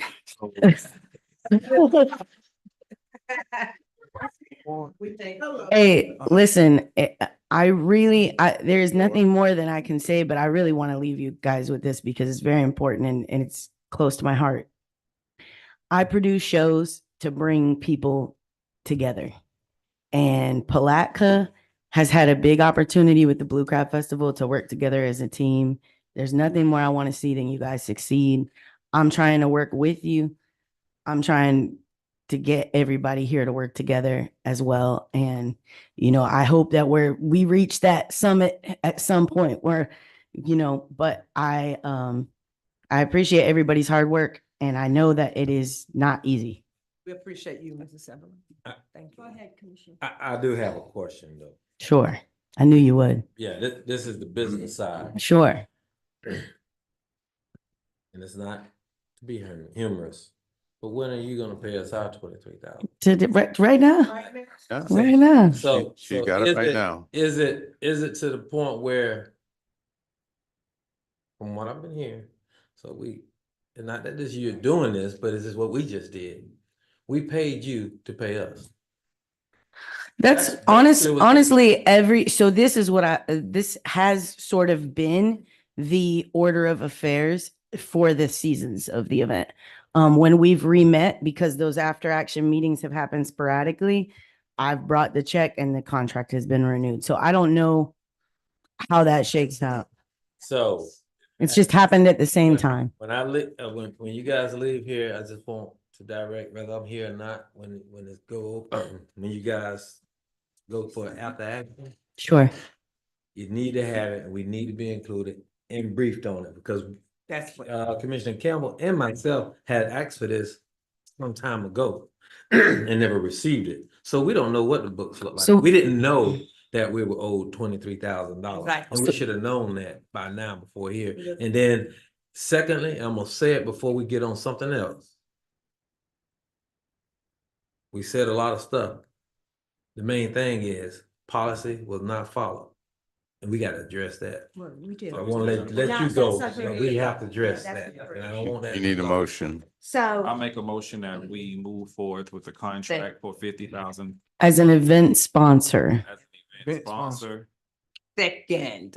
I third it. We have a motion and a second. All in favor? Aye. Aye. Any opposition? Thank you. And don't take that. Thank you. Thank you. You know I love you. We need an abundance. I got it. It's in my basket.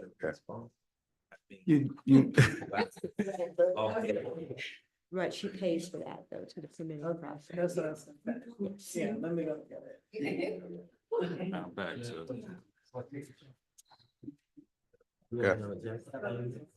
Hey. Okay. We need to keep on moving along on the agenda, I still, or do you want to add the item now? add what item? Oh, I don't know. I'm sorry, go ahead, I just Commissioner. want to make sure how we're gonna address what has been brought to us that clearly has been disturbing. That was what I was asking. Do we want to do that at this moment or finish the rest of the agenda items and come back to that under the employment category, or I don't know, what are what's we? the pleasure of the board? We do have to It address has to be addressed. It's just determined whether we do it now or later in the meeting, but. We should let Jill, I mean, her situation, cause it's under. Okay. That's what I'm saying. If we can go down to the rest and then come back to that, that's what I was suggesting. But right now, we're on the Direction River Street retaining wall. Oh, man. We tabled it? I don't think we can because it's on the magistrate's calendar for this upcoming meeting next week, correct? Go ahead, Ms. West. Even if it's on his what you call him, do we still, I mean, the hour's late. Well, you could make that motion, but include in that it be removed from the special magistrate's hearing. I'll make a motion that we table this and that it be removed from the special magistrate's meeting until, do I need to do a time certain? Yes. A time certain, help me out, Miss, help me out, come on. Are we looking for the 26th meeting? But think about the magistrate. Yeah. You know, which is. But can we put it to where It's on the 26th, approved so by we're us for the advanced on 26th? that. And then it's in advance of. Yeah. Special magistrate, community affairs will schedule as Okay. their schedule allows. Okay, Second. we have a motion, a second. All in favor? Aye. Aye. Any opposition? Thank you. Adopt resolution 2024 R171, Ms. Krantz. Thank you. I was just recording that motion. I don't know how Jane got that to advance on itself when it's a PDF, but it was advancing. So thank you for giving me a second to get out of that. Madam Mayor, as we go into 2024 R171, I do want to let you know that the fire assessment attorney, Mark Lawson, is on the line available for questions. But this is 2024 R171, a resolution of the city of Palatka amending and approving the fiscal year 2024-25 non-ad valorem assessment roll for the fire protection services, facilities, and programs, directing certification of assessment roll and collection pursuant to the Uniform Assessment Collection Act, and confirming the imposition and levy of the fire service assessments, providing directions, providing an effective date, and providing for scrivener's errors. Is there anybody who's here to speak on this, Ms. West? My understanding was Ms. Cardy was taking Ms. the Hardy, item. where'd she go? She just stepped out to get some money. And then Mark, Mr. Lawson's gonna be available to. I'm still here. You're a good man. Hanging in there, good for you, Mr. Walker.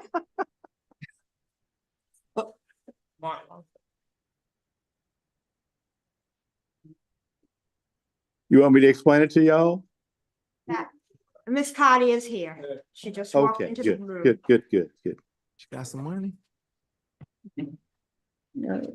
Just to close that, the check is here. Thank you. Okay.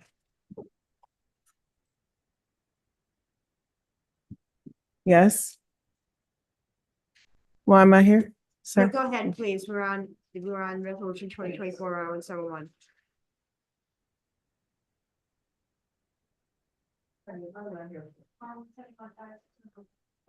Fire assessment.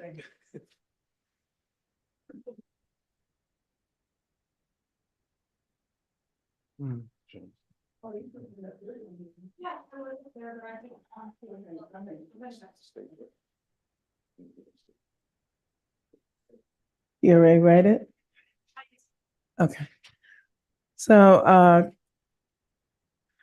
as a result of the budget meetings and comments from commissioners to look at the possibility of reducing the fire assessment, we prepared analysis looking at different options, a variety of options, $2.35, $2.25, $2.11. We also looked at options of reducing or increasing the fixed. So the fire assessment have two components, the fixed tier and the variable tier. Variable tier is $2.35 for the value for the parcel, and the fix is $125. So we involved the consultant, Mark. I did send him the analysis that were prepared. Mark also prepared analysis as well. And with the guidance of city manager, it was decided to reduce the variable rate from $2.46 to $2.35.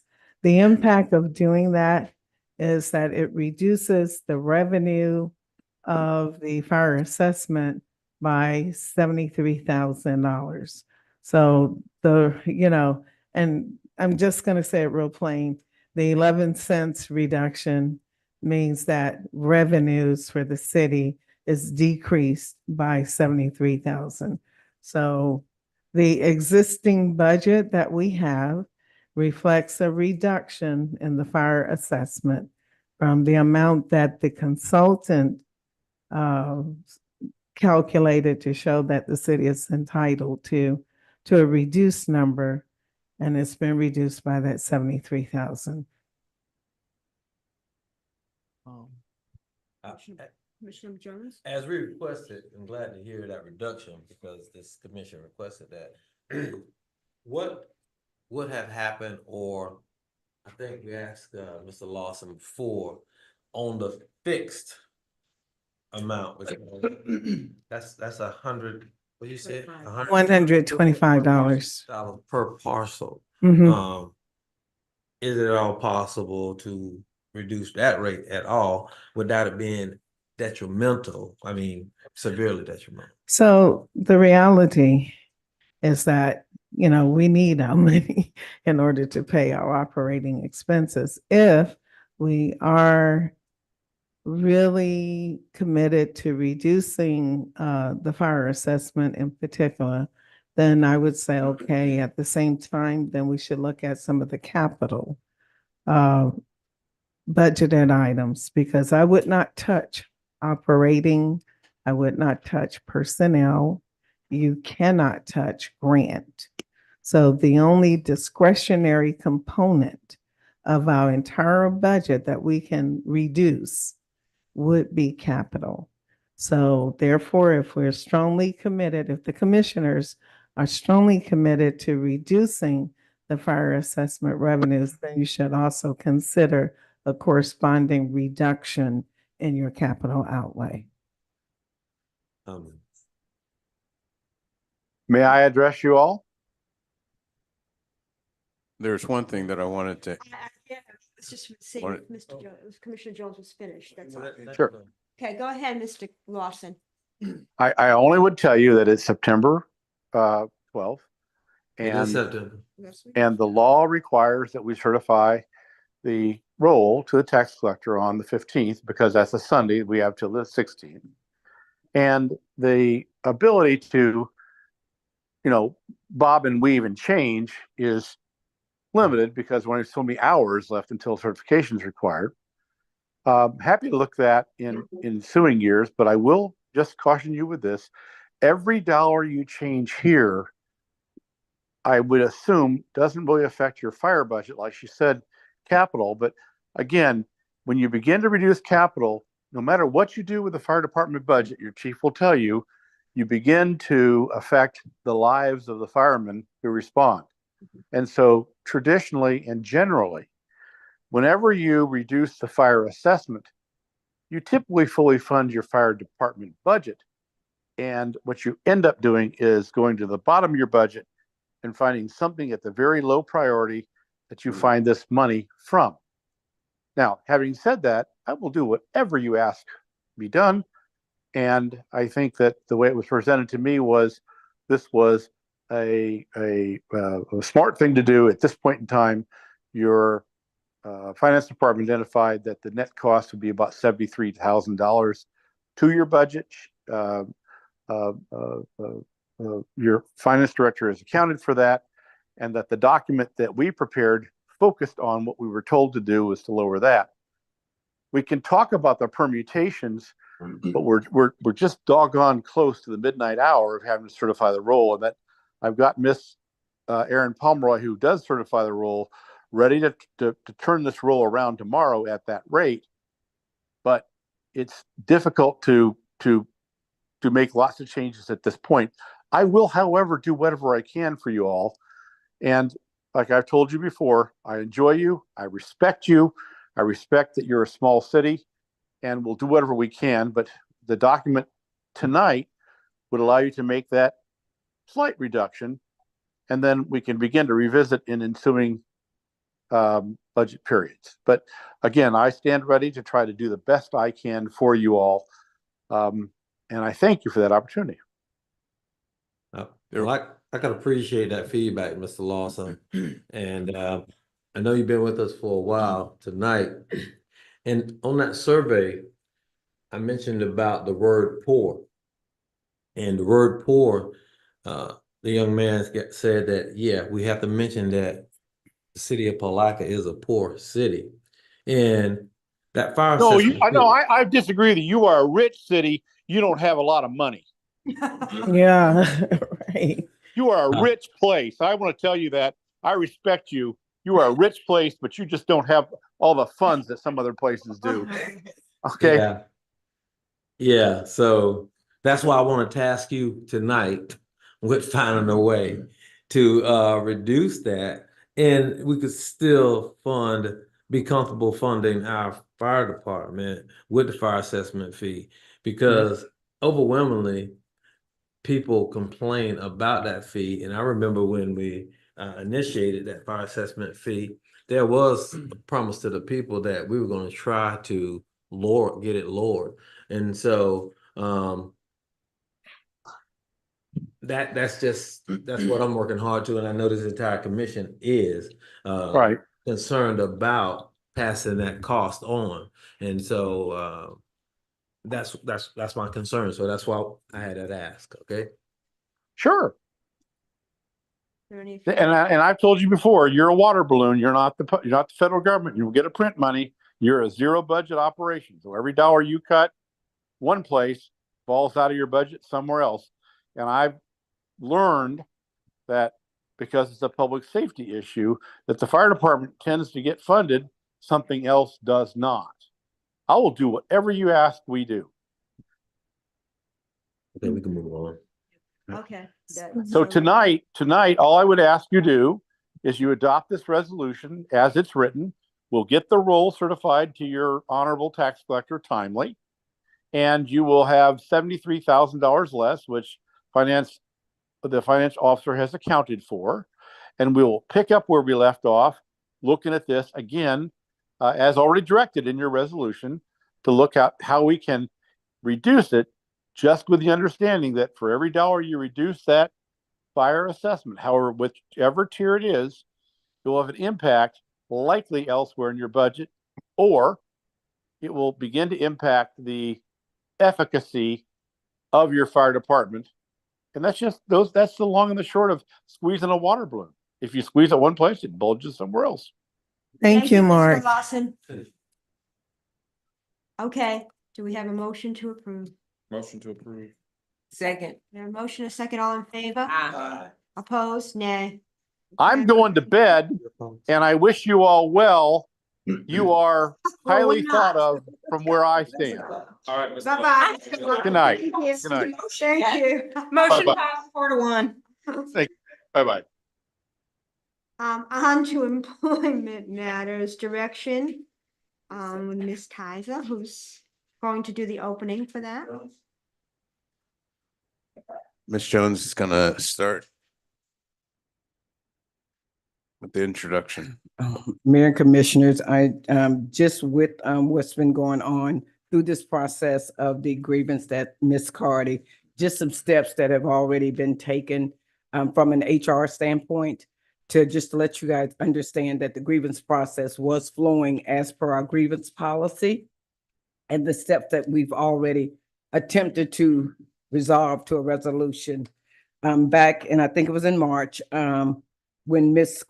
Kaiser actually brought the concern to Ms. Carty, her supervisor, as outlined, and they could not reach a resolution through all of their analysis and different options that were offered. So they did not reach one. And so Ms. Kaiser took it to the city manager, which is the next step to try to get it resolved. So we looked at different things. We had 3 different meetings, one on 4/10, 4/26, and 5/1, in regard to trying to come up with a resolution. We looked at several things within that to try to come up, but at the end of the day, there was a contract that was in place in 2018 signed by Ms. Kaiser for the new position of the accepting that pay rate for the new job things with a 90-day review stipulation in there to go back to the finance director at that time, Ms. Becker, to try to get an understanding if, how that played out. Was it enough being compensated for the duties she was being assigned, additional duties? And none of that was taking place. So that was what the finance director, Logan Becker, which left in 21, and then Lauren Shank came in 21 and left in 22. From the meetings through HR, Ms. Kaiser, the city manager, and Ms. Cardi, a resolution was provided to Ms. Kaiser by the city manager, a pay increase and a retro payment, which was implemented on 5/10/24. Her hourly rate was raised from $34.26 to $42 an hour, which equates to from $71,260 annually to $87,360. A retro payment in the amount of the city manager felt comfortable with going back only from the time that he was hired on to the current of April. And that was a $39 and $3,910, which was also given to Ms. Kaiser on that pay date. So that was the resolution that was offered to Ms. Kaiser and was implemented on the check. But didn't she recommend a different amount? Ms. Cardi? Yes, What was the amount she recommended? it was 9,000. I don't have that one here. She wanted to go back to 10 to the beginning of the fiscal year.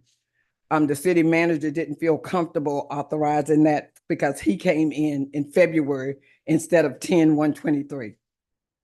So the amount that Ms. Cardi going back from 10/1/23 would have been $9,800 and something dollars, and I do have that number in there. Go ahead, Can Commissioner I ask, Castle. is it okay if I ask? First of all, the city manager agreed that she should have been compensated, right? And he recommended a certain amount. You recommended a different amount, Ms. Cardi. Can you explain to us why? Can you give us justification as to why you recommended that 9,000? I don't mind walking up here. Yes, ma'am. Okay. Okay, so I guess I looked at everything and all the work that you had been doing. And once it came to our understanding and we all began to understand it better, I just said, look, the wisest thing to do, we're not going to go back all the way to when you signed this agreement, because that was way back in October 2018. The most, and then I didn't get here until May 2023. So the most that I would feel comfortable with, you did not bring it to my attention until March 2024. So therefore, it's in the middle of the fiscal year. I'll feel comfortable going as far back as October 1st, 2023 to give you remedy. And that was the best that I was comfortable with. And then I respect the city manager. He said, look, I wasn't here. I came February 9th. So I'm going to start her from February 9th. And the difference between my approach and the city manager's approach was about $6,500, something to that effect. So, given the fact that you had the chronology with the various previous finance directors. Right. Not addressing this issue. Previous interim city manager and city managers not addressing this issue. I want to commend you guys for what you've done to this point. And, I'll just lay mine out there and what you recommended, I think we should, go based on your recommendation. I was That's what I want. I was gonna say that next. Yeah. Ms. Kaiser come up. Right, because Ms. Kaiser has not had an opportunity to present herself. Yeah, her So side was Ms. short. Jones was just trying to make sure you understood the background. Okay, I didn't Okay. know how everything was shaking up. 1 minute. Just for clarification, have a grievance policy, and Right. it's in your agenda Yeah. packet. Okay. And the only reason it is at this level is because they've already presumably gone through the grievance committee I don't know. If the grievance We don't committee have is- a grievance committee. Okay, there you but go. our policy actually states that we do, and that's a delegated advisory board to this commission, and that is governed by state law. Okay. It's supposed to comprise of 3 to 5 members and advise grievances that have been brought by employees. Okay, well, why we didn't hear from them prior to it coming to us now? Miss We don't have one. We have. Miss Jones is gonna read the grievance policy. The proxy to them? Right here it is. You look. Before you speak, Jill, please, I just want to speak to the attorney and city manager. There are some timelines in this policy, and it appears that it wasn't followed at that point. So even with your recommendations, how did you guys get to a recommendation and it supersedes what's in the policy? We got this, we cannot start with a practice that isn't policy, and we, we can't say, well, yeah, we think that this person, and this have nothing to do with you, Jill, directly. We can't go, well, I think she should get this because when we went over the salary survey, we actually adopted it for everybody. And guess who else wasn't in that salary survey? The commission. Commission wasn't. Okay, so are you, because I'm gonna tell you right now, if that's what we're doing, you got 5 more people to start considering. Thank you. So don't open the can of worms unless we're ready to actually defend what we're about to do right now to set precedent. Okay, so I want to err on the side of caution with legal advice, not what we feel that we should do. There you go. I don't need that. Appreciate it. Good evening. Thank you for allowing me to discuss this with you. Yes, I did start this grievance policy back in March, early March. I have been, as I say, feeling that I wasn't properly compensated, and I believed from 2018 that it would be corrected during the salary study, because the salary study was supposed to go out and compare your job description that you made specifically for that job, for that salary study, because every employee was asked to review their job description, make sure it was accurate, make sure everything was in it, and give it to your supervisor, who then provided it to the HR director, or the HR at that point. I did that.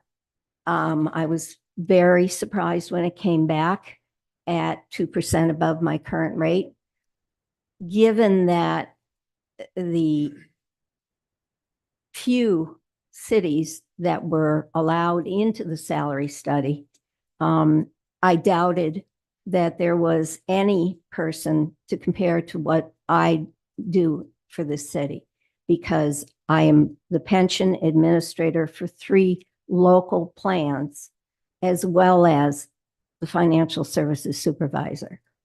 When it didn't get corrected then, I had no evidence, no proof to substantiate my belief. That proof didn't come until March, because in March, I had already indicated I was retiring in October, and I had been directed by Ms. Cardy, my supervisor, to revise my job description, to remove the duties that were going to be now handled by an outside company. The 3 pension boards in the past, every year, had been paying $21,000 to the city so that they could have a pension administrator. So the pension could have a pension administrator, not the city, the pensions. They paid out of their money to the city. When in March, I deleted all those pension responsibilities, at least most of them, the bulk of them. HR put the new job description out at the same identical grade because the salary study is based on grades. My position was put out there for the same grade as the new position, with what we all agreed was about a third of my duties removed. When that happened, I put my grievance in because this was the first proof I had to say my job per the salary study done in 2021 was not correctly evaluated. When we had our first meetings, probably by the third meeting, first of all, my first meeting was with Ms. Cardy, and she invited in HR. If you review the policy, HR is not involved at all in the grievance process. But she was invited in, and through all the meetings, HR was involved. When it came time, no resolution was offered. I moved my grievance up per the policy to Mr. Bell, City Manager Bell. We had several meetings, and one of the meetings, he directed the HR to go out and find the company who did the salary study and have them take the new job description with the third of those duties removed, have it placed in the grade range. That company, HR found out that that company no longer existed, and Mr. Bell directed her to then, or she took it upon herself to find other local job descriptions that matched the job description that she put out on the website. And her analysis came back that the new job description is at the correct grade. That is why I believe my job description, the original one presented to HR, which when I did an ask on my own personnel file, the job description that my supervisor approved of and brought to the salary study was not in my personnel file, which indicated to me a second reason why I was not put at the correct range, grade range. So at that meeting, Mr. Bell decided that he would move me up a grade range and that he did not feel comfortable doing retroing back any further than when he was hired. So I was retroed back for April, for March, and for February. And my request here in this grievance says that I've been improperly compensated for my job duties. I've performed since October 2021. I in no way am grieving back to 2018.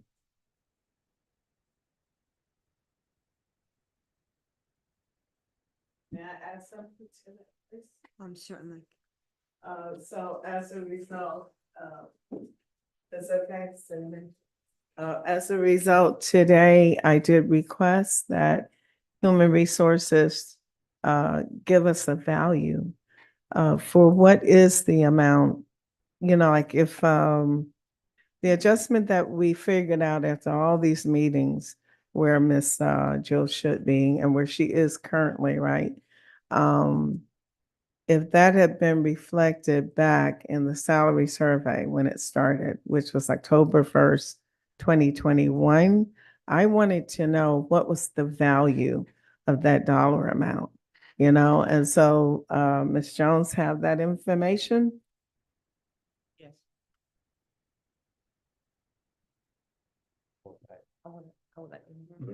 Okay. So what I did for Miss Cardi, when I went back doing the calculation, based on where Miss Kaiser was actually her rate of hourly pay at the beginning of the salary study implementation, and the fact that they moved her from one grade to another grade, I calculated her pay based on the new grade, same step. So where she would have been in that position. And the total I came up with, and as she got years of experience increased, 4% COLAs, 5%. I factored all of that in as I moved the grade down. The total cost I came up with that would have be due to Ms. Kaiser if it was the will of the commission was 18,770.26. And that would be less the 39,10 that she's already received. You calculate what was again? $18,770.26. And that's from going back to what? October 15, 2021. When the salary survey was implemented.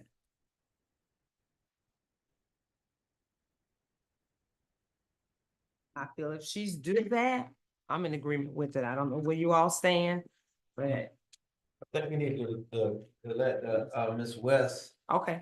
read Give us that some- policy. Hold on. Because it appears that there are some limitations and there's some expirations. The grievances have a time period that they need to be filed. And I don't know if we're within that. That's 3 years ago. Have you reviewed that, Ms. Yeah. Council West? So the grievance procedure is in your packet. Mm-hmm.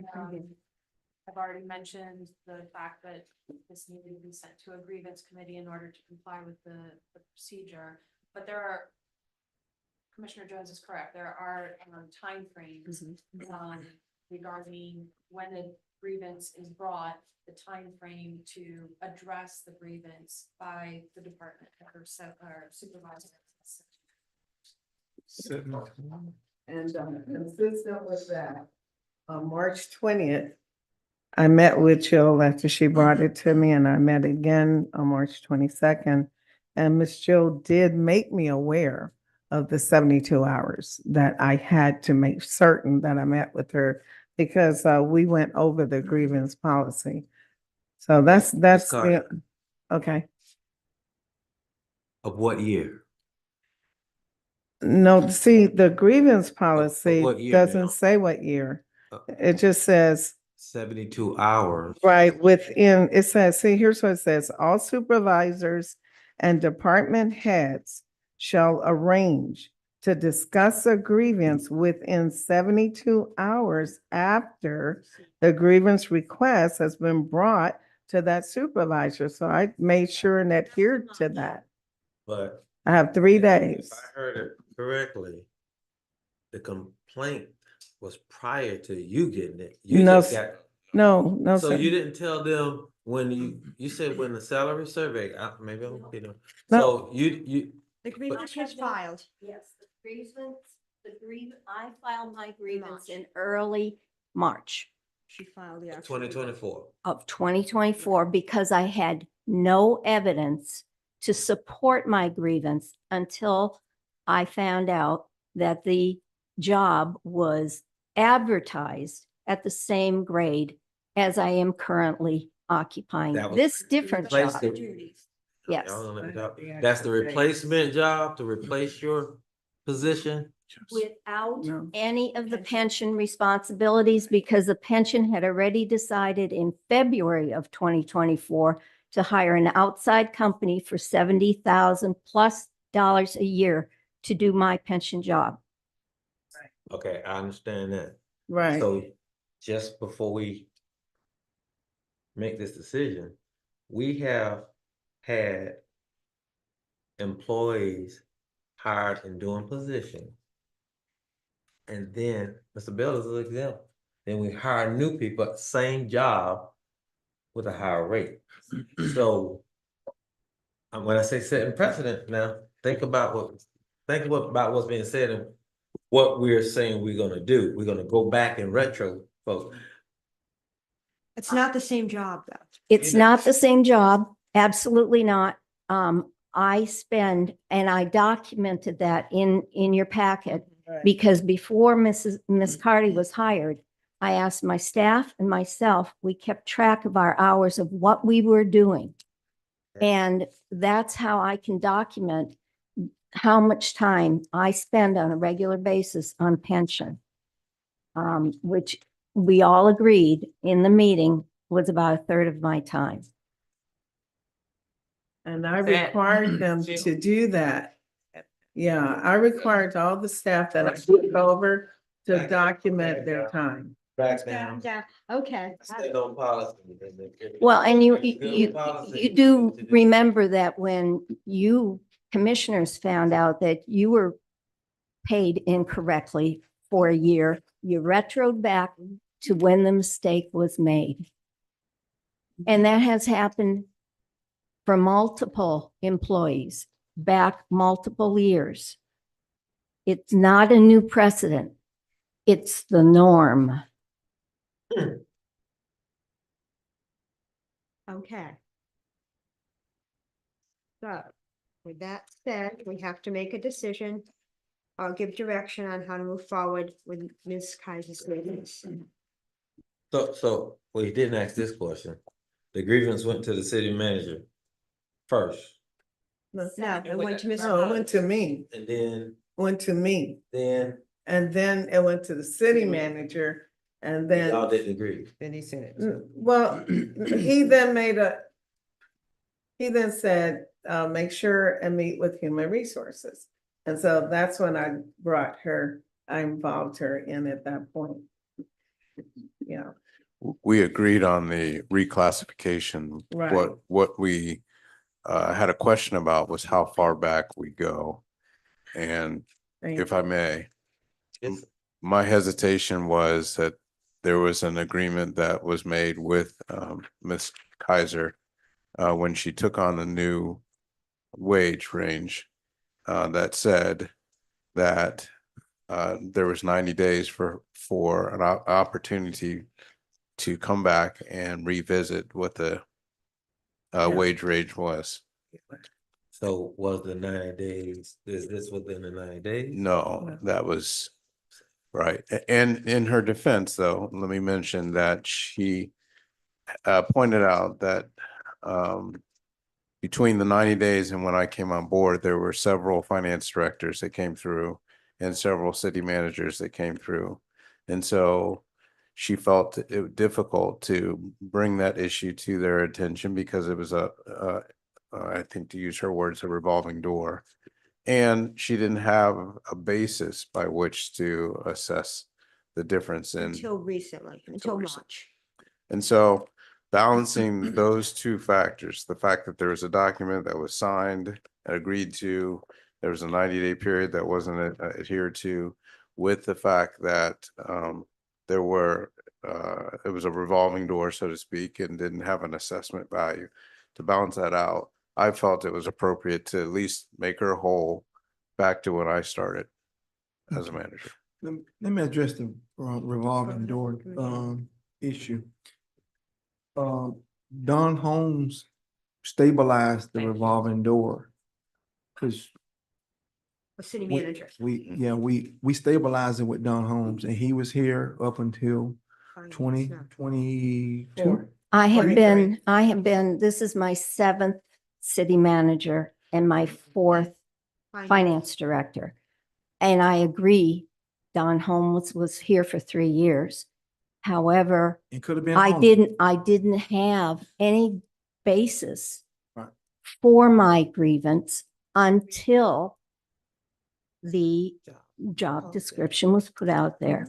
Right. And I also direct your attention to the packet showing that Don Holmes actually signed off on an employee to move 3 grades up with no documentation behind it.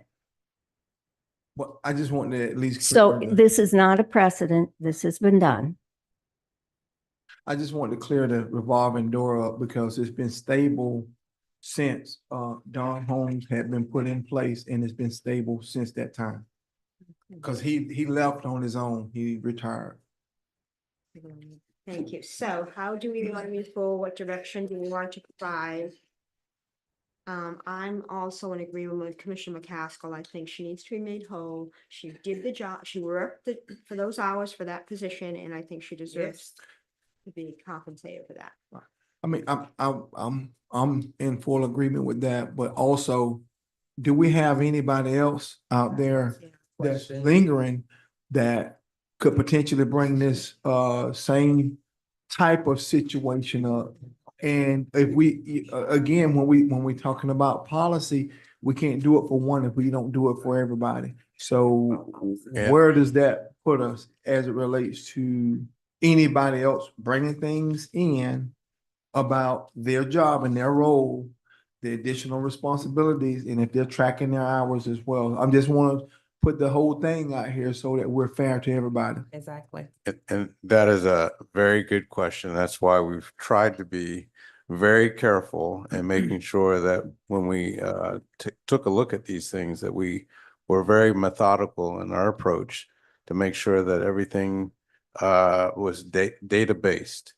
Now, one of the risk factors that we have, though, is that, as Ms. Kaiser said, the individual that did the salary study before, that company no longer exists.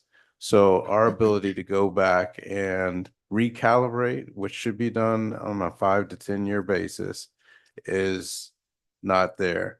So at some point in time, we will need to go back to an RFP to bring in another company to allow us. Part of what we base everything on is we take a job description and we say, based on this job description, which describes everything that the person is doing, what is the appropriate step and grade for that position, right? Irrespective of where they are, what is the appropriate today for that job description? And based on that feedback, we methodically look at what the data says in terms of the cost impacts. Right. I appreciate that. And again, I'm all for making sure that people get paid for what they're worth, and she certainly deserves that. Now, the other piece of it is, in order to be fair to everybody, I guess we can just kind of make a recommendation to give a time period for people to come forth if they have anything, so that we can cure this whole thing and make sure that we're fair to everybody. A time certain that people bring their documentation if they feel like they have not been paid fairly, so The that policy it's needs to clear. be up. The policy needs to be. No, I'm just saying, no. Go ahead, Ms. Well, if Frida. we're gonna pay this is still within the policy. I'm not. And if I may, Madam Mayor, I want to stay on Commissioner Borum's trail, that we need to make our employees aware that they have the opportunity to do so. It's important that they know. We got to get it out there and then make it time certain, but we got to do it by all means of communication. Make these employees aware, do identification, I'm sorry, and get the word out so those employees can have fair opportunity to come forward. Okay, with that said, is the direction, I've heard three, is that the direction of everybody at this point? So we can move along. Do you have That's with me. a suggestion on I'm timeframe? good. I'm good with it, but I just don't like the policy piece. But again, she has done her due diligence.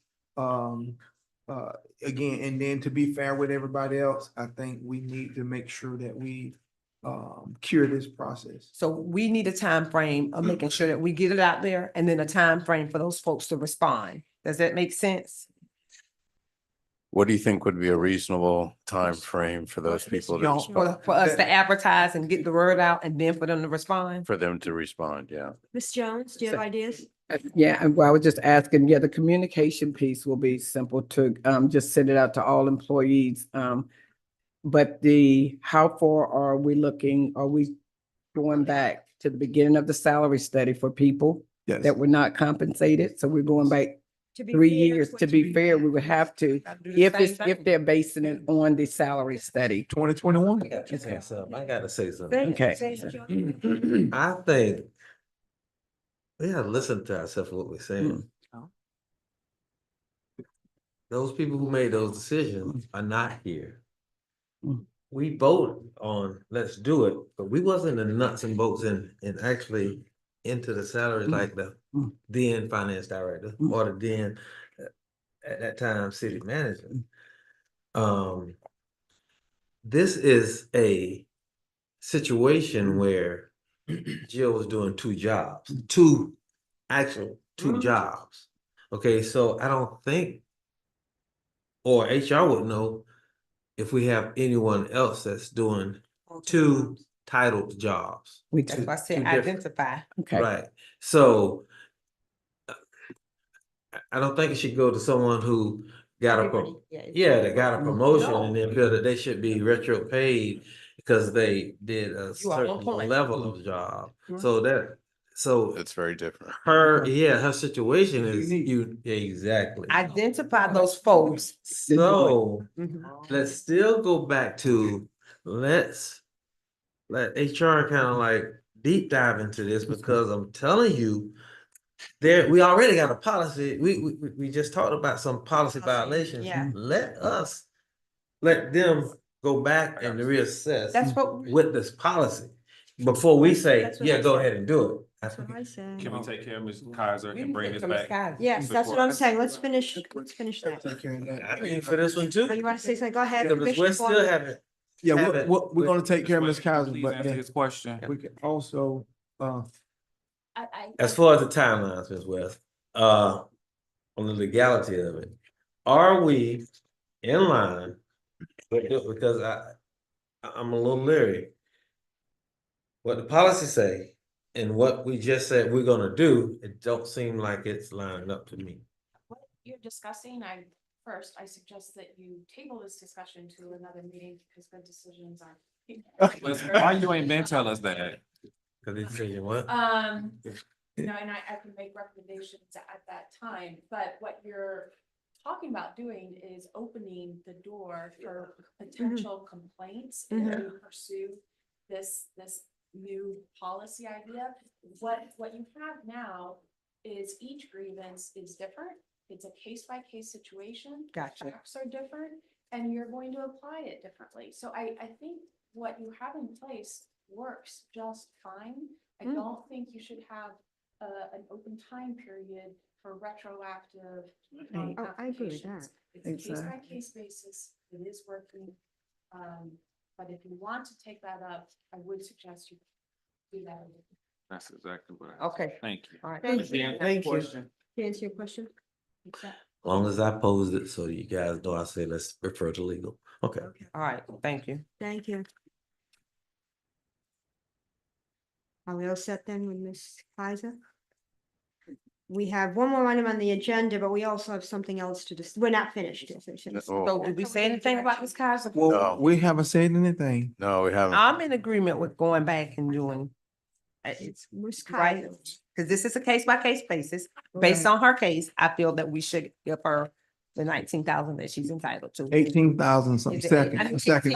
18 because it was 9, 8 double, 18,000 and whatever. Can you state the amount, please? She knows the amount. But we're gonna put it on the record. I took it down as $18,770.26. Thank you so 21, much. wasn't it? Less what she's already been paid. The 18 is from, Less.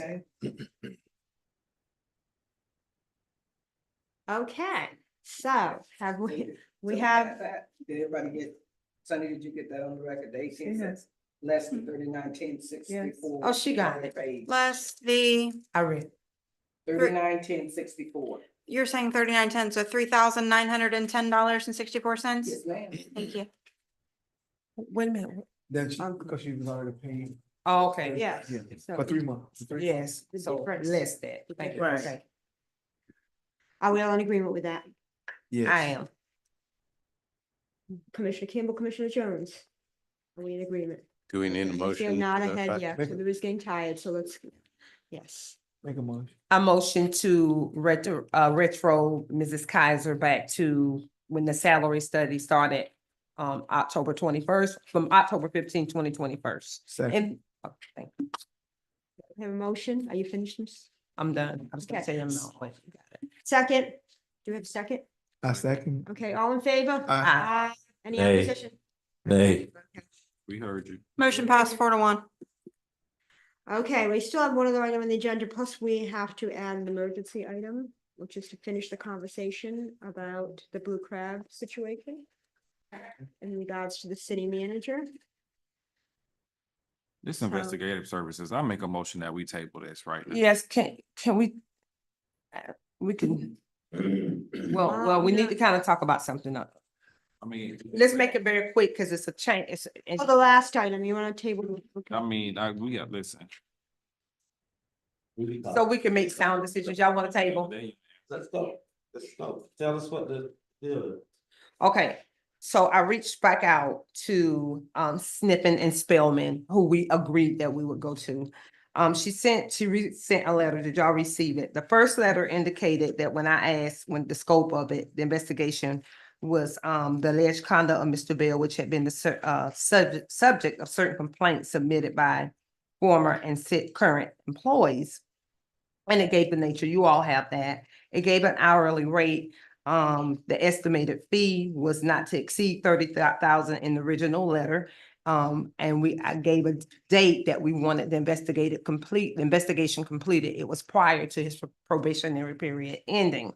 I went back out to them and they sent another letter out, which indicated this was a follow-up to the conversation that I had with them, that they still said that their investigation they would stick to the original amount, not to exceed 30,000, but that does not mean that it will be 30,000. They were going to charge by the hour. However, they would let us know if it got to 5,000. They would let us know where we are. If it got to 7,000, if it reached 10,000. A lot of the work has been done because in the original letter, they included the investigation, things such as travel time, but we talked about doing it in a manner in which it was very, kept the employees, confidential. So maybe doing it by Zoom, we didn't have to pay lodging fees because that included in that. They wouldn't have to come here for lodging fees to meet with employees. They can do it via Zoom. They had limited information at that time. Now they do have more information to go off of. It shouldn't take as much time to interview the employees or the complainants. So it's $375 an hour. That's what they agreed to the first time. It's still $375 an hour. They want to take on a team concept. However, it will be one that's the lead attorney. And that lead attorney will interview everyone, but she has all the statements now, so she'll kind of be just substantiating what's in the statement. So that kind of cuts down on the time. So it's up to you all if you still want to go at Sniffen and Spellman. They're willing to do so. However, they're willing to let us know when they reach a certain amount, may not even get that far, it definitely won't exceed 30,000. They'll let us know way before it gets to 10,000 because that's what we agreed to. But we just need to know, they need to know if we want to still proceed with that company, with their firm. It's up to us. I heard 30, but I thought the max would be 10 because you weren't using the number of. And if you see in the original letter that they sent, that's what I told them at first. However, they went back to their team and they decided that they would stick with the 30, it would not exceed. However, they will let us know in increments if it got to 5, when it gets to 5, if it gets to 10, where they are in the process. And a lot of the work has been cut down from the original scope. It's up to you all to decide. You have both letters in front of you, so it's up to you all whether or not you want to proceed with Sniffen and Spellman. Also, with the mediation process, with the time I get off from my primary job, trying to reach out to companies, I went back and I came to HR, what I would like for her to do, because we agreed that we did not want to use the same company that did the team building with us, for her to give me a list of the folks that the pool of folks that we chose from, and then we as a team can decide if we want to go with another firm, so we can have a mediator to come in once the investigation starts. Are there any questions? I'm going fast, but all of this is before us. We can decide what we want to do. I thought the last meeting we said 10. But that's. I said, I went back to 10, they went back to their team And their team decided they were gonna stick, the last meeting we said 30 because of the time frame. When I went back to them, they said that they want to use a team concept. And it will not exceed 30. It may not even go to that. They go by an hourly rate, which is 375 per hour. It may not reach 5, 10. However, they will let us know when it reaches 5. Whatever we want to tell them, let us know when we get to this point. A lot of the work has been cut down because they've received statements. At the end of the day, the information is before you all make a decision, and we need to know, we need to make a decision whether you all do it tonight or table it. The information is here before us, and then we can move from there.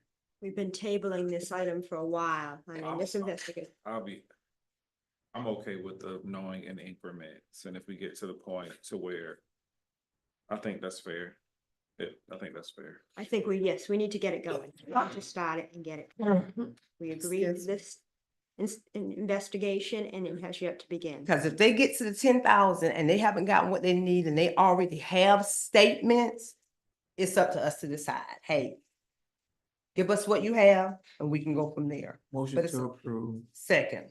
Got a motion, second, all in favor? Aye. Aye. Any opposition? Now, with the mediation, would you all like for me to, when she provides me the list, Mrs. Jones provides me the list of pool of people to go with a different company other than those folks to have? Okay, and I will jump on that immediately so we can have a mediator here so that they can work alongside the team or with the team to include teaching diversity and do some team building. Right. Are we good with that, team? Yes. Yes. Okay. Yes. Okay, and then to the last item that we really have to discuss, that's very important, is this whole incident of not following policy and the check issued in regards to Mr. Bell. And we have to add it as an emergency item, correct? I would like to add that this administrative situation as an emergency item. Yeah, it could be new business or emergency. New business. New business. Yeah. I would like to add it as new business. Thank you. Second. Have a motion, a second, all in favor? Aye. Aye. Okay. Given the circumstance, anybody want to mention or discuss anything? I know everybody's tired and it's getting late, but who wants to discuss this? What's the term that you use, Commissioner Jones? I know that we said we use norm, and then I think you said get into the practice of. Am I right? Correct me, fellow commissioner.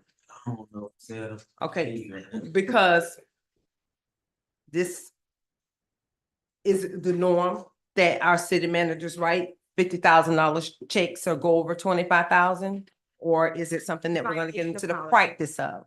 It's Is it policy? Yes. These are just questions that I'm posing as talking points to facilitate this discussion. The policy is a maximum of 25,000 that the city manager has the authority. So with that being said, are we saying that he violated the policy? Yes. With that being said, what are we gonna do as a team, as a commission? What's our decision? What does the policy say, or what do we do? And council, can you give us some guidance in this?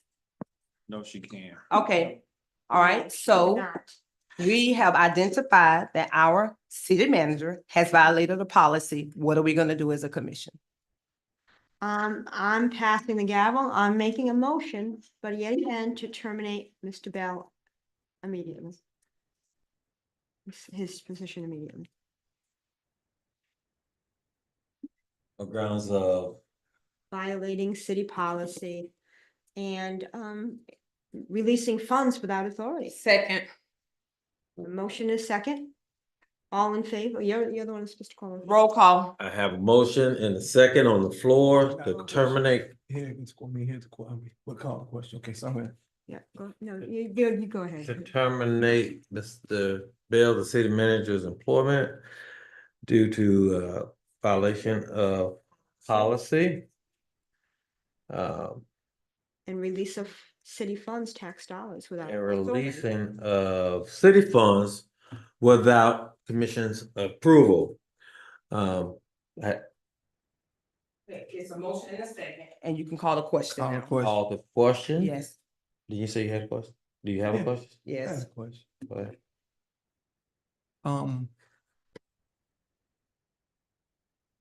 I just want to just make sure that from a policy standpoint and individuals making certain decisions outside of the commission, is there a pathway not to potentially fire him, but maybe give him time off without pay to send the message to not continue to have this open, this the discontinuance of Alicia, if we terminate a city manager right now without I would say give him time off without pay. That is almost equivalent. That's the message. The next one could be, if that occurs again, terminate, but the commission can do what it wishes. I mean, it's a violation, yes. But again, whatever the commission would like to do, I just made an alternative of what happened to have at least some continuity in that leadership role. But if the commission decides to move forward, let it be what it is. I I just made a. I just want to say that at some point we have to really take into consideration the potential jeopardy that we were put in. I believe personally that there was so much that could have resulted out of that one little instance. And if we allow this to be swept under the rug, for lack of better terminology, and slapped on the wrist, that there's a potential that additional things can be done that will further compromise the integrity and jeopardize the integrity of this city. And sometimes we just have to really accept that there's a character flaw. And being that what it is, I mean, we just have to make a decision. Because again, there are a lot of things, not just the issuing of the check, but the disclosing of other commissioners' positions with regards to their stance on certain things with regards, that falls upon the sunshine. And there shouldn't be him connecting saying, oh, I'm talking to Commissioner Campbell. Commissioner Campbell said this to another commissioner. Am I correct? You didn't hear the whole conversation? The earlier conversation was, yeah. So, and I mean, I don't, and I think that, I mean, that goes against sunshine with regards to, and that's, I mean, that's not a good practice.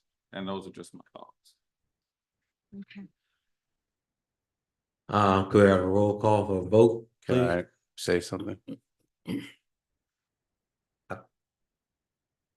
I think it's proper. Go ahead. So the situation that occurred with Blue Crab, I only did that because I thought that that was the authority that I had. I went to staff and I asked that question. I wouldn't have done it otherwise. And I only did it because of the purpose of making sure that we didn't lose the promoter that we had.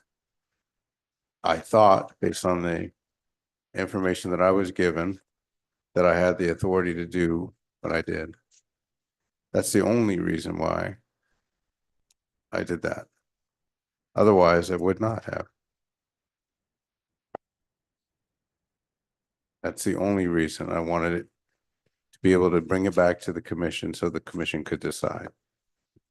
So if that was a mistake, if you don't consider it an emergency item, I get that, but it's not because there was any nefarious intent associated with it.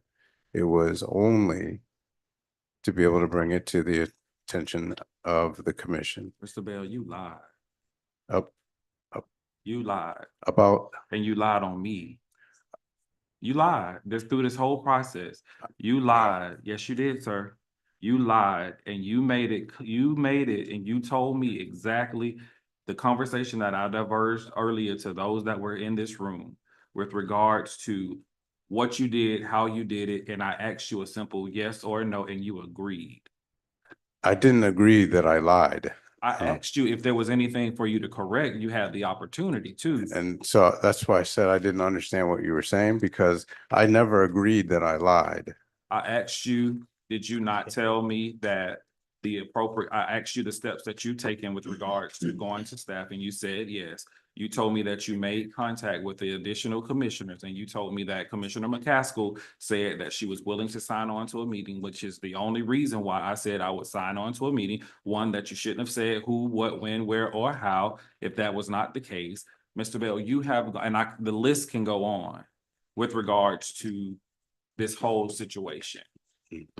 And I asked my fellow commissioners, had they been contacted by you with regards to that? And half of them stated no. But you told me that you made contact with each one of the commissioners, and that's the direction in which they were wanting to go in. Did you not?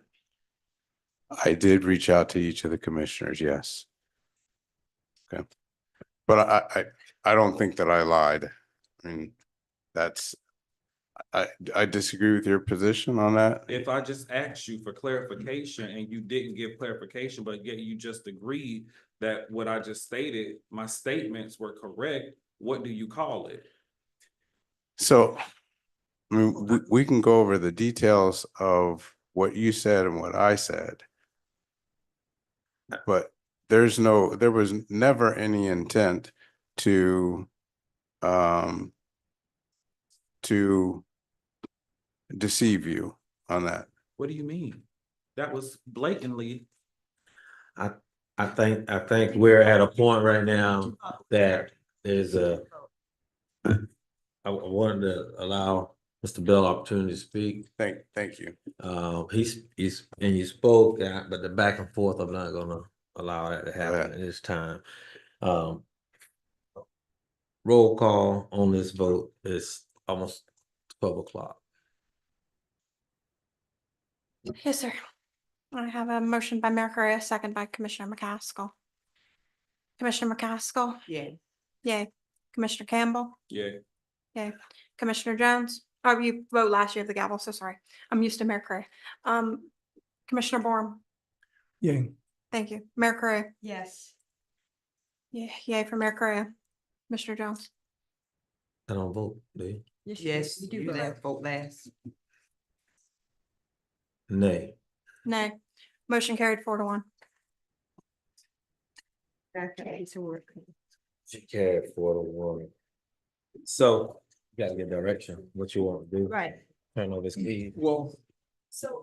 no, we give direction as the commission Yes. to, like to make a motion. Well, the meeting is not over. No, it's not adjourned. The meeting is not adjourned. I like them, make a motion to, have, Ms. Cardy as the interim until a time, until we have, secured another city manager. That's the motion.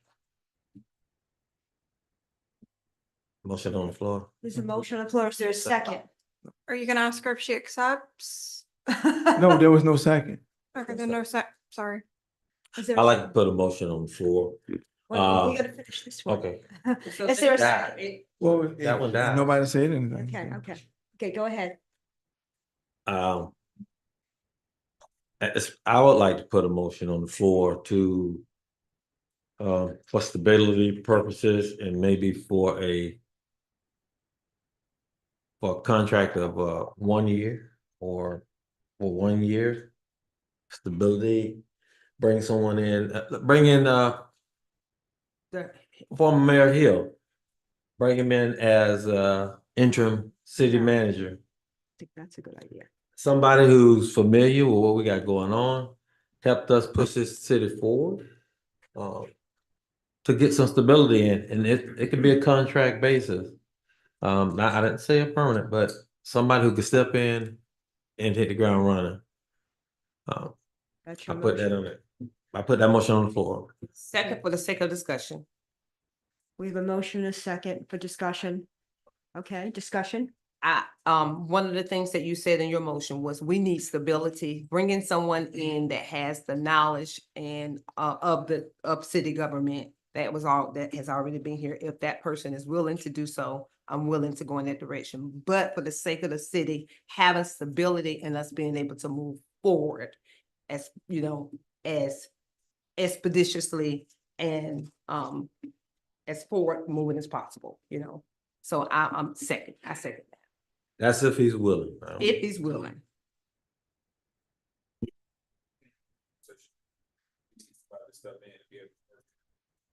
We have a motion and a Okay, second right now. Let's Wait, do take that, it and 10 then minutes I to got talk. another one to put on the floor. Okay, we have a motion and a second. I guess roll call vote. Commissioner McCaskill, Yay. thank you. Commissioner Campbell, Yeah, do we take 5 minutes, call 10 minutes? I just. I would be advised. Intern that is already an employee. Me too. That's been, you know, familiar with the issues. There are so Okay. many issues in the city right now. Yeah, but I don't think it's, Next meeting. Okay, gotcha. If that person is for the next meeting, but we need, I would like to go ahead and agree to this with a person that's knowledgeable, and then we can put another motion out on the floor to have someone interim, just like you said, at least into the next meeting. So we have a motion and a second on the floor. Roll call, please. just, okay. I just for clarity for the record. It motion by Commissioner Jones for a contract of 1 year of stability to bring in former Mayor Hill as interim city manager if he's willing, second by Commissioner McCaskill. But now you're saying for stability purposes, with still, That's a That remains second. the same? That's just a Okay. second. okay, thanks. Commissioner McCaskill. Yay. Commissioner Campbell. That, we're in the same position that I stated that I'm not comfortable with. I don't have an issue with that, but a person, he's not here to make that determination. So again, we need somebody that's gonna be able to come in tomorrow with boots on the ground. What we say it is, if we approve this and we reach out to him and he says, yes, it's already approved. However, we're gonna put another one out to get somebody in until the next meeting. So this is just saying, Okay. we can reach out. If we're gonna do it, we can reach out and ask him. If not, maybe that person that we got that's gonna be into the next meeting, we'll stay until we can get somebody else. But right now, we have that. What position does that put us? My suggestion is first things first, you establish an interim for the short term. And then you have a broader discussion on. Who you want On the to long, have. me too. So- Even if it is for a 1 year contract, instead of identifying and locking in one person, have some options available for your discussion. Okay, And that can happen on September 26th. so he needs to withdraw his motion. I'm not Right? withdrawing my motion, Withdraw? just vote and then No, it's we'll not, go it's from there. not, it's not, because I don't want it to appear as if I'm not for. I Right. want protocols to No. be established. Because at this time, we don't have anyone that's in that. Listen to what position. she's saying. I got what she's saying. Okay. So I'm trying to inform Mr. Gotcha. Commissioner Jones that taking in consideration the thought process of what's coming from legal, taking in consideration which your fellow colleagues have stated, it's not that we are against it. We need to establish first, somebody who's gonna come to work. Who's already as here. our interim. Yeah. That's what we're trying to get you to understand. It's not that it's a yay or a nay. Well, let me tell you my total concern with that. We don't have anyone on staff That's not right now fair. to do that. That's To, not true. to do, well, who do Wait. you, just who? Let me ask this. In the past, okay, I don't know if Mr. Bell ever identified anyone other than, well, he had his ACM that he would pull it in place. However, Mr. Holmes, who did Mr. Holmes, when he was here, the previous city manager would have sit in as interim when he was out. Well, And Assistant city manager, in the absence of that, it falls into either the chief financial officer or the chief. of police. So that's where I'm going. With that being said, and that's do why- we wanna does he withdraw his motion first? Yes, yes. Okay. Has to happen sequentially because the intern. That's what, okay. And you withdraw your motion. Has to be withdrawn so we can stop this again for the short term. Do you want me to amend the motion? No, go ahead and withdraw. I'll tell you where we're going. Then we're gonna go back and you put your motion in.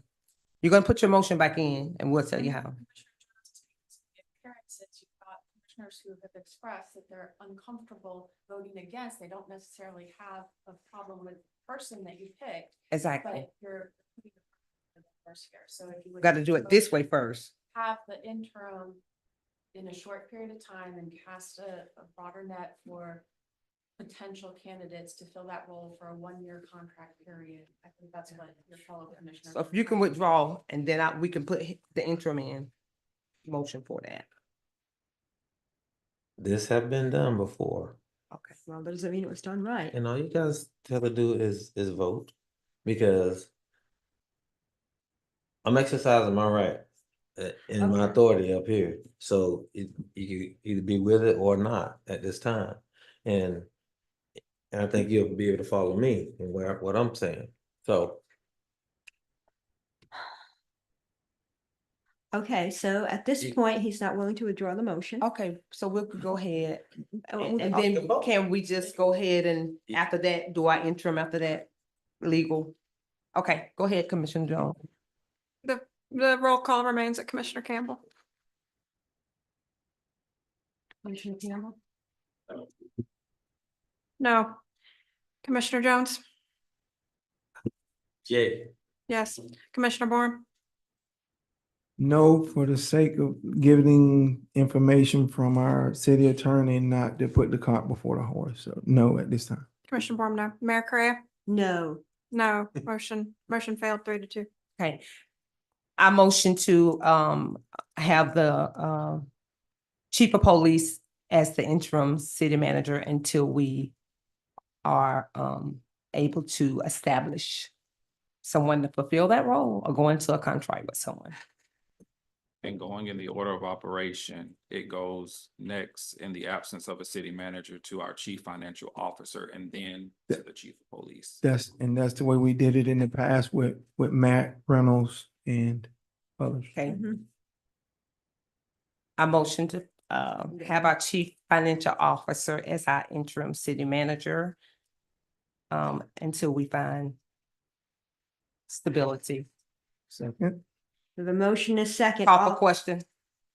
I have No, a she question. accept- Okay, question. She was very reluctant when that was brought up, so I have a concern about that. She was surprised and she seemed reluctant to serve in that role, so I would like to ask her. She was surprised.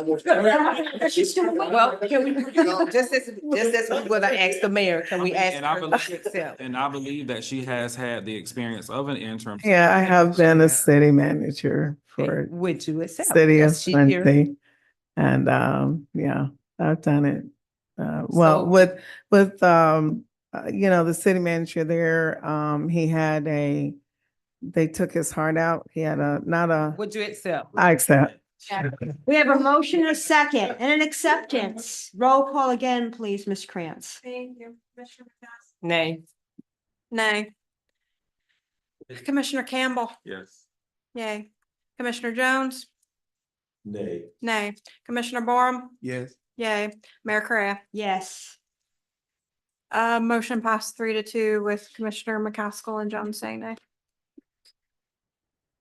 There's a next order of business that we have to take care of with regards to the immediate taking away access immediately regarding email or any other access that the exiting city manager has a right to.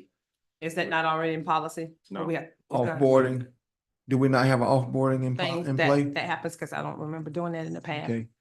So I know we supposed to access have that to the way building. back. Yeah. Mayor, Several Mayor years. Correa, for cleanliness, I would ask that you direct the interim city manager to ask IT to remove the access to IT effective understand. immediately tonight. Okay, please remove immediately tonight and key card turned in and all of those things that need to be done. I understand. Thank you.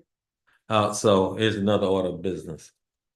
Since we have termed the employment of the city manager, are we gonna still go in that contract for investigation? Well, it seems to be moot, or do we want to, well, of course, I retract that. If we are continuing the investigation into Mr. Griffith, I think we have to continue this investigation. No, we don't. How are you gonna investigate a hostile working environment If when he's the not- person is not here? Well, we have all the documents, but yeah, okay, that's fine, but, It's up to the team. okay. Waste of What's the tax. consensus? Consensus for, The investigation to the investigation to Mr. Bell, that we just don't go forward with it. I say pick. That's what I'm asking for the opinion of the board. Go ahead. Let me ask this. What if the changing of the guards happened up here and Mr. Bell came back and applied for a position and staff was still the same? Do we want to consider that? And he was to be rehired? What? No.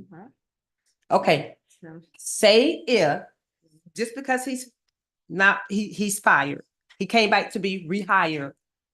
If there was a different commission up here and that happened, but staff was the same. I get what you're saying. You're saying go ahead. continue with the the process. Should we still continue with the process? I just want to throw that out there and But if you continue with the process and and he is not cooperating, in a way that he would if he was There's no still. recourse. Yes. It wouldn't, I don't know if it's gonna, that's why it's good, but it's, yeah. So, I mean, what are your thoughts on, on that? If he's not gonna kind of. Yeah, and he doesn't have to cooperate if he's not an employee. So it's up to you all. It's out there. That's only if he was still, I mean, that's what I would be thinking. You can certainly entertain that motion, Commissioner Haskell, but it would have to be through a motion for reconsideration. Or defer that to the next meeting, which I advise since it's almost midnight. Okay. I'll thank defer you. to the next meeting. Okay. That sounds good. Do you have a motion to adjourn? Motion. Motion to adjourn. Adjourn. Okay. Wow.